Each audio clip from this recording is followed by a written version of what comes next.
here. Hello.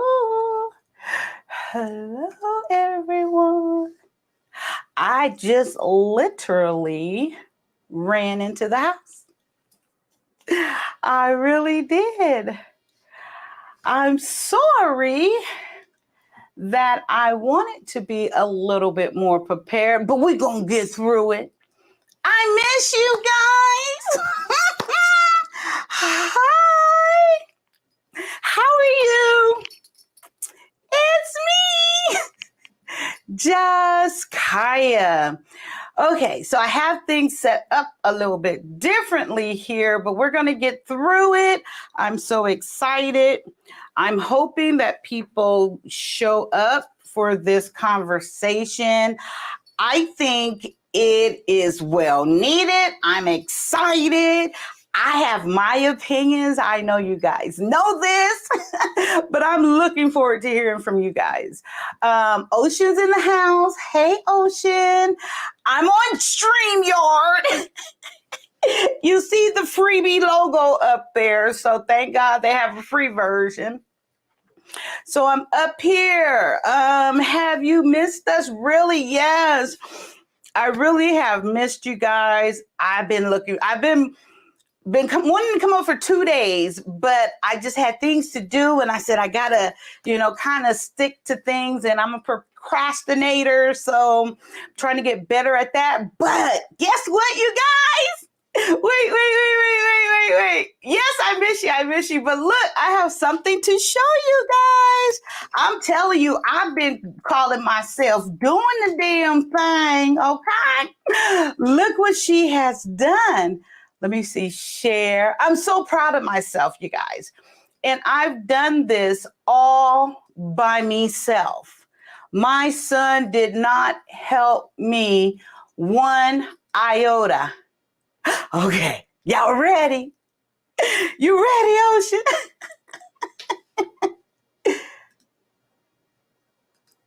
Ta-da! I have a webpage. Yes! I did it all myself, you guys. Can you believe it? I did all of this myself. I'm sorry if I'm screaming. Turn the volume down. Y'all know where y'all at. I'm gonna change a little things, but this is my website. Aren't y'all proud of me? I don't give a damn. I'm proud of myself.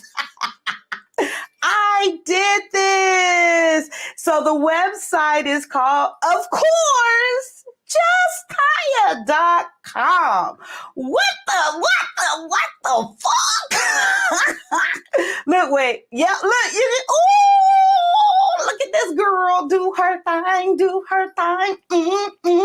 I'm so proud of myself, guys. I've been working, and I've been learning. I still got this to do. I'm starting this blog thing. That's will come later. Okay, amen. In the name of Jesus, ain't he good? Yes, he is all the time. Yay, Kaya. Yes, justkaya.com. That's the name of my website. Ocean, aren't you proud of me? So, you guys, hi, Ocean. He said, no, Mrs. She said, and she said it. And my favorite Black married couple in the whole wide world. Just an amazing example of what that Black love looks like. I hope you guys come up and join in this conversation. I hope it's, Lord, I got my opinions. And it inspired me a little bit, and I had to run to the grocery store, pick up some groceries real quick. And so on the way back, my daughter got an earful. Yeah, she did. She was like, well, dang, okay, I hear you, but dang. She really was like, what's gotten to you? I said, girl, need to have this conversation, because there's some bullshit going on in these Black shows, movies, commercials. What the fuck is going on? I I'm just like, I ain't got nothing against gay people. I ain't got nothing against y'all. Ain't got nothing against y'all. I'm going to get into it in a minute. Let's keep going a little bit longer, but I'll be damned.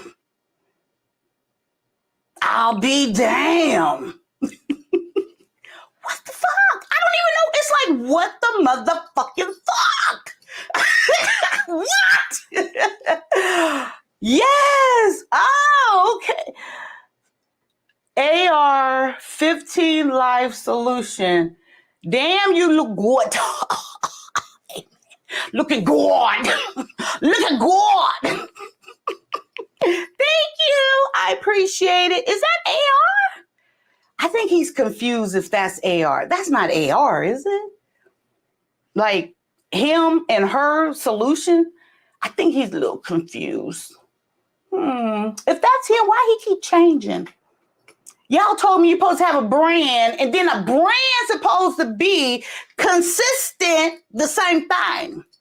I'm confused. The only thing that's consistent is solution. So, and he ain't even got the motherfucking solution yet. I'm just fucking with you. I'm just playing. I'm just playing. I love you, AR, if that's you, but bruh, come on now.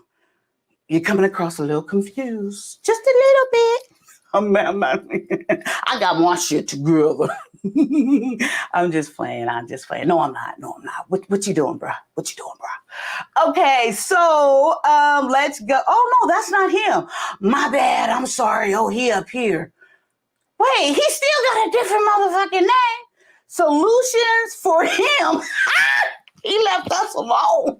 He like, shit, leave those hoes and bitches alone. What?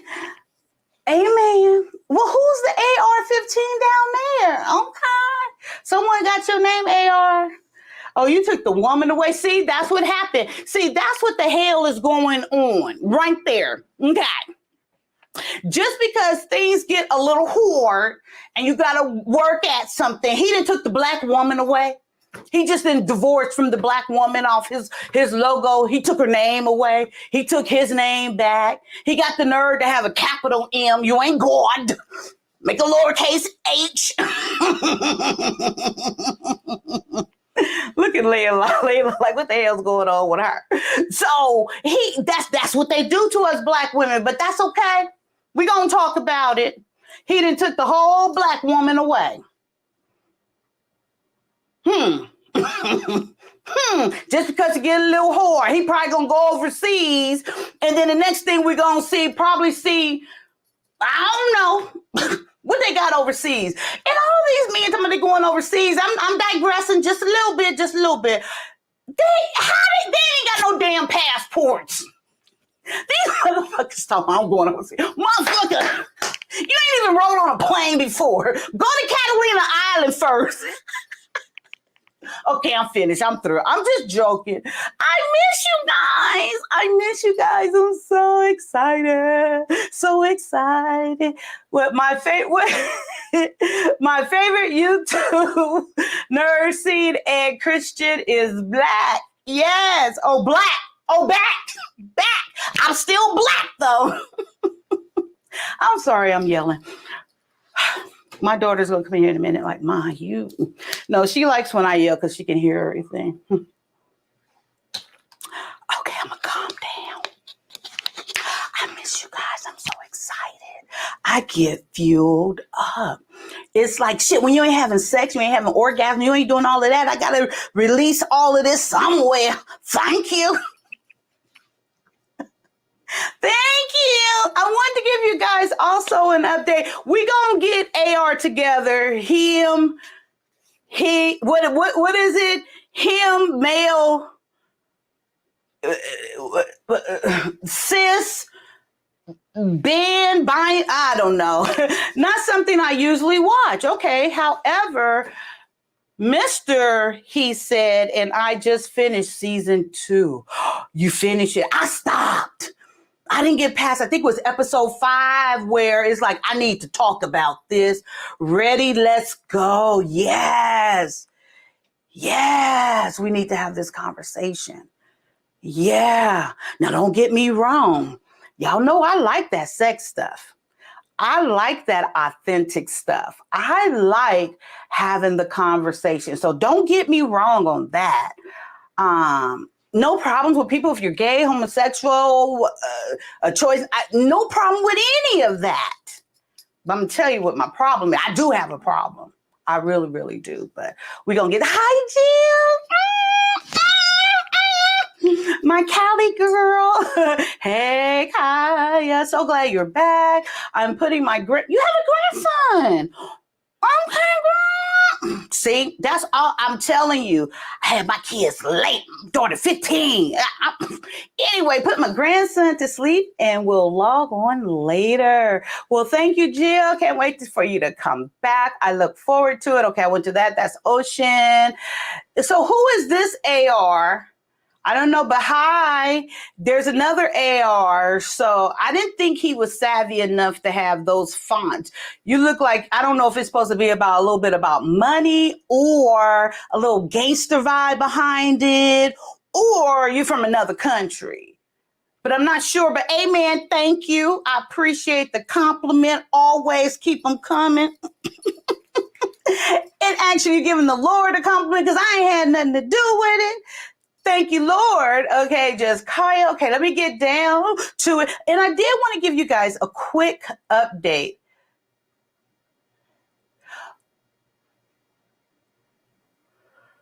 Wait, I'm sorry. I was about to just skim over. Thank you, Ocean. What? Thank you. Oh, I got to look over here. Big Bad Bulls in the house. Okay.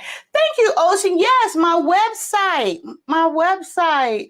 is justkaya.com. Amen. I did that. I still got some things, to work out on there and put, but yes, that bitch is up and running. Now I gotta make some money. Gotta do something. Okay, woke TV.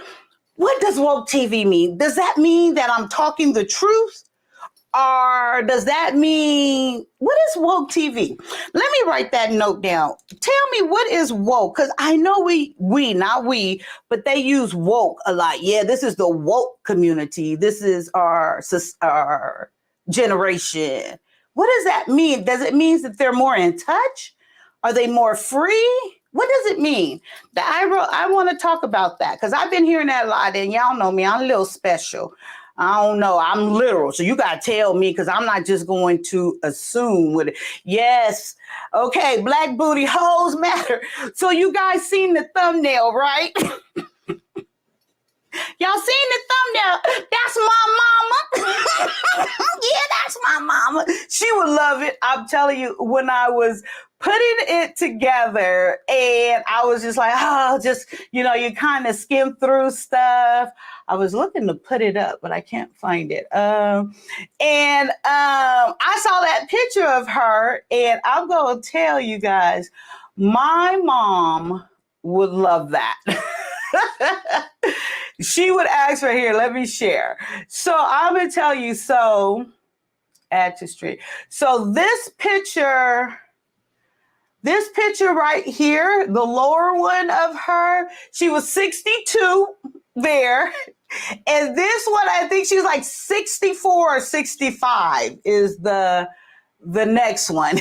But yes, that's my mama. I put that hoe up there. She would hate that I call her a hoe, though, to be honest with you guys. And that's me, of course. But yes, that is my mama. I just thought that would be fun. It's just something to you and guys enjoy. Okay, of course. Let's rewind real quick. We're going to rewind a little bit. We're going to, I'm just skimming through solutions for him. Okay. Put the white woman. Okay. Black Bulls in the house. Hi, Black Bull. Appreciate you always. Oh, here we go. He gotta go. You confuse AR. You just him now. Oh, back to what I was saying about that real quick. That is what wrong. Men leave so easily because things get a little hard. First he had him and versus her solutions, but I guess it got a little hard for him and he couldn't keep up with the her side. I think it was the other way around. But we'll see how he does with this him. We'll see. We'll be here judging. Why you didn't get her? Wait, what? Why you didn't get her looks, Kai? You would have. Whose looks? Mama, oh, you got jokes. I look just like, well, my mama said, well, no, she never said I was prettier than her, but yeah, my mama, yeah, shut up. Okay, so let's rewind real quick, guys. Hi, it's me, Just Kaya, Real Talk Daily. I'm so glad that you guys are here. If you have not already subscribed, please do so. I would love it if you guys hit that like button. If I'm the one for you, I would appreciate that. I would assume that's why you're here. We have to support each other and we have to participate. We have to support each other. So hit the like button if you don't mind. Leave a comment or two. Participate in the chat. All these things, so they say, matters. Now, this is one thing, not one, but this is one of the things that I'm just taking them at their word because I don't know. You know me. I don't just believe what everybody tell me. I really don't, because it's like, who told you? Did you do the research? Do you know? And it just, so I'm just taking the word that this needs to be done. And I can believe it because that's how the white man will want it. Probably, would want to make sure it keep growing, get more people, do all of this. He wants to control and control the narrative. So I can believe it. So if you don't mind, I would appreciate that. I also have Just Kaya Beauty, which I haven't put up a video yet. But, so Just Kaya, I put up, I was yesterday, I was playing with the shorts, right? So I put up these shorts about what is a Christian. So I'm just having fun with it, being silly, really just trying to, get more familiarity with all the stuff. So this one person put back in the comment, he put these emojis. That motherfucker got sick. He's like, this is awful. I'm talking about his emoji. He was like, ugh. I was like, oh, okay. I said it then, so I replied back to him. I said, well, I hope you feel better.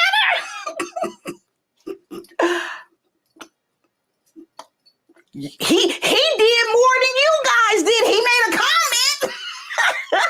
From my understanding, that's better than that at all. So he did more for me than most of y'all have done. So amen, I thank him. I hope he feel better. So let's pray for him. Hope that he feels better. Okay, so I did that. Okay.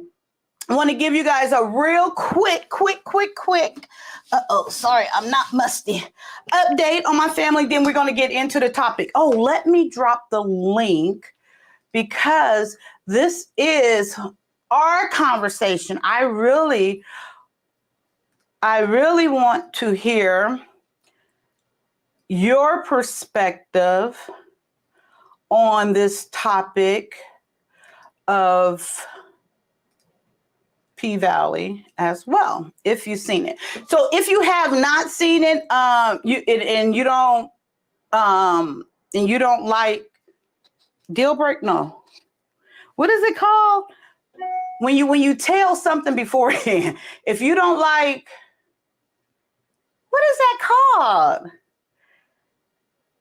If you don't like, to be told what's going to happen before it happens, then you want to leave, because I ain't got time to be worried about what to say or what not to say. So everything going to be told as far as what I've seen and know, okay? So if you guys don't want to know that, you should leave. We're going to be talking about P-Valley. We're going to be talking about the episodes and what's going on. And I do like the show. Spoilers, thank you. Spoilers alert. Thank you. So,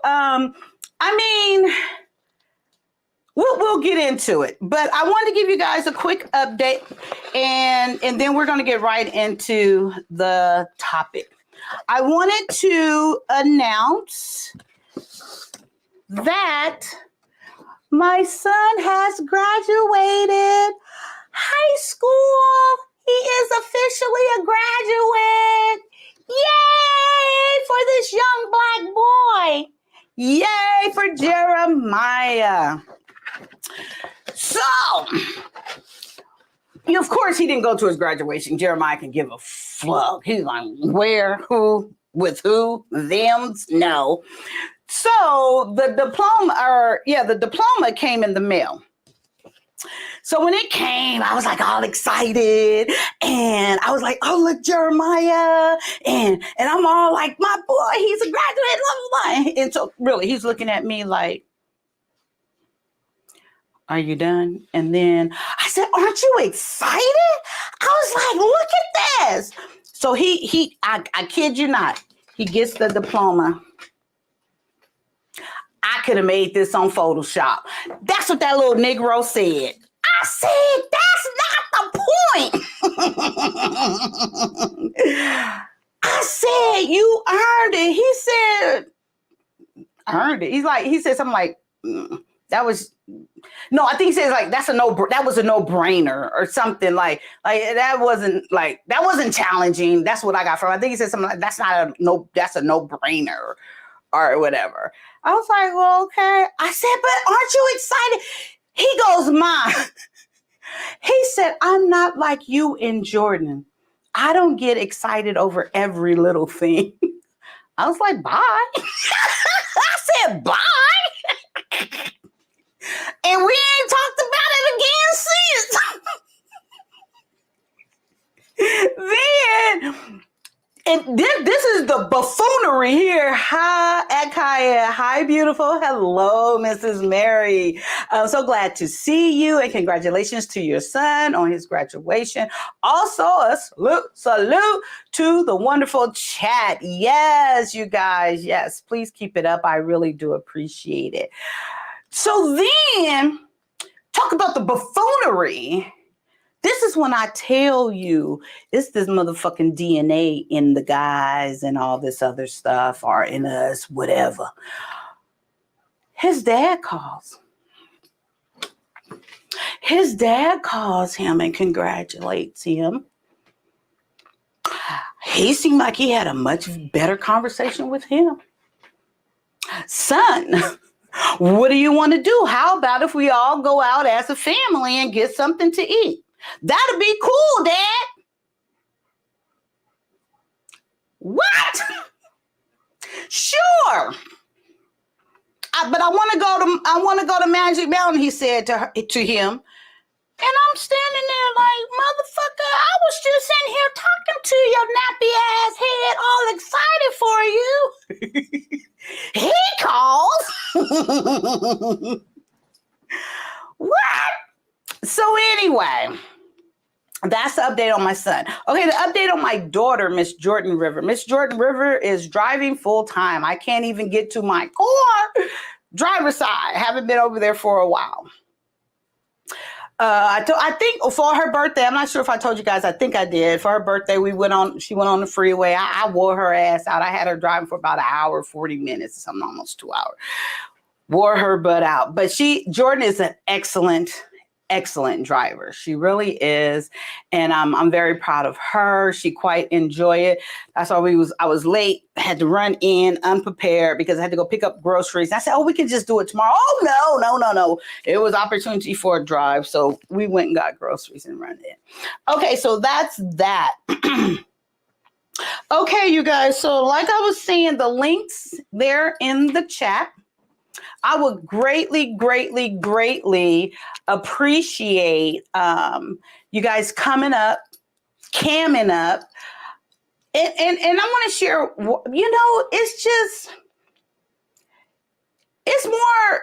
It's more interacting. It looks better. It's like a real person. I just can't do none of this fake shit. I just can't do. If you can't cam up, I'm sorry. For the most part, I would appreciate it if you would. But of course, I'm not going to refuse the conversation.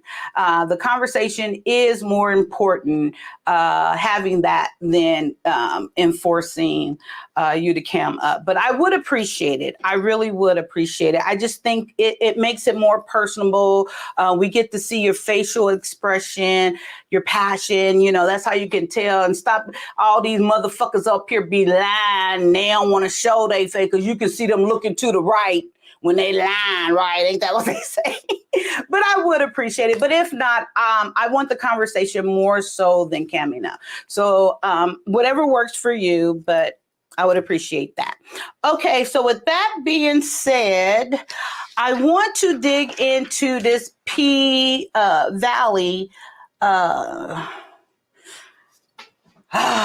Before I start that, do you guys remember, like, I think most of you guys should remember, like, what made me cam up the very first time I've ever came up here on YouTube, and what had Mr. Kevin Samuels coming for me. And it was over something like this. It was because of a program that me and my daughter had watched the movie the night before. And she was driving, or no, I was driving, and we were just having a conversation, and we were talking about the movie, and she had pointed out that, you know, she really like the lesbian couple stood out to her. And I asked her, I was like, did you even recognize that there was a married couple in there? And she goes, no, it was. And actually the main characters were married. And so we went on to have that conversation, and then the next night is when I came up, and then where, lead us to here now. And with that conversation came that possibly, like, my daughter might be attracted to women. And I was like, no. Okay, so of course I had a conversation with her before I came here. And of course I'm going to share that with you guys. But that is originally what started this adventure for the most part for me with camming up. So I want to say this, and you guys can come up at any time. Okay. So I thank God I've never really been a TV person. I like to read. I even like silence. I could be in the house. Me and my daughter could be in the car. It's just silent. I'm fine with that. We don't even have cable in the sense to where, whatever I have to pay for, whatever. I don't know, are those apps or whatever? I have a Fire Stick. All our TVs or Fire Stick, or they already have that shit in there where I don't even know what the shit streaming, I guess, is called. So, but no, like Ocean is my news guy. Trash can waves if you want to get the news and get the real deal. Princess popped up. Oh, it's moving. The real deal. What the hell's going on? You go over there and check out Trash Can Waves. I call him Ocean. And I've been calling him that for day one. I'm the OG of my name. Those names help me to remember. But you want to get some news? Go over there to him. He always mention my guy, blind guy, his wife. I could be saying the name wrong, but you want to get informed, that kind of thing. And I just kind of get it where it's picked up. I'm not a big news person. So my kids, they're not into TV and watch TV and stuff like that. However, it don't motherfucking matter, because no matter what you do, no matter what platform, what streaming service, what entertainment you choose to indulge in, if you're not the creator of it, it is this, what is it called? Like this projection, like this mass, motive to brainwash. I want to say brainwash. And how the fuck they all get on the same page, I don't know. It must be some secret meetings going on.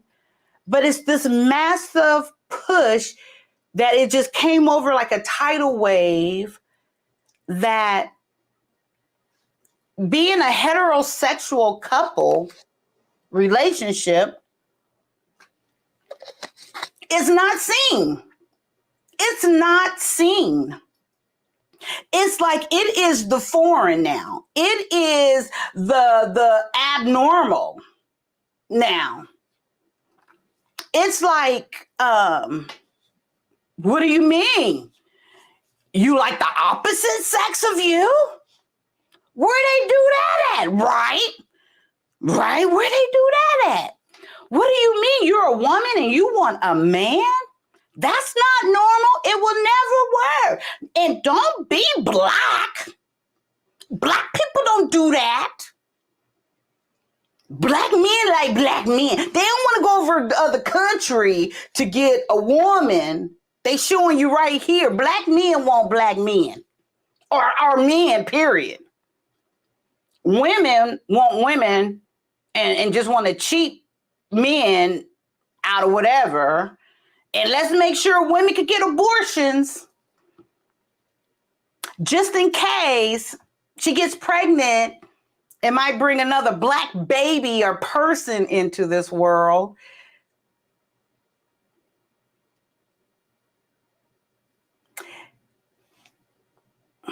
You cannot tell me. And I want to say I am not even close to being the brightest person, not even close. I just have my own motherfucking opinions about things that I am exposed to. But you cannot tell me this is not on purpose. And I want to say towards the Black community, specifically. I want to say I'm the type of person that I don't just take like your word for it and you tell me something. I go and look into things and try, for the most part, get my own perception of it. My favorite man, my favorite black man in the whole wide world. Hi, Mr. He Said. How are you? All is well. How you doing, Gaia? I'm good. Thank you. So I was hoping and praying you would come up and have this conversation with me. I am excited to hear your perspective on this. I didn't plan any questions or anything. This is the old school Kyle. We just go off the side of our hips and let the conversation take us where it may. Have you seen, you and your wife, y'all binge watch? Down in the valley where the girlies get naked. That part. Can I say this though before you go? Sure. Before you go on with you, I do want to put this out here. I don't understand why strippers get a bad rep. I don't understand that. And I wanted to have that that was the main thing too. I see it as they're very powerful in my eyes. I see that the men are the suckers. That's the way I see it, because they're throwing their money because this woman is shaking her ass. So I really wanted to go into that side of the conversation as well. I don't understand why it's such a disrespect. It does seem like a boss move to me. That's the way I see it. I shared my story on thinking I was going to get my fat ass up there back in the day and strip. I couldn't do it. I thought I could. Believe me, if I could, I would have done it. I'm for sure I would have. But since I couldn't, I didn't anyway. So I want to have that conversation as well. But back to what do you think? Tell me your perspective on, did you binge watch the first season and the second season, or you had already seen the second and the first and just watched the second? Nah, we didn't know anything about the show. One of our friends brought it up and said, it's a decent show. It brings up a lot of thought-provoking topics and a lot of conversation. So when we heard that, we jumped in for one episode to see where it would go, and then we wound up getting caught up. So we are up to date. And it's a unique program. Depending on how you watch TV is going to depend on how you perceive the show. We kind of watch through TV. We don't watch what's on the screen. We kind of watch what agenda they're trying to push, because Oh, okay. television is a unique thing because it was built for people who are inside a lot. So that would be like latchkey kids, people who Oh, don't have their parents raising them. Their parents may work, they come home and they turn on the TV. The TV gives programs which teaches them how to live or can suggest. And when you're on the fence, all you need is something to push you to one side or the other. So true. TV can be that for a lot of people. And when I say look behind the TV, we look at the agendas that they try to push. It was a time in the 80s where most of the criminals on television were Hispanic. Hmm. A lot of people don't really notice that it was a pandemonium switch to where, they want to push a narrative. They want to reinforce a bias that, these guys are bad. These guys are negative. These guys are to be stayed away from. So it started to switch to, brothers that look like me on TV playing the criminals. And if you watch TV, a show like Oz, out of BC and all the rest of those guys, they started out as criminals. But look at all of those guys now. Now they play cops. Most of them are on Law and Order SVU right now. So you have to look that TV has a trajectory. You can play a criminal for a certain amount of time, and then you put your dues in, then you can play a cop. They have narratives they want to push, like you alluded to, same-sex marriages, biracial marriages. You don't really see a lot of traditional dark-skinned people on the television, whether commercial TV show or whatever, because they don't want that nuclear family to be something that is relevant and, seen. They want same sex, they want biracial, and at the same time, they don't want a certain race to dilute themselves. But if they continue having babies with brown people, they're going to dilute themselves. So, look behind TV in the shows, and P Valley is definitely one. What did you think of the show? Okay, so last season I saw it when it, came out. I enjoy it. I will say I do enjoy it. I enjoy the storyline. It's different. I really think I enjoy it because it seems authentic. It seemed like it could be a true story. Like that's probably what really happens. I don't feel like they're trying to pull something over my eyes per se.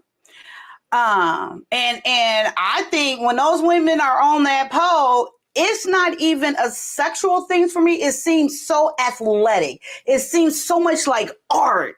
It seems it I go in, and it's not like I'm seeing because like I want to go to a strip club, see women, because I think I'm gonna be like, oh, look at that fat ass and getting a little hot from a man or whatever.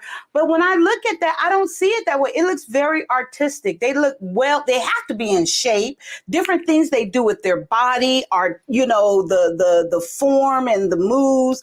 It seemed like a sport to me. I don't see why it shouldn't be. It seemed more athletic than cheerleading, even to me. So that's one perspective. Okay, and then the other side of it is what I get out of it. And I'm still on season 1 is the hustle mentality of women. And I get that from it in a sense to where we have these kids and we have had multiple conversations on this platform about single mothers, multiple baby daddies and all this shit. I'll be damned, but this hoe is going to do whatever she needs to do to provide and take care of her kids. And so I see that hustle mentality in women from there. There's the other part, the other half. Hey, girl, Nikki in the house. I Hey, appreciate hey, hey. it. I'm so glad you came up. Thank you so much. I appreciate it. Yes. And so with that being said, they get their hustle on, they're going to take care of their kids.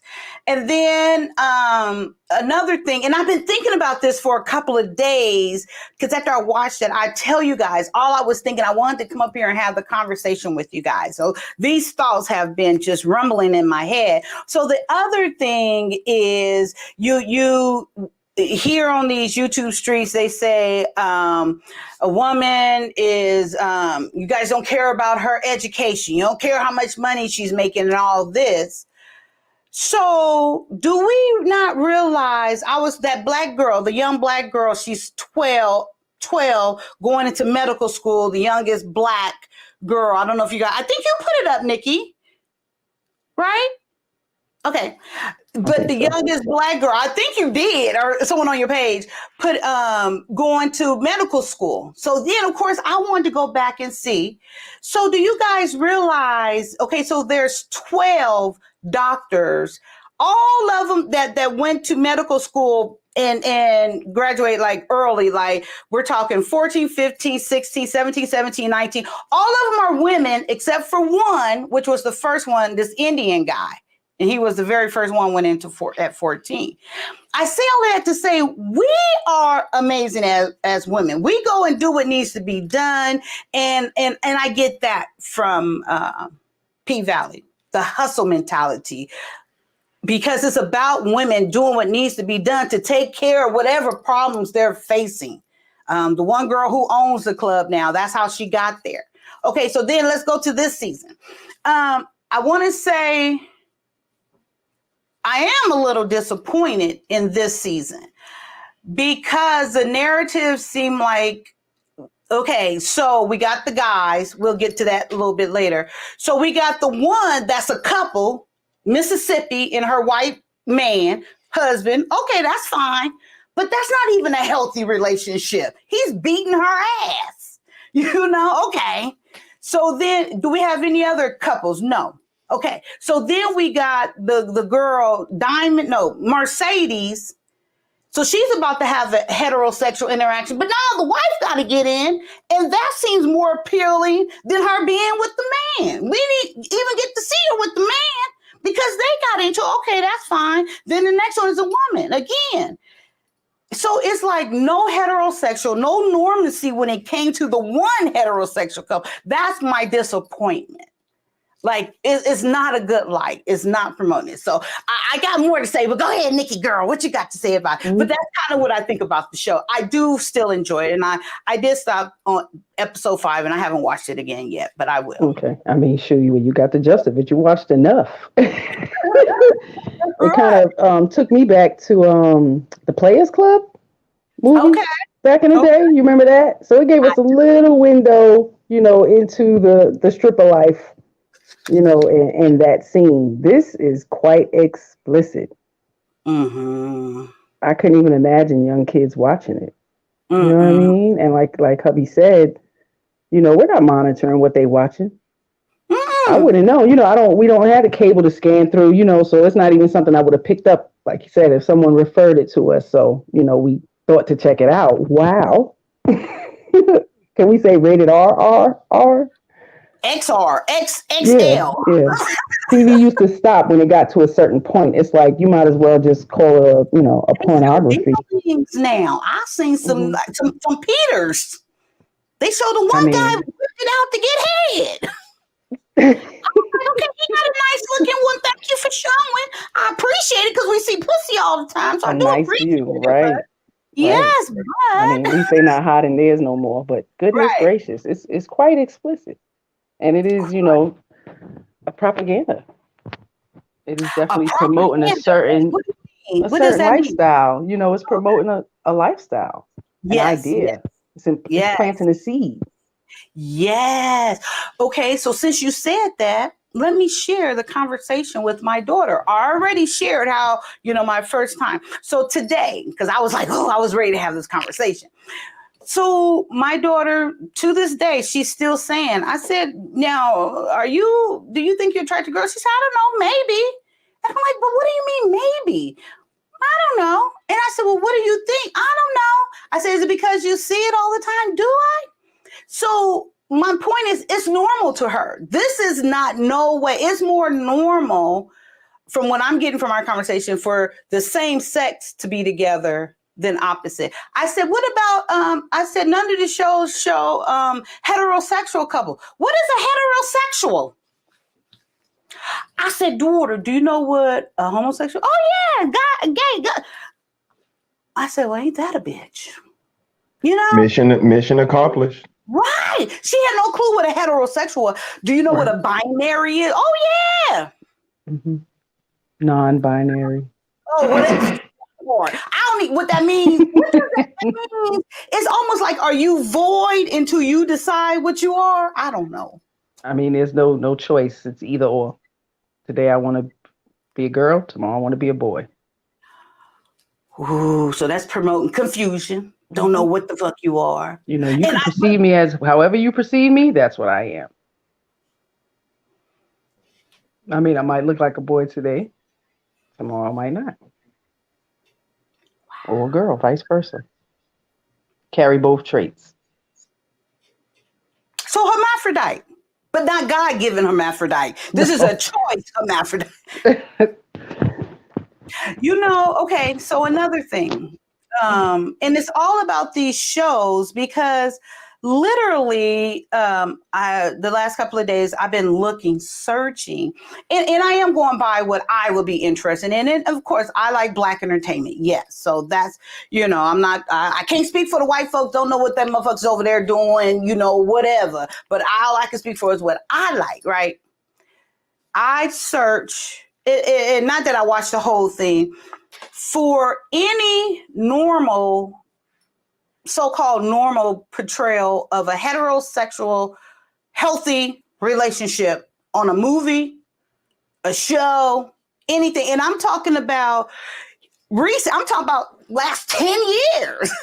So I asked my daughter, she said, oh yeah, I can, because after we had the conversation about heterosexual, I said, I bet you cannot name one show or movie that you watch that it's a heterosexual couple. Our relationship. Oh yes, I can. So I said, just name one. So she was thinking, and she named one. Guess what year it was created? 1984. The Conjuring. That couple that goes around because of the spirits. Yeah. I was like, no, that's my era. You got to come up. I said, to the 2000. We could not think of one. Not one. Yeah, I mean, that's TV, you know, mission accomplished. Again, Kaya, if you look at parents on television, they evolved to idiots. I'm not sure if you're familiar with, you know, Disney, Nickelodeon, all of the, you know, Sabrina the Teenage Witch, or whatever the one Selena Gomez was in. I got an echo with you on. Yeah. And any of those shows, you know, the parents are non-existent. They're not very astute. You don't even see them on camera. They're not very bright. Like Dr. Seuss, the kids can go everywhere. They never tell them no. And this is just what TV wants to do. They want to make us either exhausted with our kids that we throw our hands up to say, just leave me alone. Let me sit in my room quiet and just get old and don't say nothing about you just running, doing whatever you want, identifying however you want, working wherever you want, learning whenever you want. And if you're not that, then you're just very naive or not in touch with how kids come up. And these are conversations that me and the missus have all the time, because it's like, maybe we're too bright. Maybe they want us to be these idiot parents, but unfortunately we can't acquiesce because this is what people think the norm is. Just because popular consensus is to not know what heterosexuality is, when again, everyone needs to be considered, but you're not considering the very first precedent that was set.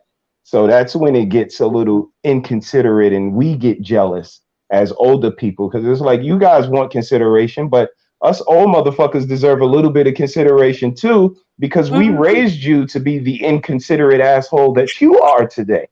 So give us a little bit of kudos for that at least. And then we can move a little bit forward. Mrs., what you got?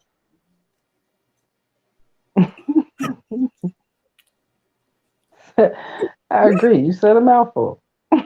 Right. It's true. But you know what? That is so true. And I was thinking about that as well. I wrote that note down, Mr. He said that we are to blame. And I was thinking about parenting. And we're gonna get on the main part of the conversation. We easing into that because I want to have that conversation. And once we get there, I think we're gonna be there a little bit soon. But I was thinking about us as parents, and really I was thinking about me as a parent. So we always say, or I say, I'm gonna speak for me, and I've heard it other places, but I'm gonna speak for me, that when I have a kid, I'm going to do the things that I didn't like my mom, did with me. I'm going to do this, this, and this. So I attempted to, it didn't work out that way. But then the last couple of days I was thinking, I know why. I didn't take into account evolution. I didn't take into account times are always changing, growing, things are different. I have the mindset still of when I was growing up and trying to raise my kids from that type of environment that does not exist. I didn't adapt as a parent to what is going on now to facilitate my kids for what they need. By the grace of God that I'm the type of person I am, for the most part, it worked out good for me. But that's why I'm so empathetic maybe or whatever to others, because I can see I could have easily been making the same mistakes easily. But no, I couldn't because my mind don't work that way. But I'm just saying I tried to perceive myself from the other side. So what do you think about that, Nikki, as far as us being parenting and then when you imagine you would have your kids, I'm sure before you had them, you thought of, I would think, what type of parent you would be, what you would want to implement into your kids. Did you consider the time, Absolutely. Like you, the reflecting on the parenting I got, the parenting I didn't get, the parenting I saw in other homes, the parenting I seen on TV, all contributed to the kind of parent I wanted to be. And I really wanted to be present because my parents weren't, which caused me to be a latchkey kid, So that was the main focus. But with that, it was being their first teacher. Education was real important. So, guiding them through that and, still having to guide them all the way through, even though they don't want it as they get older. But, we try. We that's all we can do is try, right? So, it's important monitoring what they watch. A lot of ours are a little older, so they weren't allowed to watch Love and Hip Hop, which was the thing, back when they was coming up, at ages where young people were watching it. I was, nah, but I'm sure they're interested in the new shows now. Right. But the little person, she's 7, so we monitor everything that one does. We didn't have no monitors. We weren't monitored, so we got into a lot of stuff and we're very mischievous. So it was something that we thought was very important as parents to, make sure we set those boundaries and they stuck to them.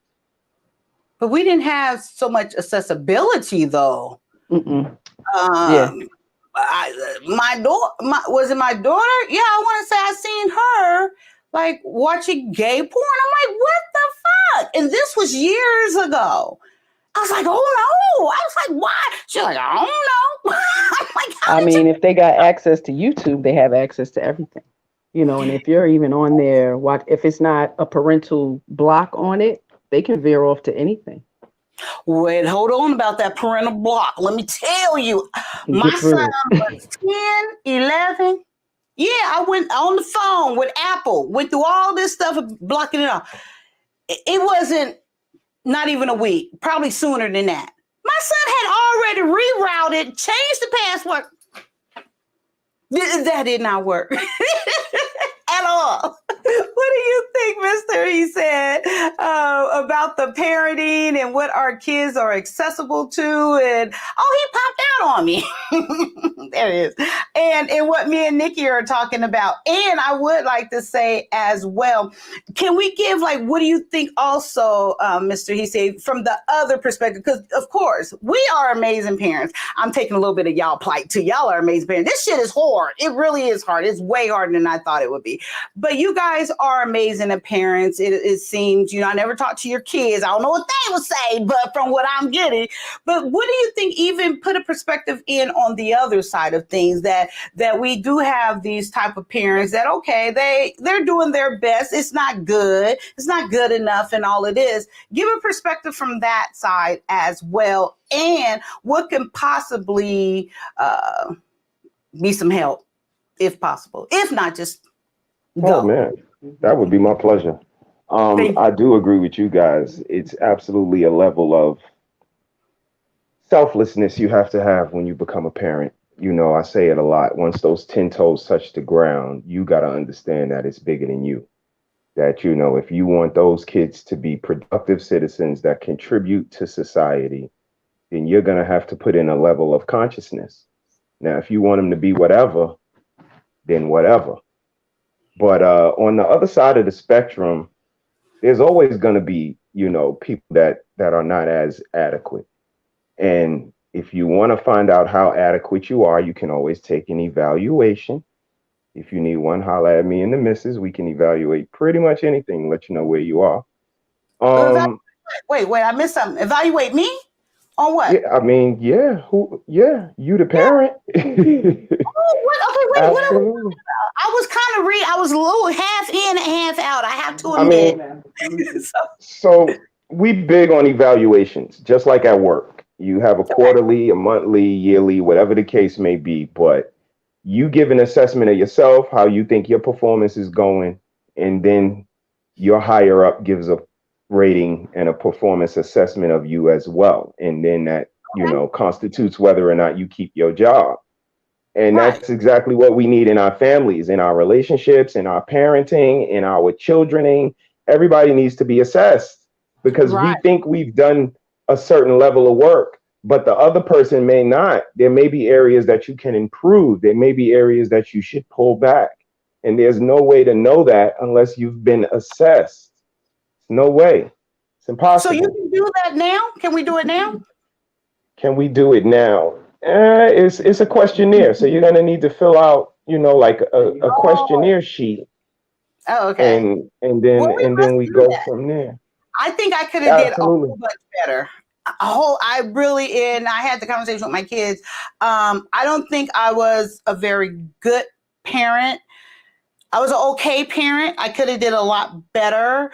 And I don't think I'm being too hard on myself, and I'm not trying to get it. I just really wasn't as present. I was working too much. And even right now, I'm too nice. I'm too giving and, and all that stuff. I can do 100% better. I know I could. And one way I know I could, because my kids, they don't agree with me. They think I'm the best parent in the world. So I know for a fact that I can be doing better. But okay. I do want to get into what I really want to talk about. And when I saw the scene that really, I stopped, I cut it off after that. I was kind of like, I didn't want to watch anymore at that point. Not that I was grossed out. I wasn't grossed out or nothing like that. I was so disappointed to see this love, the way it was expressed between two Black men. And I don't see it between a Black man and a Black woman. I was so disappointed because it was a very loving, intimate display of affection.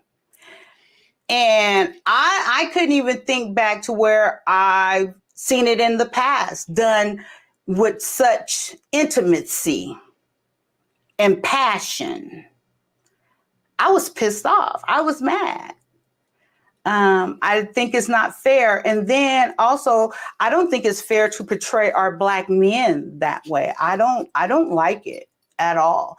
And for them to do that, I'm like, I ain't seen no motherfucker do that for no one. I mean, I don't.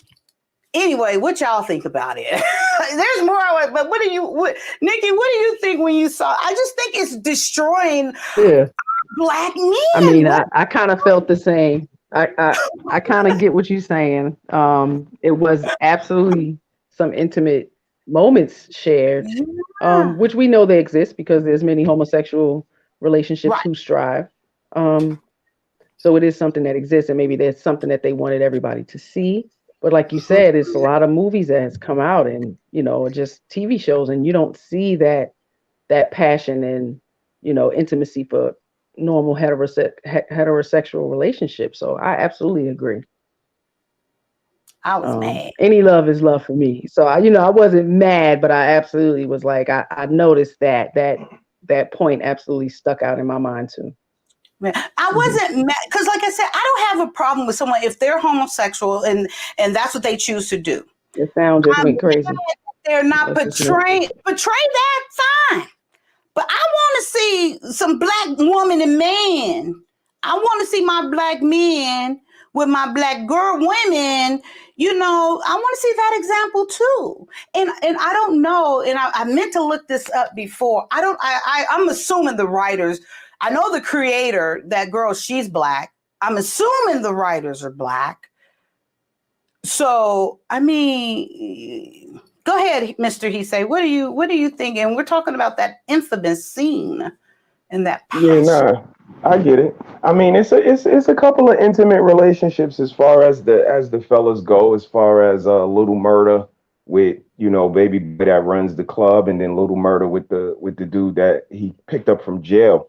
So again, television has a certain agenda, and you have to recognize that they're going to depict certain relationships in a brighter light than others because they depict some people in a brighter light than others. And that's just where we are right now. Right now, same-sex relationships and biracial relationships are pop culture. This is where the money is. This is where the empathy is.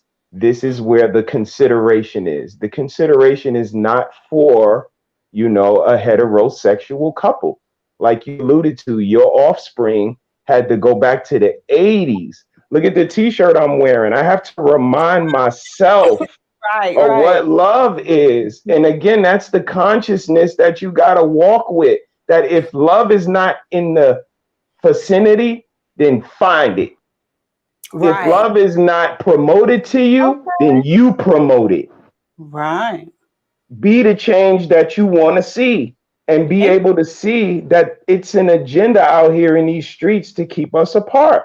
But again, if Dwayne and Whitley, anybody could change. I could change. You could change. Change could change. Oh, yes, that voice. So true. So true. What he said, we need Lance up here.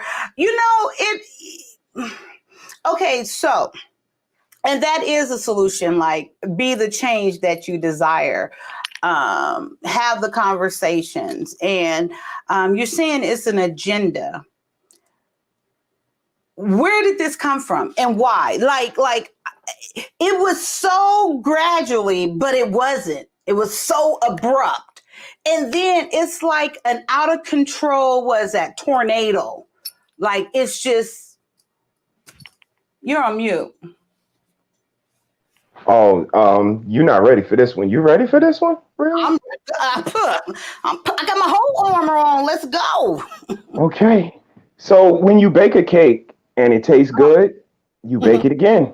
You bake it again and again, and you bake it for family, and you show it off, and they go, "Ooh, it was good." And you put it in the recipe book. It becomes a recipe, and this is just a more enhanced recipe. We were able to vilify the men.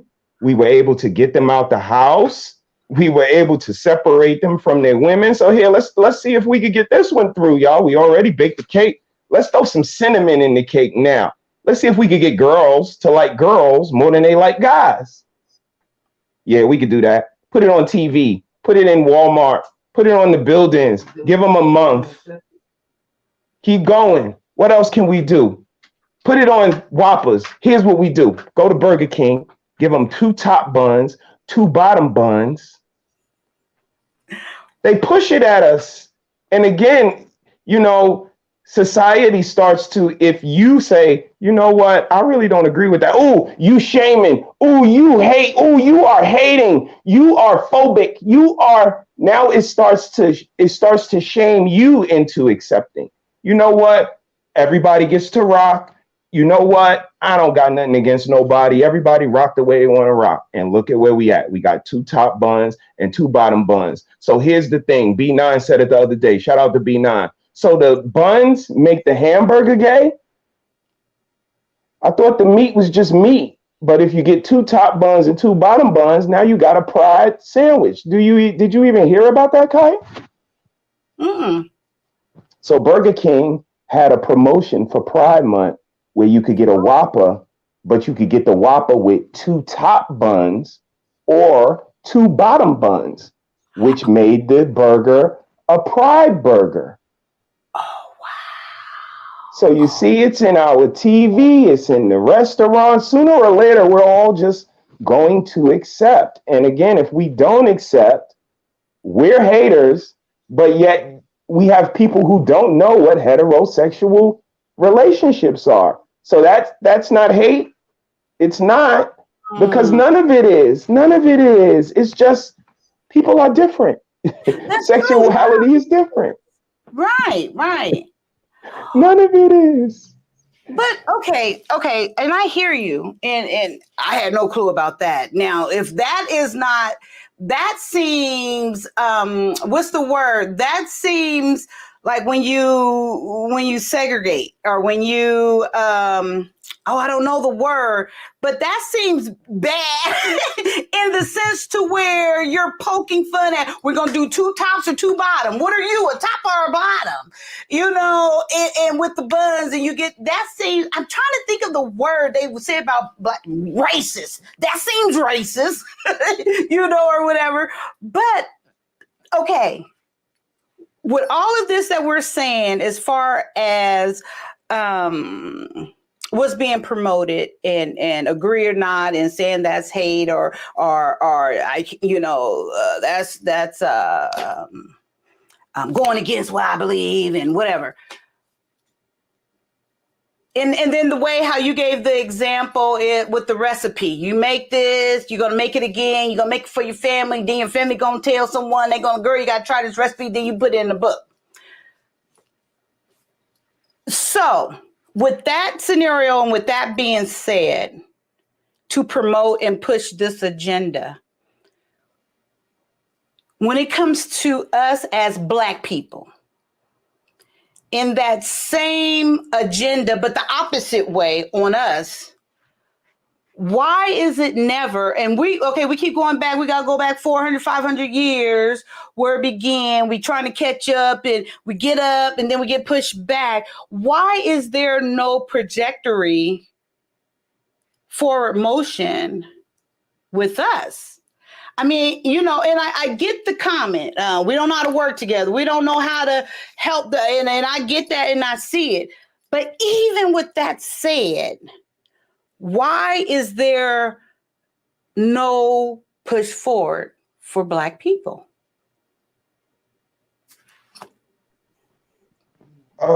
Because there has to be a certain level of desire within yourself.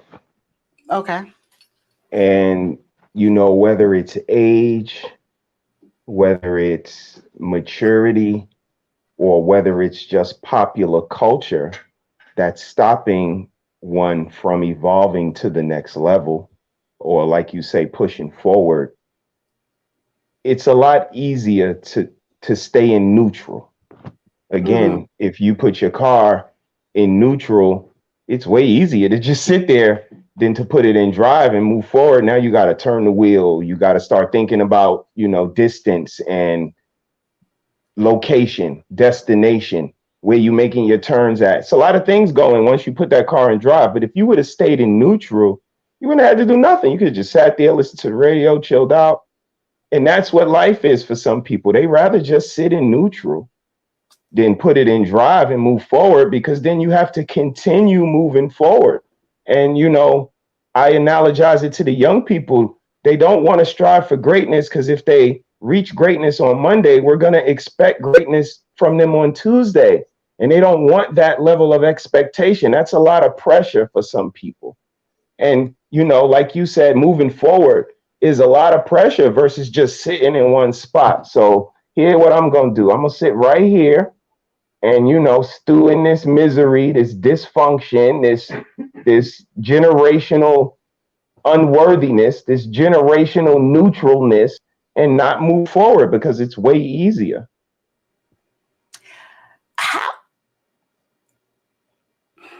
So how did that, because like when I be watching these like TikTok things and Instagram, and I could swear that it was just my children, like when they be sounding like, dang, that's him in there, and he don't go out nowhere, we're pretty much it's just us and not all these influence. Like how did they get there? Now, to me, that seemed overnight, but I did have my kids later and not being influenced so much. Is it really this technology? Do we blame that? Because I don't see another common element if I'm going to include myself in that, because I'm not out there like that. My kids wasn't raised in that type of whatever environment you might want to say. The only common element I see is the technology, and I did give that to them and they flourished in it. So is that the common element? Is that what happened? And is that where this generation of laziness and well, I know that's where instant gratification came from. The freedom to navigate without investigating, without getting any knowledge from your elders, without coming to us and say, hey, I saw this, because they know they ain't supposed to be seeing it. Usually they go to school and they would come home and, have stories and things like that. And then you can, touch on it and elaborate, but once you get them the technology, them navigating through that, I mean, that's freedom. They learn more than we think. But they think they learning. It's no experience, though. They're just on this. Not Right. enough being out in the world, getting that hands-on experience in the world. It's not the same. You can look at this all day, but when you meet a young lady, it's going to kind of be hard to communicate with her if you haven't had interaction with people. So it's definitely a difference. These kids are quite introverted. They don't even want to go outside and be bothered because they're so entertained with this right here. That's 100% my son. 100%. And we allow it. Yeah. There was a time they didn't get it. Our 16-year-old didn't. Our 21-year-old, almost 22, didn't get a phone till 16. But the one under them, got one at 13, 12, maybe 13. Brilliant kid, you know what I mean? Like nothing to, but just set them on a path to. Did you get softer? Maybe just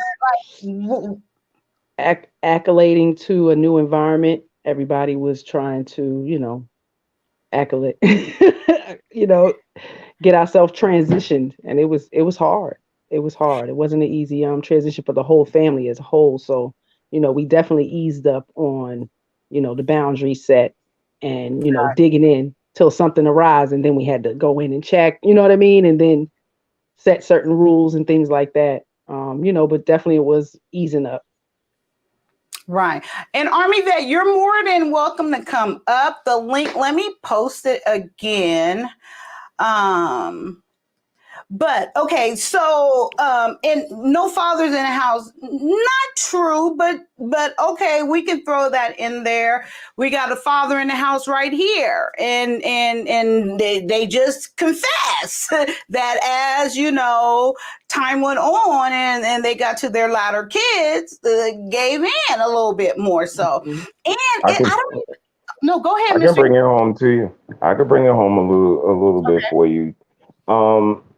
It was a collective in a perfect storm of the electronics, like you ladies alluded to, but it was also the instant gratification generation we live in. Right. It was also the security measures put in place for children where we couldn't discipline them the way we were disciplined. And all of these things created a certain uniqueness in our kids. Our introvert like you, teenager, exactly the same. Nothing excites them. I've never seen anybody like this before in my life. Me That either. nothing Nothing. excites you. And that just again speaks to these young people that we used to get excited over talking to you on the phone for an hour. Right. Looking forward to that Thursday call, Friday night call Sneak. until mama tell us we gotta hang up, right? Right. And Right. that, seeing you in school tomorrow, making sure I get the right outfit, all of these things, contemplation, anticipation, these are grown up characteristics, which made you debonair, which made you think about what you gonna say when I see her and she gonna say this and I'm gonna say that. We playing chess. What you gonna say, what I'm gonna say, what she gonna say. But Right. they don't have this anymore. This quality of people don't exist, and that's what's wrong. Why everybody thinks the worst about relationships, because they don't think they're gonna meet that lady tomorrow that's gonna captivate me and inspire me. They don't think they're gonna meet that guy that's gonna sweep me off my feet and know all of the social cues that a gentleman is supposed to know. But yet their sneakers, their belt, their shoes is Balenciaga. Do y'all know Balenciaga is some bullshit? Y'all have no idea. Do your research. I don't even know who that is. I never heard that name. Wow. Like that we get lost in the minute, tangible shit when we could be focusing on our character and the quality of person we gonna be, and lend something official and do something official versus down in the valley where the girlies get naked. But no, I do agree with you, Kaya. They do have some talent. It is a profession. The upper body strength, the arm strength, the Oh my God. technique, Oh, absolutely to be admired. it Absolutely to be admired. is. So, And I'm glad you brought it back there because I have a question. So when I was, and I know we keep going off topic, but it really is about these kids. It's like, anyway, I'm going to show you guys something. What is culture? I've asked this before. I think Bree told me. I don't quite remember. I don't totally understand culture because what I'm going to share with us, this gentleman, everything else he said about one perspective of it, and we're going back to P Valley and the scene, I got. But when he said it's also impacting our culture, that's what I didn't get. What is culture again? Please remind me. I got you. So Okay. culture is traditions that you bring from maybe your ancestors or your past. Okay. And it's also contributions that you can make to society. So culture can be we eat black eyed peas and greens on New Year's every year. It's a part of my family culture. We eat the black eyed peas for luck, for cents, and I think the greens is for dollars or whatever the Southern people do. I think it's bullshit, but they do it. It's a part of Okay. their culture. And Oh, contributions that you can make to society, like hip hop music. Hip hop is our culture. We brung it okay. to America, started in the Bronx. They accepted it. Now white people do it all over the world, and the boys say stuff that I don't even understand. That's the culture. So it could Okay. be either traditions from the past or things you contribute for the future. But there you go. It's from your people. See, that's where I was getting confused because I understood it as tradition, like the black eyed peas and what you eat and do on certain holidays. So that, okay. And then because it seemed like when people were talking about culture, they was mentioning tradition. so it's kind of blurred there, but now I see what you're saying with the hip hop, with the things as Black people originate, perfected, and then shared with the world, and it whatever happened took off, and it was done in a certain era, certain time and space that continues on, but this is where it originated. That's where that culture of that began. That okay, got it. Okay, so I was watching I was looking for I can't believe more people wasn't talking about this. To me, it was like going back to the whole scene. And yeah, I want to, and I found this guy, and he was expressing what I couldn't more eloquently than I was coming up in my head. Wait, let me put this. Oh, there we go. Okay. Oh, dang it. I knew I was going to do that. Okay, here we go. And it was so funny. Okay, I got a quick story. Quick story, you guys. I'm not I'm pretty bright. I'm smart. Look, so so I see this and I just watch. I'm like, oh, I love what he's saying and blah, blah, blah, blah. So as today went on, I was like, you know what? I'm going to reach out to him because it looked like he was just in his car. I didn't think nothing big. So I reach out and see if he would come on the show and talk about his perspective. So look, I went back to his channel and I was like, oh, this motherfucker is popular. 350-something thousand subscribers. Like, oh. But by that time, when I realized it, I was already in motion to reach out to him, trying to figure it out. So I said, what the hell? It was the email. I said, you might not. I said, but I was already in motion. I'm reaching out. I love your perspective. If you got time, I say anything's possible. And then I ended with, if you can't show up tonight, I know it's last minute. Choose any other time. I sent that email out, sure did. Just as proud.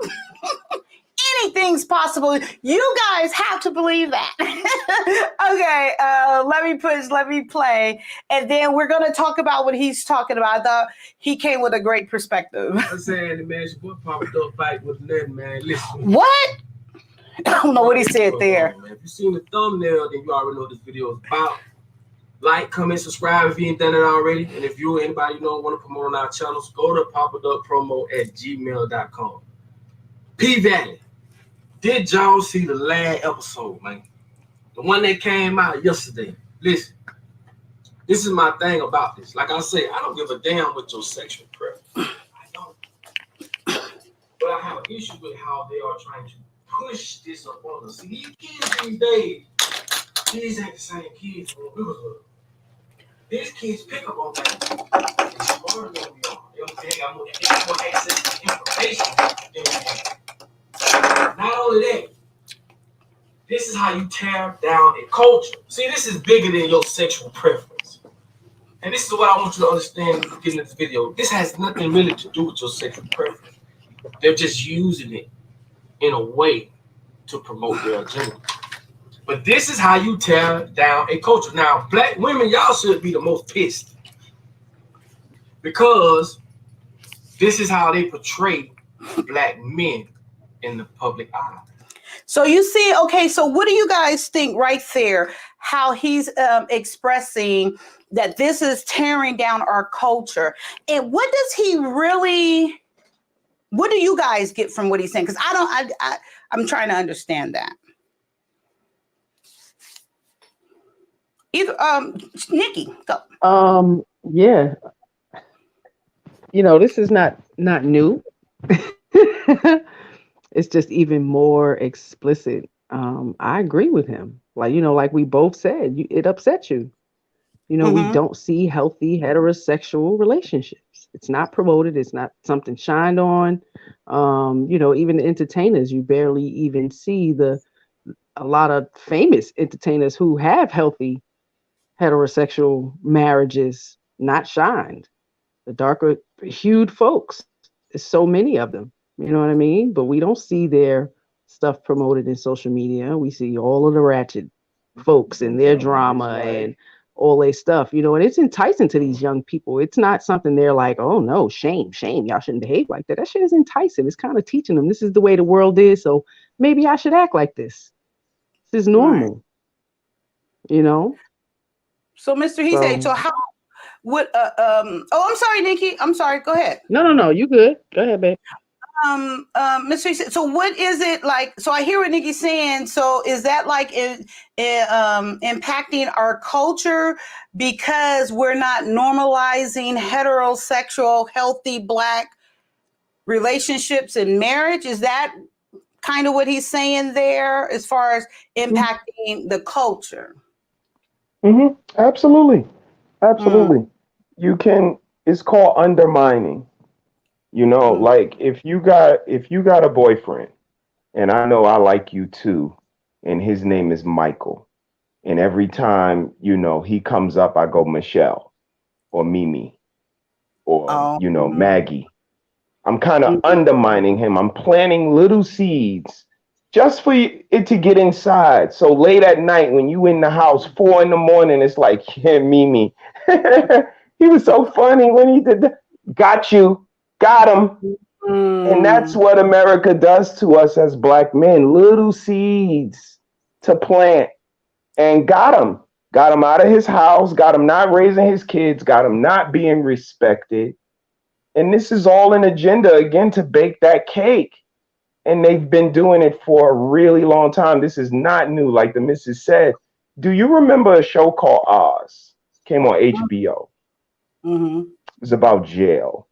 Out of BC, and a lot of other guys having a lot of homosexual relations.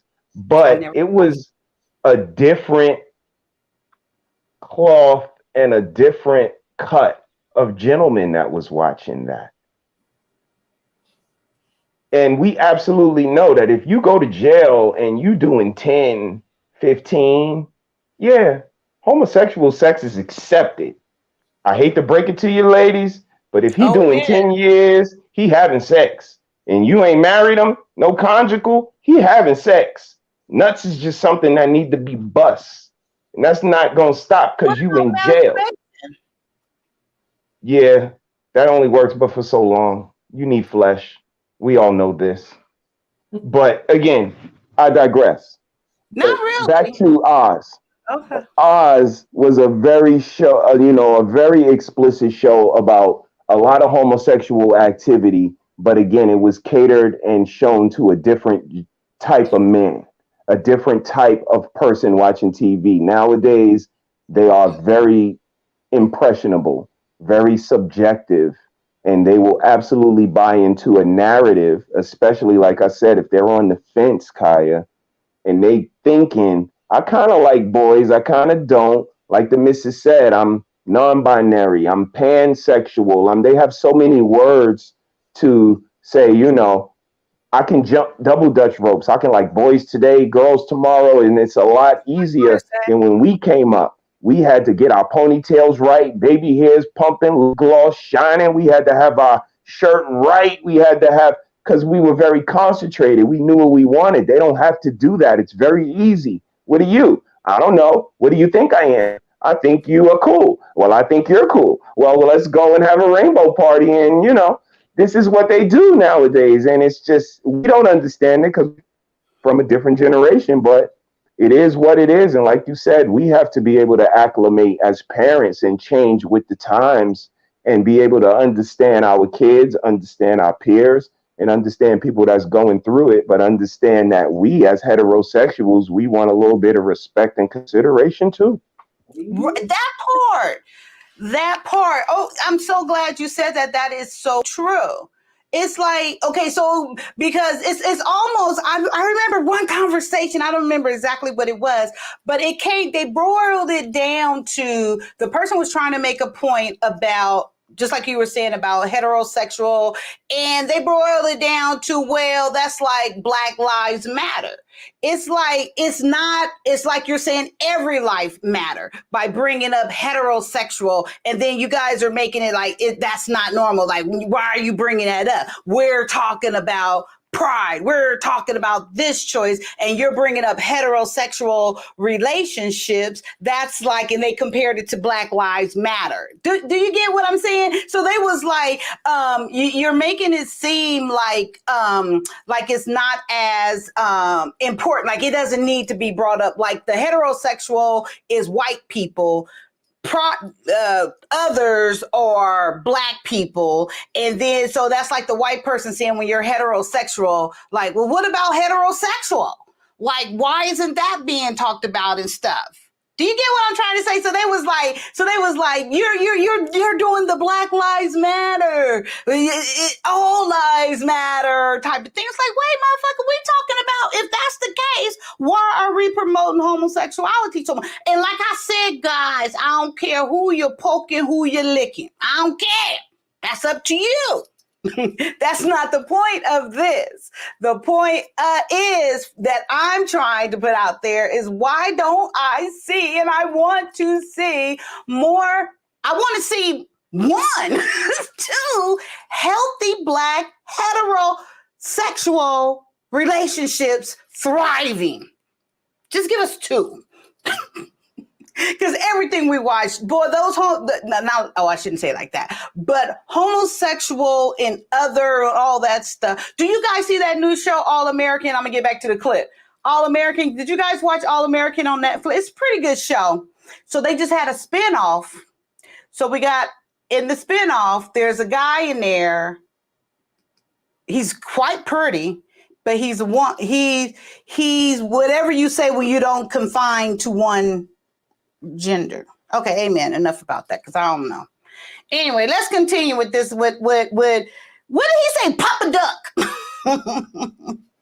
in the culture. And Rashawn, if you want to come up, you're more than welcome to. Anybody's more than welcome to come up, because he said and she said ain't gonna be up here much longer, guys. I love them, but they got a life. So don't, they about to go. Time. So I'm just saying. Now I'm staying, because it's been a while. But Rashad or whoever wants to come up, please come on up. I would appreciate it if you came up, because we like to lose them. Yeah, they got some real. See, now that is an example of a heterosexual Black thriving, beautiful Black couple. So we love your example, and thank you for always. Why did y'all separate? Wait, real quick, and I think I know why, but I want you guys to share real quick. Y'all know my mind be going. So we got new channels. We got Mr. He Said, and we have Mrs. She Said with the little underscore, and we still have Mr. and Mrs. He Said, She Said, something like that. But they got 3 channels now. Yes. So share, Nikki, before we go further, because I was looking for you guys, and I knew you guys wasn't gone, but I couldn't find you. So please share you guys' channel, and let's get those thriving and moving. I think I know why, and I'm excited. I'm so excited for it. So go ahead, Nikki. Our channel together, like you said, is Mr. and Mrs. Well, it's Mr. He Said and Mrs. She Said. You can also find us on the Harris Tribe Media Group. Mr. He Said has the Barbershop Pod on Saturdays, different times. So hit that notification bell so you know when you can pop in for a fade, or any of those, some braids, some cornrows, anything. Me, I'm just starting mine. I'm gonna have my first premiere tomorrow at 2. So it's kind of feeding off of what you're talking about tonight. The propaganda of television and movies and cinema, and it depicting these images and kind of causing a frenzy in our minds. So I'm gonna pull up one that has, some significance to a lot of us. You may have seen it before, The Color Purple. So feel free and pop in. So I will be discussing that at 2:00. All are welcome. And that's us. I will be there at 2:00. I already subscribed and hit notification on your channel and Mr. He Said. I ain't going to Mr. He Said. When I go over there, he ain't gonna know I'm there because I don't want to get called out. So I'll be there, but I ain't gonna say Go pop shit. I in. know my place. I'm gonna say hi, I's Be here. good. I ain't gonna say Right. nothing. It's So for the Mr. fellas. He It's tell definitely us for the about fellas. The ladies are definitely yeah. welcome to, pull up and pop in. Listen, because I If want you're to invited learn. up, then feel free. But it's for the No, fellas. you ain't gonna be invited up, ladies. Don't even try. Cry. That ain't your place. I'm telling you. I tried. Right. Even I if I'm invited, I'm like, in my place. Respectfully. I'll be in the comments supporting. I'll be standing outside the shop. Boy, go in there and get your cut. I would be like the guy say, I ain't gonna say a word. I'm gonna sit there in my place. I'm gonna say hi. I ain't saying nothing else. I'm gonna shut up, listen, and learn. Mr. He say, tell us about your channel and the motive and when it airs. Yeah, thank you, Kaya. The shop is on every Saturday, fellas. Usually in between 3 and 5. But if you hit that notification bell, you will not miss it. And it's a place for the fellas to come through and chop it up about experiences, reflect on the past week, and just get a platform for them to come through and share. And anybody that wants to come through, you're absolutely welcome. The ladies are welcome in the comments. And the next week, I'm going to have a topic that the ladies are welcome to join. So, Kaya, if you would like to join us Saturday, we will definitely let you know what we got going on. But it's going to be interesting, going to be fun. And we always keep the conversation moving forward. And, it's a safe space for everybody to come through and chill out. So please come through and check me out, man, every Saturday. And that's called A Shop with Mr. He Said. And you guys, I love that idea. I think that is one example of solution. Like, where to me, where I got banned from BAN, because these men are out here looking crazy to me because of this talk that they're having.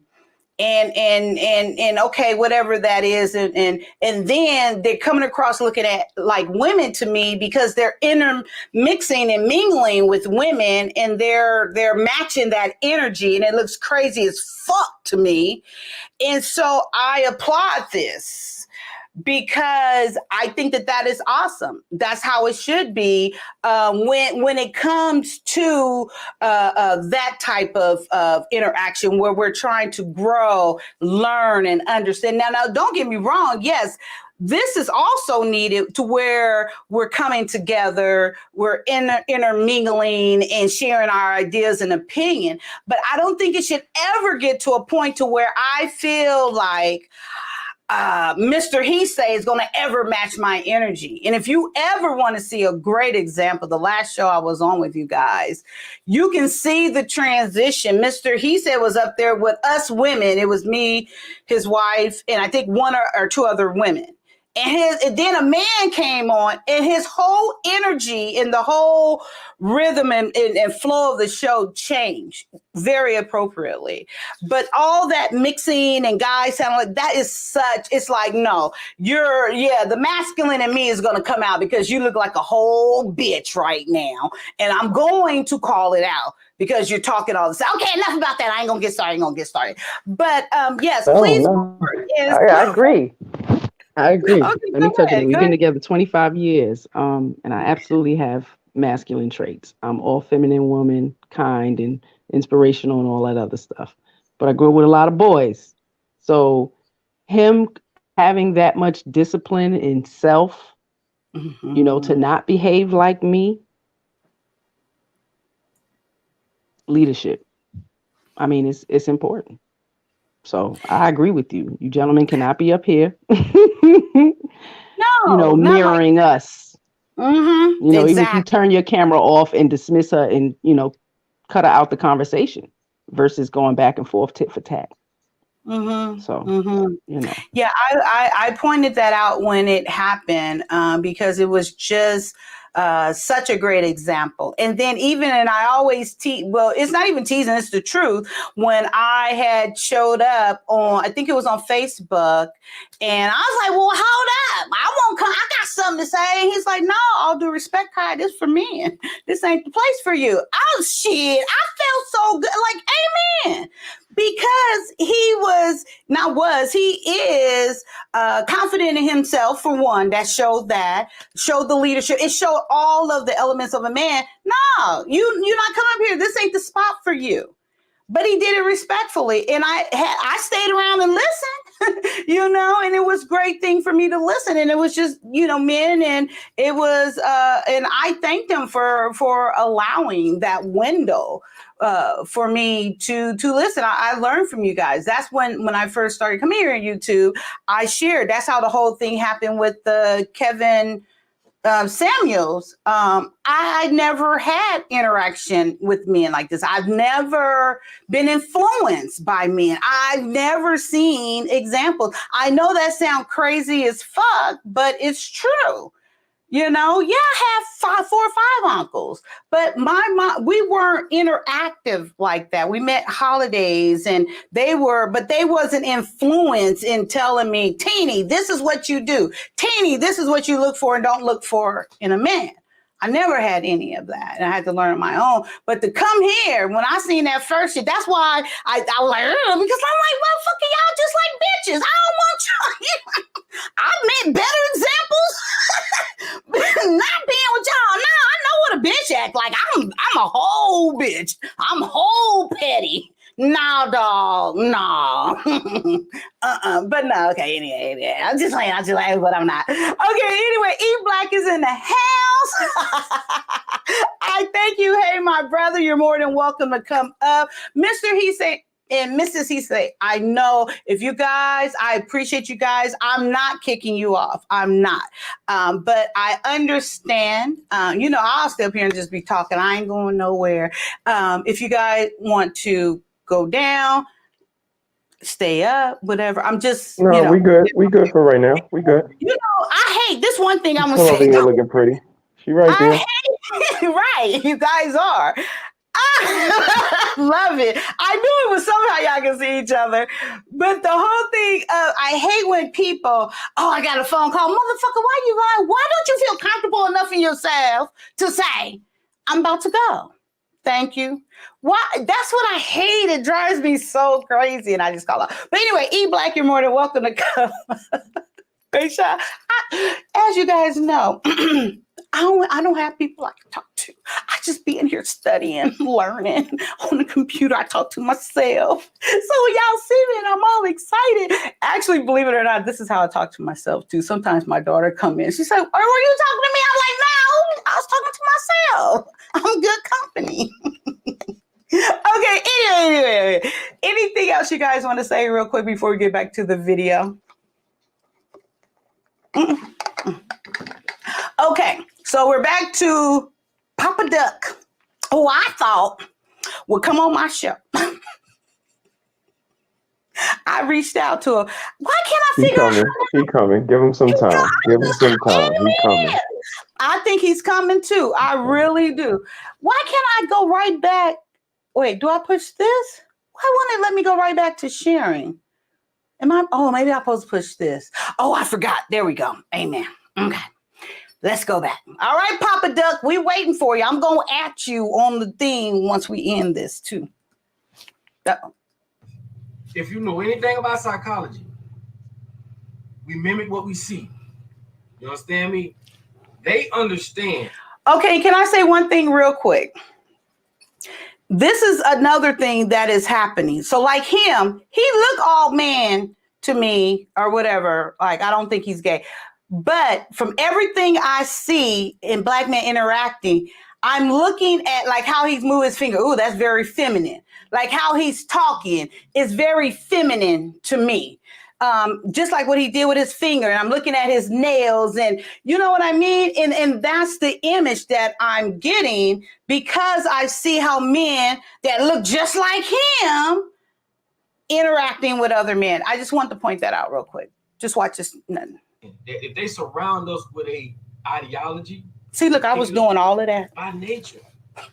So when they put on TV that it's okay for a rapper by the name of Lil Murder to be doing what he's doing with other grown like men. Like I can't really. I'm trying to, y'all got to go see the last episode. That wasn't cool, man. And again, I don't have no issue with your sexual preference. It's just the way they're pushing it up on us. So black women, y'all should be the most pissed. See, cause back in the day, you couldn't be around my grandma acting like you like you a woman, like you one of them as a guy. Oh, they'll whoop your ass. They'll shoot you. Man, my grandma would have shot the shit out of you for trying to portray one of them around them, hanging around them with the whoop. And again, I have nothing to do with your sexual preference. I'm just showing you how they're trying to portray and push this upon us for their personal agendas. Depopulation control is one. They don't want this black melanin to be duplicated for two. Now, the main thing I want y'all to take from this video is this.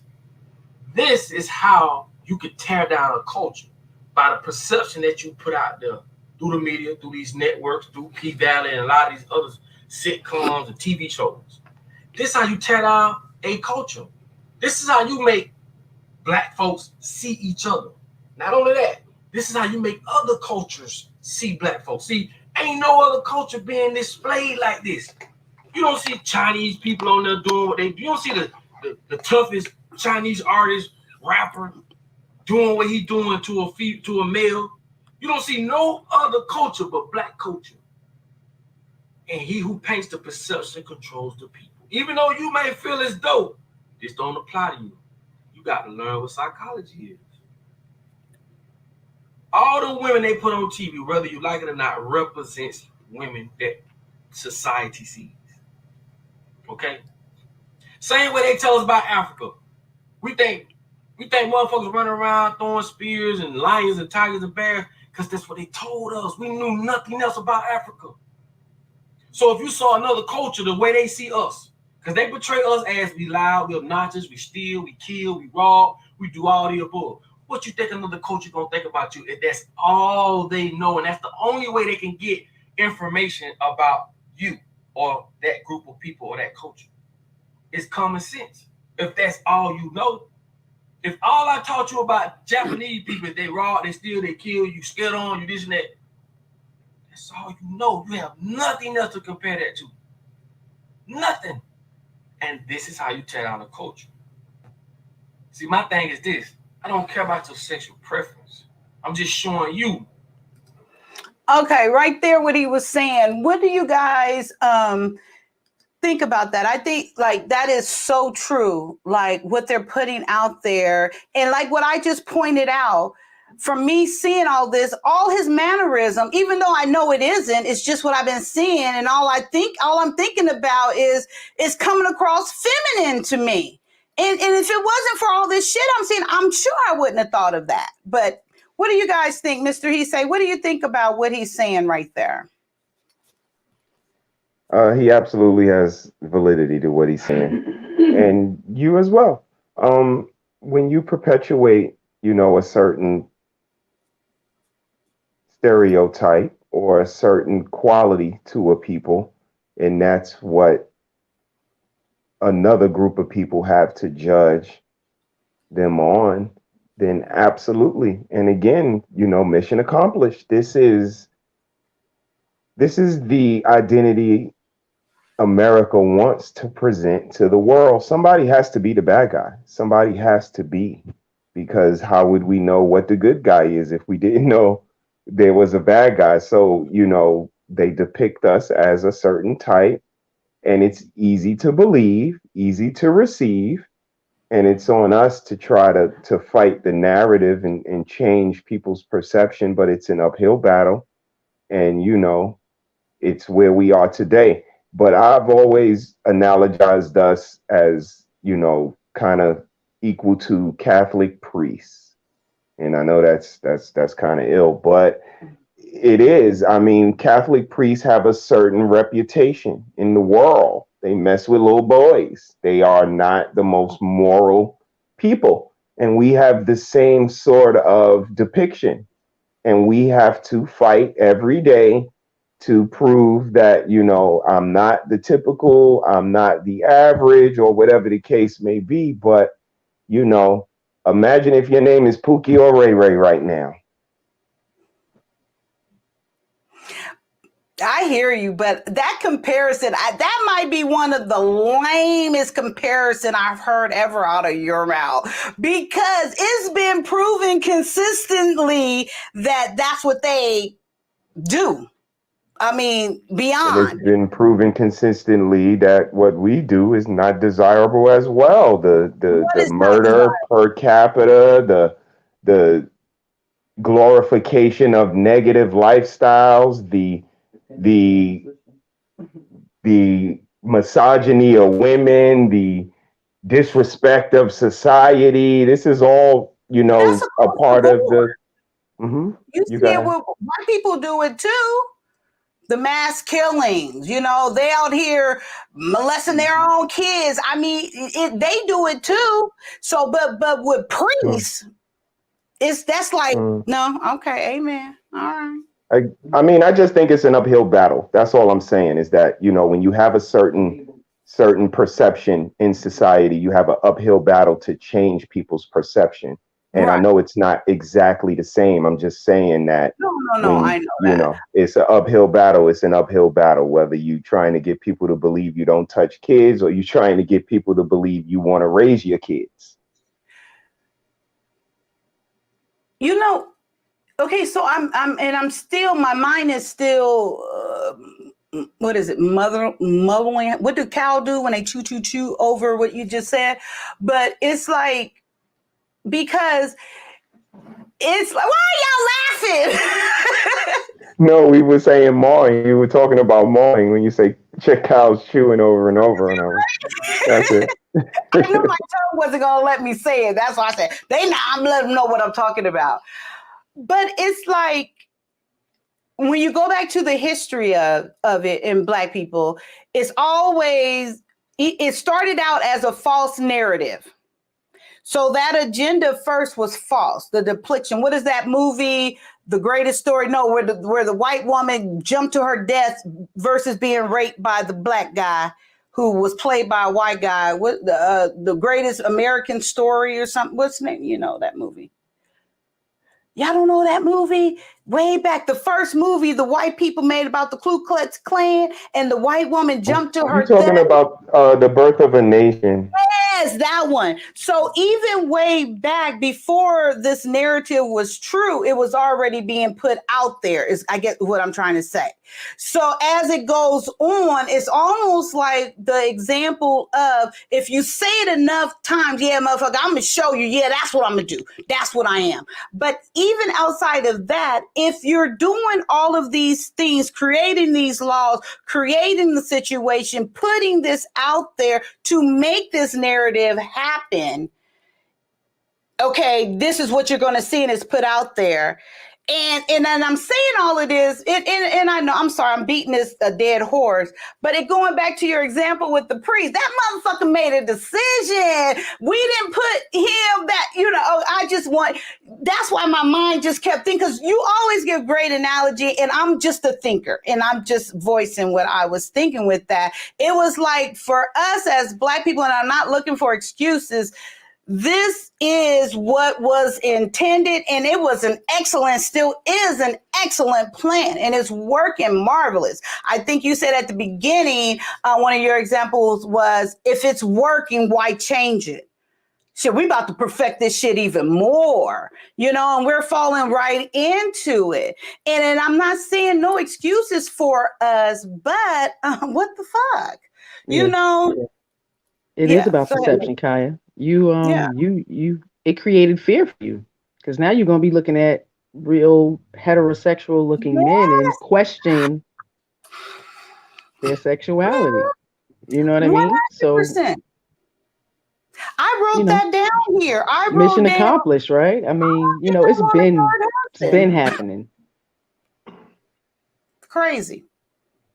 And then I mean, why you think we wanted to emulate white women? You know, all the commercials growing up didn't have people looking like me. You know, they definitely didn't have dark brown women on them now. Like you said, you can't even get a commercial with two brown people in a marriage. It's usually a biracial, you know, and that's fine. That's what we have in this country. But, you know, no depictions of any healthy, heterosexual, Black, solid foundations of family, TV, movies, commercials. Well, Ray Sean said he was trying to think of one. Ray Sean, if you're still here, have you thought of a movie yet with a positive Black, not even positive, shoot, Black people together? But can you think of that? Can you guys remember that commercial, that Cheerios commercial? One of the first one. I don't know if it was the first one, but got all that publicity about that Black man, that white woman, and that mixed child. And then it was a problem, you know, with the Cheerios. So then it became a problem. Well, what? Black men don't eat healthy. We ain't got healthy hearts, because the whole conversation went to, well, no, we weren't talking about the interracial part. Oh, you were talking about Black men don't have healthy hearts. They not gonna eat your. Y'all didn't hear that whole? It was crazy. But anyway, Rashawn, what you say? What did he say? They got everyone because we questioning if women were assigned. What? It's all confusion. I don't get it. What? They got everyone because we question if women were assigned female. It's all confusion. What is he talking about? What we were just discussing about the men feminine trait? I'm going to be questioning. Yeah. No, he was saying that men now have to question if a woman was born a woman. Now, if it was assigned. So we all have the same issues. No way. To a degree. You know, it's not just us. It's kind of easier the other way with men. You would think. I have a question for you, Nikki. So let's just imagine that you don't have this amazing Black man that you've been married to for 26 years. Okay, let's say you just you didn't have that. And you met a man. You're you know, you who you are, you know, and you vet. You ain't out here hoeing and all of this stuff and this. So you're talking to this guy, real nice, cool guy, looking good, y'all vibing, whatever, right? I know this is a stretch for you, girl. I know, just go with me a little bit. So you guys have, let's say you guys have had, you guys have been intimate already, okay? Not already, not quick, but you know, it was a progression and you're there. So now he's to a point where he feels very comfortable. Like, he's like, gosh, this is going somewhere. And you guys are having that moment, that talk. And you guys are talking about your past. And he reveals to you that, you know, in the past, he has been intimate with a couple of men. Let's put more of a scenario on it. It was college time. He found himself intimate with men, drunk, not drunk. Whatever excuses, it was done. Don't matter what the excuses are. Okay, perfect. That's amen. But some people need, you know, you see, I've been hanging around these YouTube people. These motherfuckers need much insight to answer a damn question. Okay, so you real. Okay, so let's keep going. So I'm me now, and I'm 45. I'm me now, and I'm 45. Yeah, let's say everything you're where No, we go like you said. Let's go. So he shares that with you. It was probably in there. Okay. Because it's a question. It's something that I would have dug before he even got in my pants. It would have been, those questions would have been posed. So now you just lied.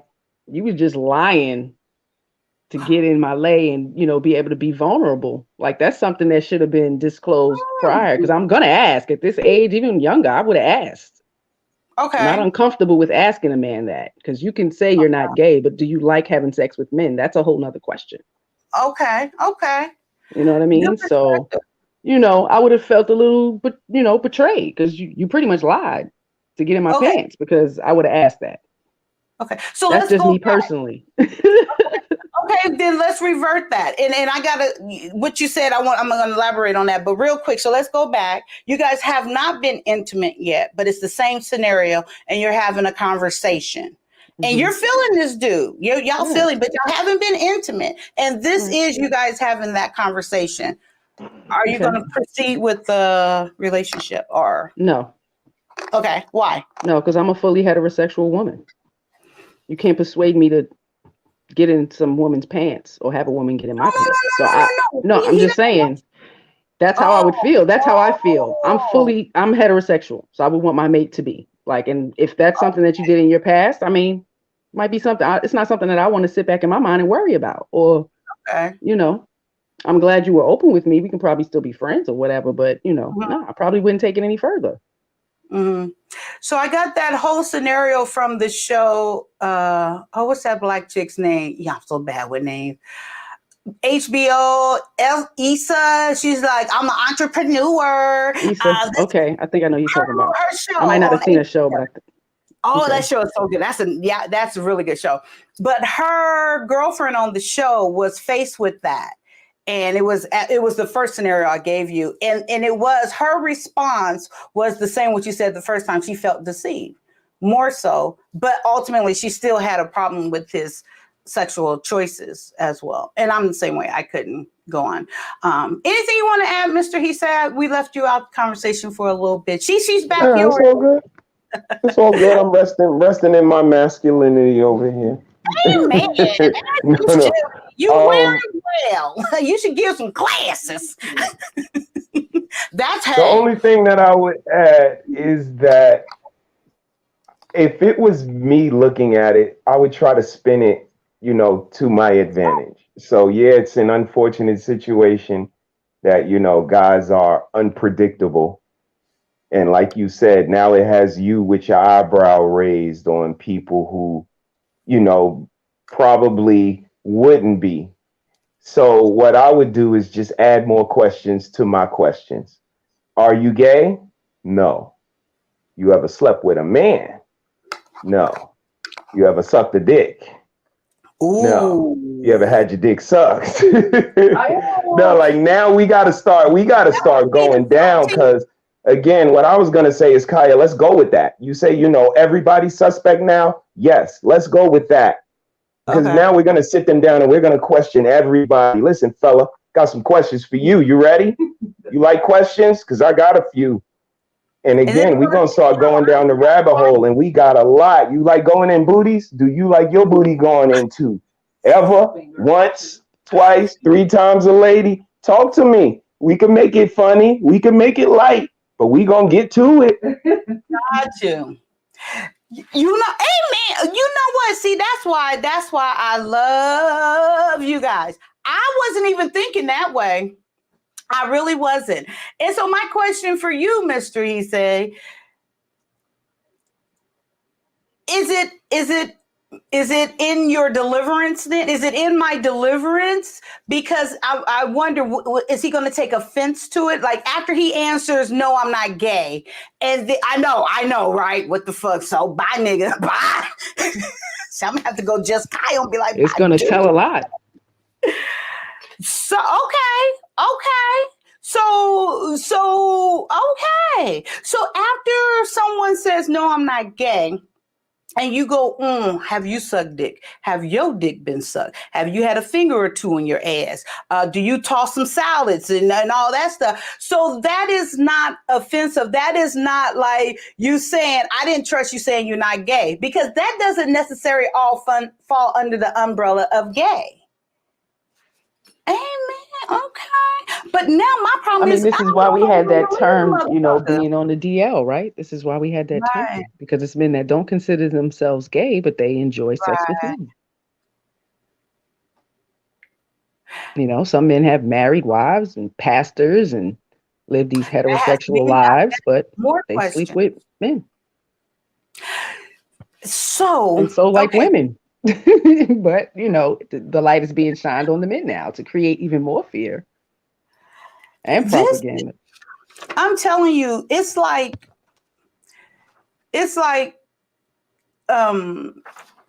you know how when people say that when guys say all women are like this, twerking and blah blah blah blah blah blah. All they all got multiple baby mama, blah blah blah blah blah blah. And then when our response is, my response, your response is, well, who are you surrounding yourself with, right? Who are you interacting with and picking, right? So, oh no, it's not that, it's all women, right? So I say all of that to say this. This conversation right here, right now, I promise you, I wrote it down about a third husband and like my perspective, how my thoughts are changing.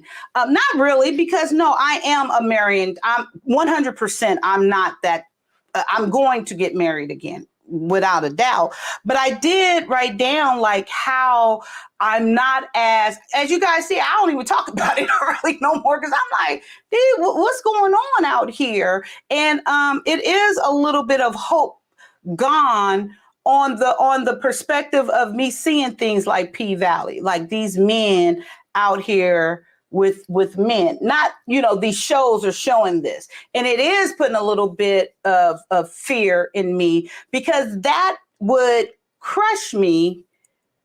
No, it wouldn't. It wouldn't crush me. I'll say it this way. I wouldn't want to go through that. I'm capable of going through anything that I have to face, without a doubt. I would not want to, for sure, deal with something like that. So, and then at this point, I think it comes back on me to make a better decision before I go into. And I say all of that to say, and with my example, see who you surround yourself with. You see how I didn't even bring it up, but our conversation went there because I'm surrounded by like-minded people. You know what I mean? Like it came up, and Mr. He said brought up, and I never even thought about that. That's a little bit more comfort, that I have a little bit more of a guidance if I when I get to a point of talking to a young man. These are some questions, Kaya, you need to ask early. Immediately, and and so I say all of that to say this is a prime example of you are, as an individual, who you surround yourself with, who you allow to feed into you mentally, who you have conversation with. You are what you think. And I really want to say that because I'm so tired of our Black people with these excuses and blaming other Black people for who and what they are and what they're surrounding. We have to take our own ownership. We have to hold ourselves accountable. And I just thought this was a great example. And I thank you. I thank me. Shit, I chose y'all because I like y'all, and and it's like all that other shit go. Okay, anyway, I ain't gonna go off on tangent. But what you want to say, Mr. He say? Okay, love, Mrs. He say. We love you back. We love you back. And no, you are absolutely right. It's absolutely a level of accountability you have to have for yourself in order to do anything. And, that's where it starts. And it's way easier to blame the other person. It's way easier to say, again, you are on the DL behind my back. You didn't tell me, but you didn't notice. You didn't use the necessary know-how, the necessary foresight, the necessary judgment of character to judge my character. Don't think everybody's going to do the work for you, because they're not. You're going to have to do a little bit of it yourself. And if that means asking a few more questions, observing a little harder, paying attention to your surroundings, the red flags, and all of the other things that people say, do some of it. Do some of the work, and you'll see what you're working with. So I have a question. Okay, because this is because I'm the type of person where I do and I have to get out of this. That's why I'm asking this question. Trust, integrity means a lot to me. So I think initially people are given trust. So if I'm saying I'm putting myself out there, and it comes to the opportunity where I meet a young man, and we're talking and vibing. And yes, I asked those questions that we just talked about, and okay, that's cool. How far do I go with it then? Because now where I'm at now thinking, it's like, well, mother, I know about credit and history and bills and I want, what you got going on there? Do I interrogate him about that as well? It's like, how far do you go? Mm-mm. I mean, if you interrogate, you got to allow him to interrogate. If you interrogate, you have to allow him to do the same.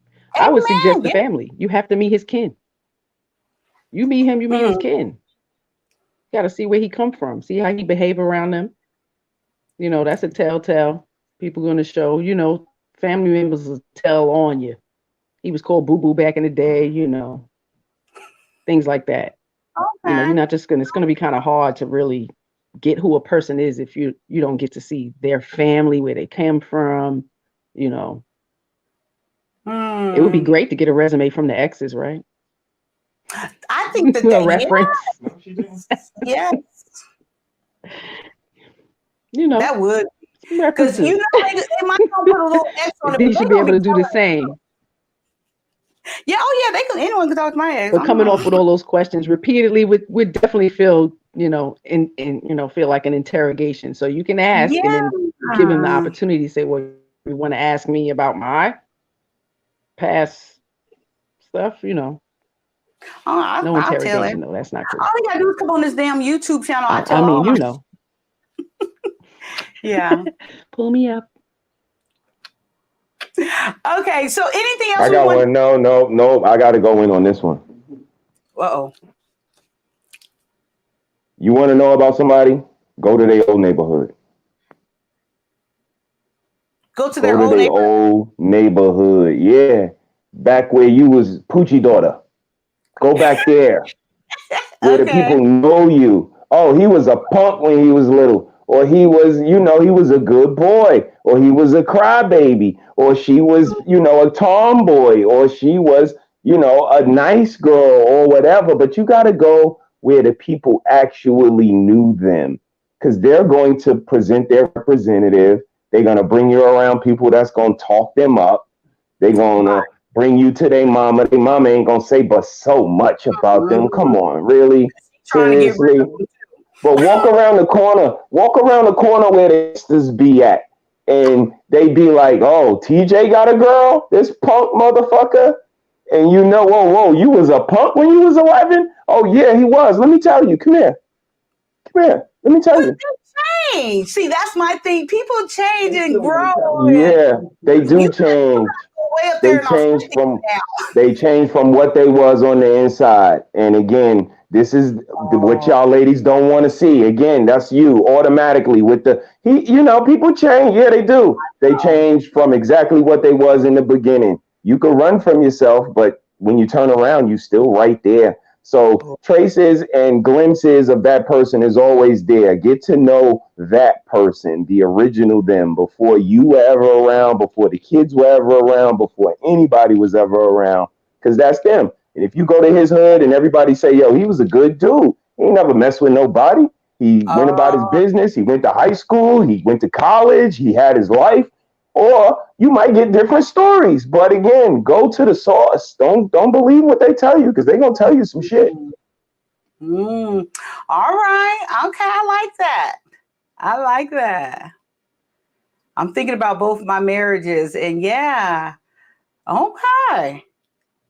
You're on mute if you said something. Oh, I thought, he talking to you, Nikki? Okay. Yeah, I was talking to Nikki. Okay. I forgot y'all right across from each other. Okay, so let's get back to if anybody else want to come up, I'm putting another PSA out there because I don't know how much more time we got, okay? We got a loving couple here that they do enjoy each other's company. So I don't know how much longer we got them. He over there talking off the mic with her now. So he's probably telling her, go on. Setting it up. He's setting it up. See, I know these clues. Oh, shoot the bed right there. We about to lose them. Look. He ain't got no drink in his hand no more. Okay. See, you got to read all these verbal clues. See, look. He ain't got no alcohol beverage. He's set. He ready. He ain't going a little bit too much. He right there. Down with settling in. So we about to lose him. So Ray Sean or Bree or whoever wants to come up here, please come up. But if not, I'm still not going anywhere. I'm going to talk y'all ears off. But let's get back to the video. Let's do about like another couple of minutes and then we'll talk again and we'll see where they're at then, okay? We're going to see how her hormones, how far they make it across the room. We're going to tell, don't move too much, Nikki. Don't move too much. Look. Love it. Oh. How they use that to tear us down. They're not going to put what a man is in front of us. They're not going to put what a real woman is in front of us. Why? Because they don't want that. They don't want love, peace, family, togetherness. They want chaos. And this is all this whole video is about. That's the main thing I want you to take from this video. It's not about P-Valley. It's not about that. It's just about how they take these sitcoms and these shows and they paint that picture of what a black family, a black man, a black woman is to us. And we view that shit. Then we view it on social media. Then we view it in commercials. Then we view it in this movie. So you so surrounded about this concept of this is how black folks are. Then guess what? They just painted your reality when it comes to black folks. They're not going to show you nothing positive about it, period. I got to tell y'all, a lion ain't going to show a gazelle how to get away from him. Everything these people do is weaponized. What I told y'all, silent weapons for a quiet war. Get that through your head. It's so many reasons I can give you on why they pushing this on us. See, they don't want it to be a gender. See, y'all better know what Agenda 2030 is. There's not going to be a gender. Don't you know? I don't know if they passed it yet, but I think they did. Where teachers from grade kindergarten to third grade, they cannot identify a child as a boy or a girl. What kind of shit is that? What? See, they teaching us to accept the things they want us to accept so that it falls right into play. This is another silent weapon for a quiet war. I told y'all got to read that book. And you have to have two sides to make some shit, to bring up some uproar. One side gonna be for it because that's what they for. Okay, cool. Another side gonna be against it. I don't care about either side. I'm just saying, don't push something that's unnatural onto us. Let me give you an example. So I don't want nobody catch no feelings. Let's just be honest. If you smoke rocks, crack cocaine, right? We know that ain't cool. That ain't the thing to do. Why? Because it destroys people on all aspects. But to make something like that that's unnatural, natural, and cool, that's basically what I'm saying. Regardless of, oh, it's just sexuality or it's just your preference. Bro, man made a man. God made a man and God made a woman. And we already know how that goes. But the way they twisted it and pushing it up on us, I'm telling you, it's for their agenda. It's why I say it has nothing to do with your sexual preference. They're just taking something that's unnatural, making it natural for their personal agenda. Again, I don't care what you do. Like, I'm for you doing you. It's just the way they pushing it up on kids and pushing it up on us and making us seem like, oh, there's no gender. How in the fuck you gonna tell a little boy he's not a little boy? Or a little girl, she's not a little girl. Then what the fuck is you? See, this is what you do when you put the devil in control of your life. They make you live the life they want you to live. The way you feel about yourself, this is the crazy part. The way you feel about yourself is controlled by them. Everything that's about you that you know and don't know, they control it because they the one put it there. They the one told you, oh man, it's okay to be this and be that for their personal agenda. See, that's what you got to understand. So the way you see things, the way you perceive things, it was taught by the same motherfuckers that has this agenda. How you gonna use a rapper, right? Rapper. I've been named Lil Murder. a hardcore rapper. Do you know what that does to the black community? Do you know how that look to these youngsters that's coming up? Now, I ain't talking about you 35, 40. I'm talking about these youngsters that's coming up. Shit that we didn't see on TV. We couldn't see that. Oh, no. We couldn't see that. But you know, some people going to say, oh, times have changed. You're right. Yeah. But common sense is a motherfucker. I don't care how much time changes. Man is supposed to be with a woman. And a woman is supposed to be with a man. Now, anything outside of that, do what you do. I don't. Okay, guys, I don't want him to go too far because I'm going to forget. So I want to go back to the first thing he was saying about the school, that something Agenda 3031 or something. He was saying like teachers can't refer to little boys and little girls as little boys and little girls. Have you guys heard of that? Nikki? No, he said Agenda 2030. We haven't heard of this specifically, but we definitely see that, you know, being cultivated in classrooms and in the school system, that you absolutely have to respect and identify children either as they say to identify them, and you can't offend them by misappropriately identifying them as well. So I can't say I can't see it because it just keeps you safe. As long as I don't call you a boy or a girl, I'm not at risk of being wrong. So if I'm not wrong, then we don't have to go further down that rabbit hole. So here's what I'm going to do. I'm going to call you, you know, they, or just Billy. Everybody can be referred to in the third person. You know, Madonna and Prince and Michael and LeBron James. So, you know, this is where we live now. This is America. Welcome to America. So this is what freedom looks like. This is freedom. Like, what the fuck do kids know about? What? Wait. wait. Yeah, they know who they are at 3. Kids. Wait, huh? They know if they're a little boy or a little girl because what we tell them. Mm-hmm. They won't know my son. I mean, the homes are so fluid. This is what he's saying. The communities are growing so much in this fluid lifestyle that they are allowing the children the space in the room to decide who they are. But Yeah. okay, but my thing is, how can you do? I mean, shit, I'm 54. I'm still learning a bitch. You know, I'm still getting to know me. Huh? Okay. So if they got that much choice that they can make, and this is the agenda, why the fuck am I responsible if they go out there and hurt somebody? Not that much choice. Only with that, just Kaya. Only with that. Oh, so they get to choose. Right. Let's not put that out there. They don't have no other choices. Actually, if she's 12 and there's a boy that is 19 and he sleeps with her and he gets picked up and he goes, no, you know what? She said it was okay. Right. You know what they're going to say? They're going to say she doesn't have the right or the ability to make that decision for herself because her brain isn't fully developed.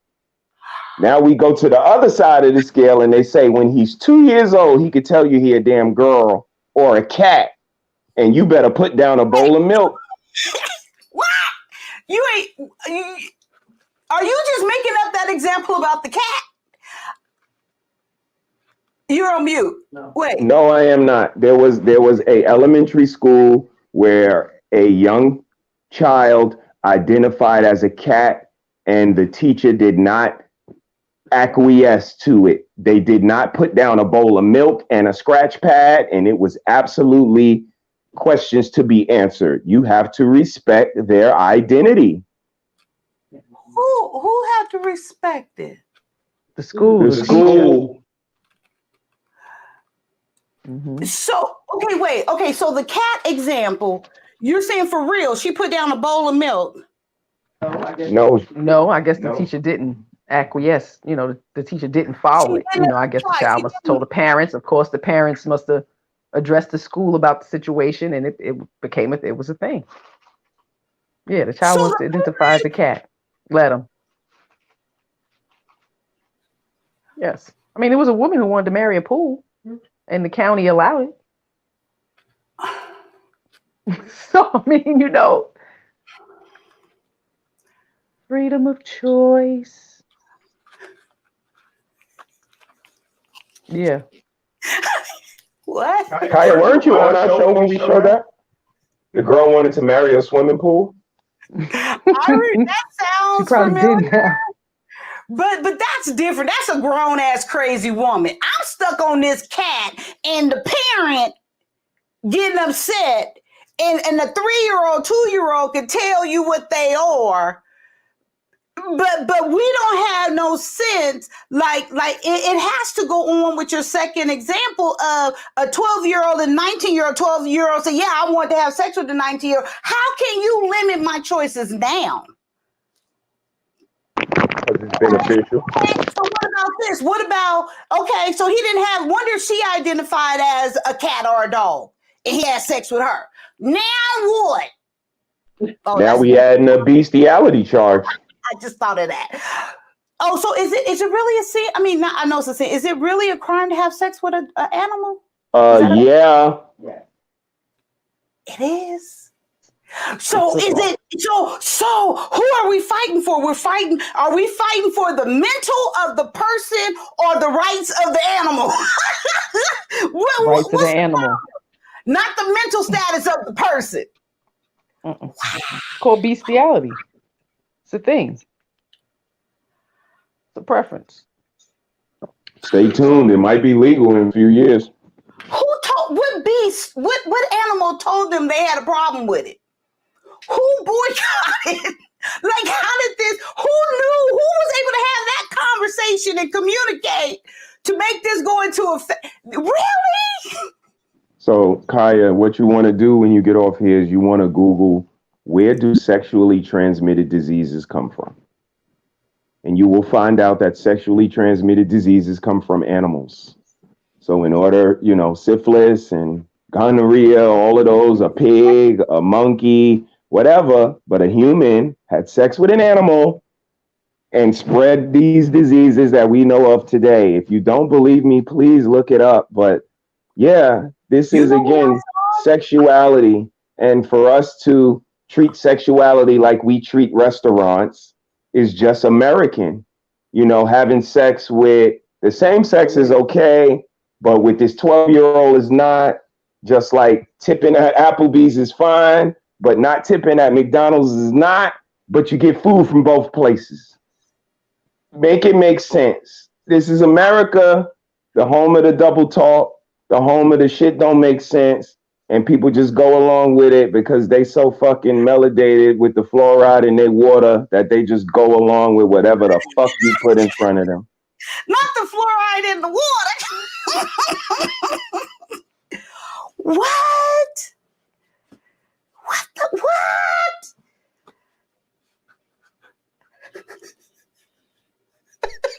The brainwashing is real. The movies they showed us back in the 80s and 90s. Mm-hmm.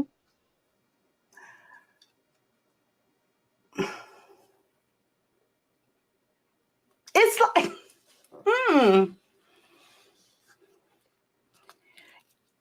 I wish there was a way to share my brain, the activity. Because like I say, I'm such a thinker.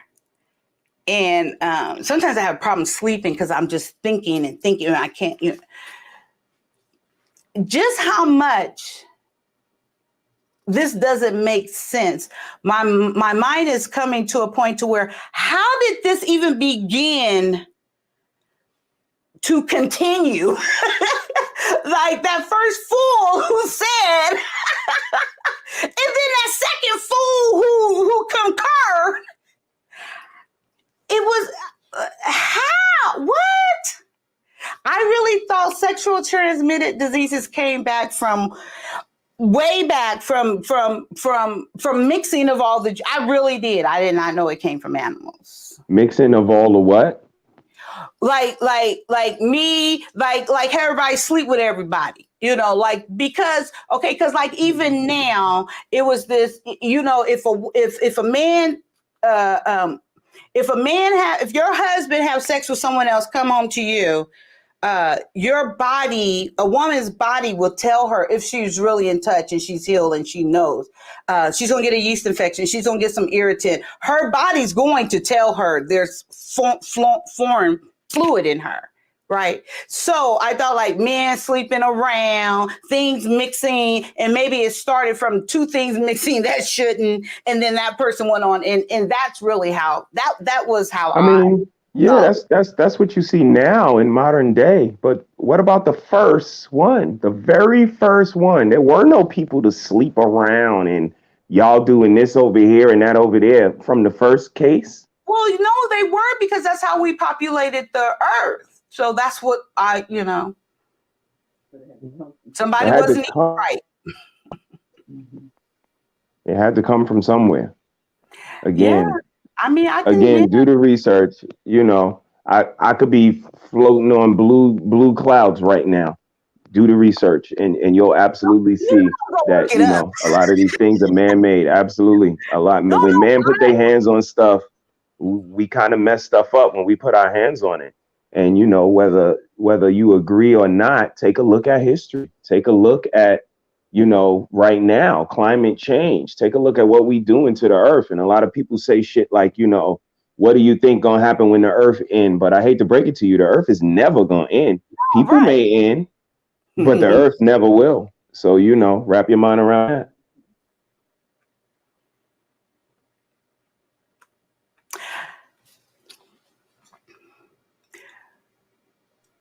Who is in control? Who is in control of the propaganda? Propaganda. Thank you. I need to use that word. Yes, the whole scenario. I mean, I would say the 1%. I would say the people in charge of the broadcast systems and the radio stations. Yeah, because the people working there have to push what they say. Remember when we was growing up, the radio stations had a lot of freedom. You know, that's how a lot of underground artists got heard, because they were able to just play stuff. You know, somebody drop a tape and bring it up. Yeah, ain't no more of that. From city to city we go, they play the same stuff. That's true. If you hear about something or somebody told you, you got to go look them up. It's not being played. These good artists. But who's in control of... Okay. So let's go back to P Valley. I want to bring it back there. So, like, okay, did we ever establish that these creators are Black people, right? I think I didn't look them up. I know the creator, I know she's Black, but I'm assuming the writers and stuff are Black. Okay, so let's go back further. Let's go back to like the P Diddy's and all of that stuff, because I got exposed to that bullshit, the initiation and all of that stuff. Okay, and it's secretive. Okay, right, and then demonic from what I'm hearing and blah blah blah blah blah. Okay. I want to go back. So why did that start? Where did that bullshit start?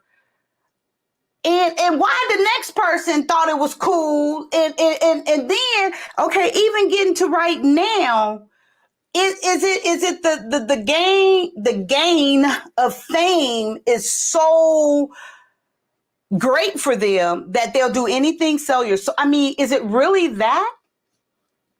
Like it's like, am I the only common sense smart person? Are we the three only people that got some motherfucking sense? I mean, I don't get it. Not at all. Not at all. It's a lot of people out there with sense. But, you know, Kaya, is just like everything else. It's just like politics. It's just like sports. It's a boys' club. And in order to get into the boys' club, you're going to have to do some things. You're going to have to make some sacrifices. And, you know, depending on what kind of club you're getting into, it's going to look a little different. And at that echelon, that, you know, two-way type of thing is a thing. Just because we see people in the public eye doesn't mean that their sacrifices weren't great for us to see them. And, you know, like I said, it's a boys' club and you got to do what you got to do to get in. But on the other side of that spectrum, when you get to that level, pussy gets kind of boring, Kaya. I hate to break it to you that if I go to 50 states in 12 months, I'm getting 30, 40 girls in every state. Shit get a little redundant. You know what I mean? Like the VJJ gets a little, all you could go is forward and reverse. I hate to break it to you. So let me grab one of these boys. Let me get a little bit of this tight. Let me do a little something different. And for some people, it's just that exoticness, that allure. But for some people, it's that obligation, sacrifice. And if you want to get what we have, you got to play along. Okay. After so long, what's after that then? Because that tight booty gonna get loose. That dick gonna get old. What's next? What? Oh, we going out to the island with Epstein. Now we might get some little boys or some little girls. What you talking about? We got money. We got private planes, private jets. Wow. What you talking about? We that crowd. Holla at me. We going to Bangkok tomorrow. And it could be a sense of power. You know, money ain't enough. You got so much money. The power to be able to do what you want. Isn't that crazy? That is so true. And without talking to you, my mind, I've thought about this multiple times, and I've seen those shows, but my mind didn't put that type, like that together. But that is true. You go to the kids, you go to whatever is next for you, you go to animals, and that's rich. That's why we don't understand their world. That's why they say shit to us like that. Like, you can never understand my world. I bet I can't get on a plane and go to some state where no one knows me, go to some country where no one knows me, do God knows what, pay for it all with a nice big check, and then come back to play, perfect mommy and daddy back in the States. And please, Kaya, you have to think on their level, because they have the plethora, they have the accessibility, they have the options to do what they want. Why do you think they want so much money? Why? I mean, after so much, you like I just found out Bill Gates, his wife, they gave away 30 billion over the next 6 years. It's like like, why I don't know why. So it's this, Nikki, you on mute. Is it? Yeah, I said it probably, gives them a lot of tax relief to donate all that money to give it away. Yeah, well, yeah, I know I get that part, but it's like he said, why do they want so much?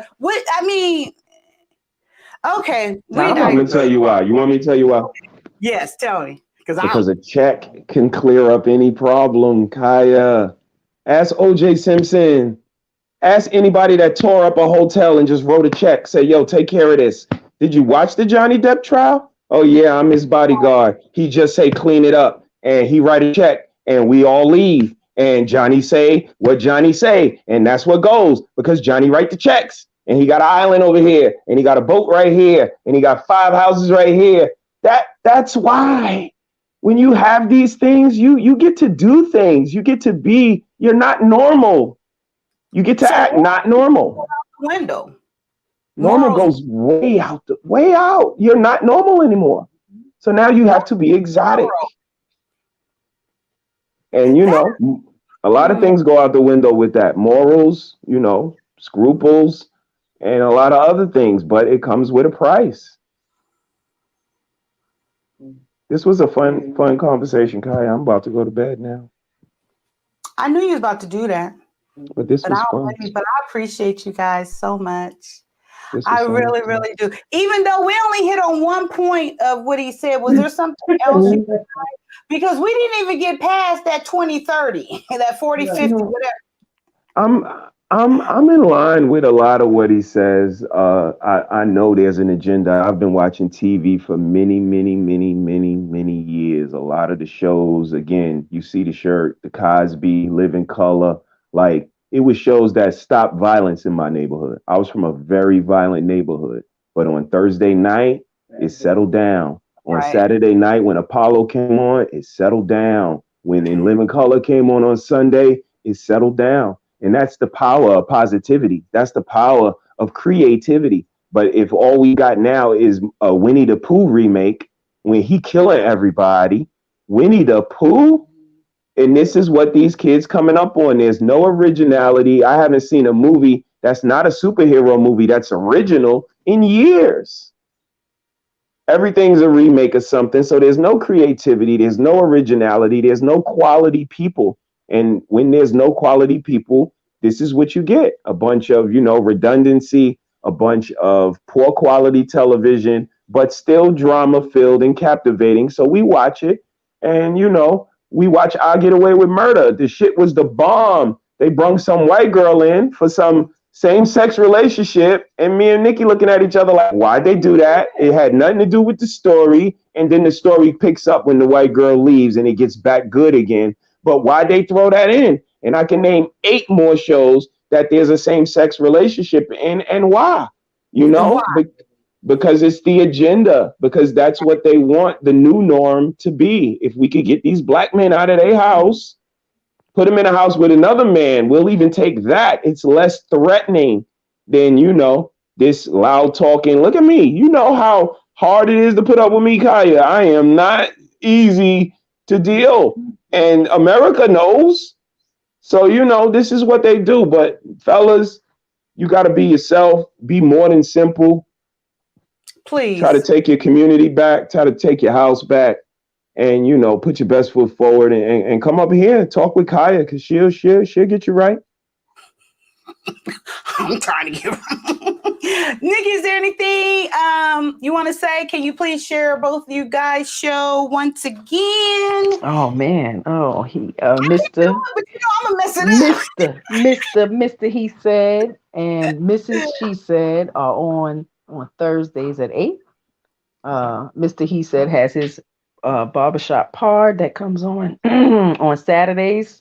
Hit the notification button because he does whatever time he decides he wants to.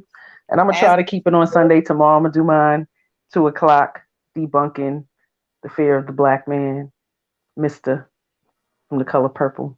Movie came out in 1985. So yeah, I'm gonna touch up on that. I wanted to talk about the rich man real quick. I know it's a Bible verse that was said, always, it's like taking a camel through the eye of a needle for a rich man to make it into heaven. And you wonder why, right? They have so many options. They do so bad. Right. It's not just about the greed. Right. You do too much because you have the ability to, right? Mm-hmm. Yeah, instead of spreading goodness and giving it away. So, it's what happens. And it's why these kids aspire to that quick, instant money. They get to do what they want. Right. It don't last because we're not taught to deal with our finances properly. So, Right. A vicious cycle. But this It is is. so great. Thank you for having us on. No, thank you for coming. I appreciate you guys. I will see you tomorrow at 2. And real quick, did you read the book Color Purple, or the book is different than the movie? Absolutely. I'm going to touch on that. Okay. Yeah. Okay. I mean, just the difference that was pointed out back in the day. Yeah. Okay. I'll talk, and I look forward to our conversation tomorrow then. Good night. Enjoy that black man of I yours. will. Love upon him. As you should. Bye-bye. Thank you. All righty, guys. It's me. Just Kaya. Okay, so I'm going to put the link. Everyone's welcome to come up and have the conversation. Every time I say the conversation, I don't know if you guys ever seen Larry Reed Live. He says the conversation. I like him. Yeah, but that's Larry Reed Live. So I try to catch myself because I keep trying to steal that, and I'm too original for that to do that. All right, guys. So I'm going to the links in the chat. If you're coming in now, I hope that you hit that like button. If for being here, just hit the motherfucker. Even if you don't like me, you ain't gotta like me, just hit it. It'll help me out. And hit the subscribe button. Notification. You never know when I'm going to pop up. We have fun over here. We have the real, true conversation, if you ask me. Please leave a comment, participate in the chat. Do anybody have any questions? I don't know who's here now. So I think, so there's 9 people. So it must be only people here that they don't want others to know that they're here. Amen. Okay. So if anybody wants to come up, I don't plan on going. I don't even know what time it is. What time? Oh, it's only 10:30. How long I've been? Only been up here 2.5 hours. And thank Mr. He said and Mrs. She said. That is a mouthful. But I love the message behind it. Love in abundance. I meant to thank her. So Mrs. She said she does t-shirts. She does apparel. I think she does more than just t-shirts, but love and abundance is would that be the logo, or that's their phrase? Oh, yes, of course. So yeah, there we go. Yes. So Miss Nikki, there we go. Hashtag t-shirts by Nikki. So I got a message from her today. She sent me a message to verify my address because, like I told you guys, I'm still packed up. I finally found the house. Yay! That I want, and we praying to God for this to come. And of course, I will take you guys on the journey of that. But I haven't moved yet. Okay, there we go. Hashtag love and abundance. Yes. Hashtag he said, she said. There we go. See? I'm still trying to figure that out. And when do you put the at? I think, if I'm not mistaken, that's to let the person know. Okay, yeah. But so she had reached out to me, Nikki, that is. I think it was today. My days run together. I think it was today. And you guys know I got a hoodie. Love it. I sport it. I absolutely love it. And so I had told her I wanted a tank top. Show off my tattoos, and they're comfortable, they cute. And so she sent me a message today, said she has made one for me. And I asked her how much, and she said, no, ma'am. She said, no, ma'am. She's gifting it to me, and I appreciate that so much.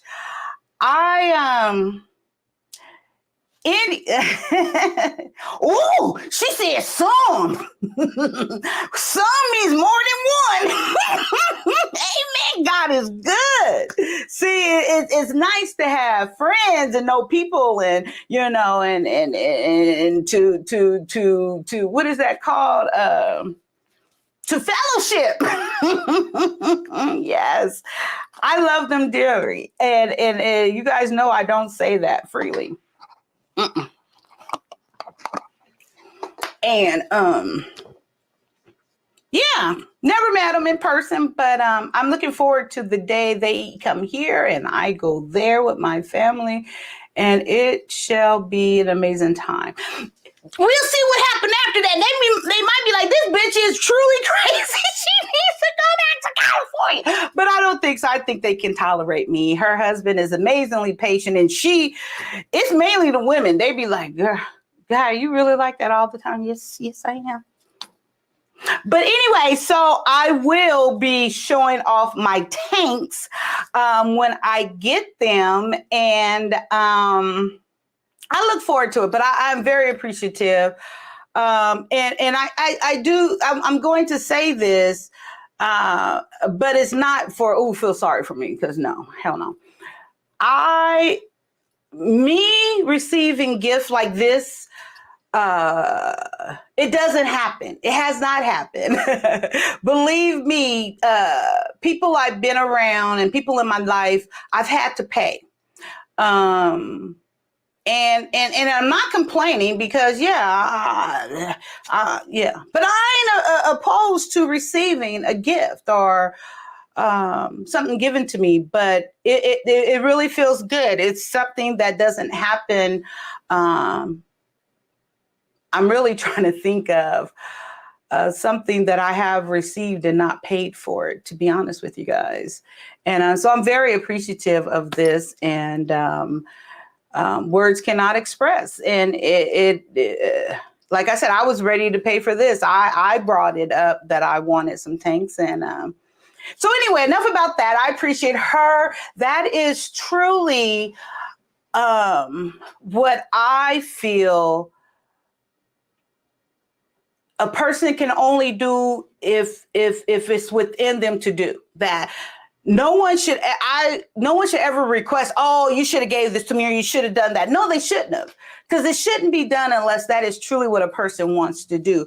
And I forgot I had these glasses on my head, and me and Jordan rushing out to the stove. Wear my glasses. Okay, so it's lipstick all messed up. Oh, I didn't even brush out my curls. Y'all see how I was rushing? And no, I know my thoughts are fleeing, but I know what I was just talking about. But amen.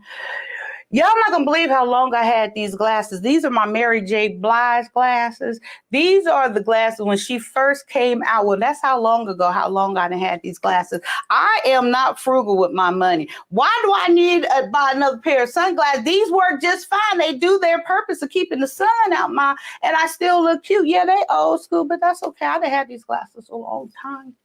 But anyway, okay, so I'm going to know if anybody wants to come on up, please do that. Okay, but no, let's go back to P Valley a little bit. So when I was watching the scene of, okay, first they start giving the hint. These are, I'm about to get into, dang it, spoilers. So I'm about to tell what happened. And I'm about to tell how I saw it. Y'all gonna get Kaya's blow by blow of what I saw and what I was thinking when I was seeing this. I was jealous. I was jealous because this wasn't the first time that it has been shown to me on a show, how showing an example of Black men being intimate with each other. I was jealous. I was trying, even when they were back playing shows of heterosexual families, it wasn't, even though I know it was a different time, but it was no sense of intimacy, no sense of just holding hands, no sense of just looking at your husband or your wife across the room. So when I say intimacy, because I have discovered a lot of y'all motherfuckers on here on YouTube don't know what words mean. And we really, and I tell you, I admit when I don't know, if I don't understand what we're talking about, look these words up. Make sure you look up and know what intimacy means. Because a man will go, I am intimate all the time. No, you're not. What is intimate? Shoot, I told her she mine, I'm hers. Motherfucker, that ain't intimate. I shit with the door open. Motherfucker, that ain't intimate. That's nasty. I don't want to fuck you then. But my point is, look these words up if you're not sure what it is. But back to P Valley. Okay. So I'm talking about the last episode I seen. I think it was 5. I'm not even sure if there's another episode after that. I didn't even finish that episode actually, but as it began, when the light-skinned guy with the eyes, which at first I didn't think it was going to go that way, but then they start giving you the hints where he shared the story about when he was in jail and that his notes and letters meant a lot to him, got him through in confinement, solitary is alone. Is solitary when he was locked up by himself in the hole or whatever, how his messages, what happened, Jill? Hey, Kai, I'm back and listening, laughing. Woo, woo. You can come on up if you want to, but amen. We said we was going to meet up and do me and Jill. She's here in California. How's your grandson? She said that when we meet up with solitary, that we will do a live, then. But thank you, girl. Yes, I'm about to get into this story. Y'all about to hear about to hear what goes on up in my head. Okay, solitary. Wait. Solitary. Yeah, solitary. Okay, alone. So, okay, yeah. So when he was in solitary and then the guy, Murder Inc., and you know what's so crazy? This is another thing. He's sleeping. Thank you. Oh, he's there with you still. Okay. How old is he? You know what? The Lord has revealed to me, I'm going to live to be 96. So I will get a chance if my son said he's not having any kids, and I'm inclined to believe him. But you never know. I don't know. But my daughter, she don't know if she want to be with a woman or a man. Oh, did she hear me? Jordan. I was gonna let her. If she come in here, I'm gonna have her tell y'all why, because she don't know why. But anyway, she plays that little game. But she does things because my daughter likes the way I talk. I talk like this around my kids. What the fuck, Oh, I got something else I can share too. I know I'm all over the place. I'm sorry, but I got it. I'm gonna remember. Let me write myself a note. I gotta share this with you guys. I was going to share it on the other. Let me write it down real quick, guys. Okay. So I talk like this, like this is who I am. This is how I talk. And because I told my kids like a cuss word, who told you it was a bad word? I think I had this conversation with you guys. Who told you it was bad? What makes it bad? What's your intent behind it? That is what I said. Orange. You say orange wrong, it could be bad. Yes, girl. Can't wait till we meet up. Absolutely. And you don't have me fooled no more, Jill. So I know you're not taking those beautiful pictures now. You could have kept going with that with me. Because I was thinking, dang, this girl takes some good pictures. Oh, he's 2. Ooh, my daughter and son-in-law are on vacation. Oh, they black. Is she married to a black man or is he white? They get vacations and they got, look at this generational love. And they got you to keep their 2-year-old. They got a 2-year-old and they get to go on vacation. They're both working. Or she is stay-at-home mom. Girl, see, these are things we need to put out there. Where did they go? It don't even matter. They together on vacation. Is he the daddy too? Girl, see, these are the things that need to be. I'm laughing, but I'm serious. But amen. Amen. That's what I'm talking about. Okay, so him being in the place, in the solitary, his letters got him through. So soon as I heard that, because that was the first, they sitting on the steps. I can see it now. And when they left out, I already knew it was coming. Already knew. But then I kept saying, not old light-skinned boy. Y'all know I don't even like light-skinned boys. And he looked like brother over here, but just light-skinned with lighter eyes. And I was like, here we go. Okay. I began to get turned off. But I said, I'm gonna watch it. Oh, okay, he's black. Oh, Palm Springs is expensive. I love me some Palm Springs is very relaxing. Oh, and they're on the off season, which is amazing. You should always, if you go to Palm Springs, you should go on the off season because Palm Springs, for one, is very, very, very expensive. But in the off season, which is the summertime, because it gets like 120, 130 consistently, it's cheaper. But not only is it cheaper, you have the whole area for the most part to yourself. But it's just a whole bunch of gay guys, not guys, gay people. What are they called? Them. I don't know what the hell to call. Yeah, but I mean in a good way. Like they're friendly. They start paying for your food. Oh, pay for that ticket. We got it. They be drunk. Anyway, I love Palm Springs. Palm Springs is only like not even 30 minutes away from me. But that is nice. Very, very, very nice. Okay, let's go back.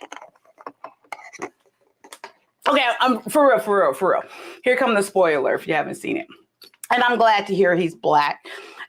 Yes, I will always get excited and applaud black marriages. I don't care what nobody said. I don't care what you think about that. I'm going to even go this far to say this. I'm going to even applaud a so-called bad black marriage. If they stand together and they working it out and doing the best they can, if they're two black crackheads together and married, I'm applauding that shit. Yes, I am. They could be crackheads and be single, but I'm applauding it and I'm promoting it and amen. Thank the Lord. I'm pro-black. Okay. To the story. I love black love. Amen. Okay.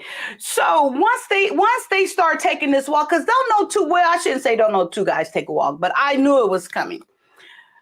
So when they were sitting on that porch, or is it called a stoop, and he shared about the letters, my first thought was, okay, so this motherfucker, he was already gay, because why would this guy be writing that guy? But okay.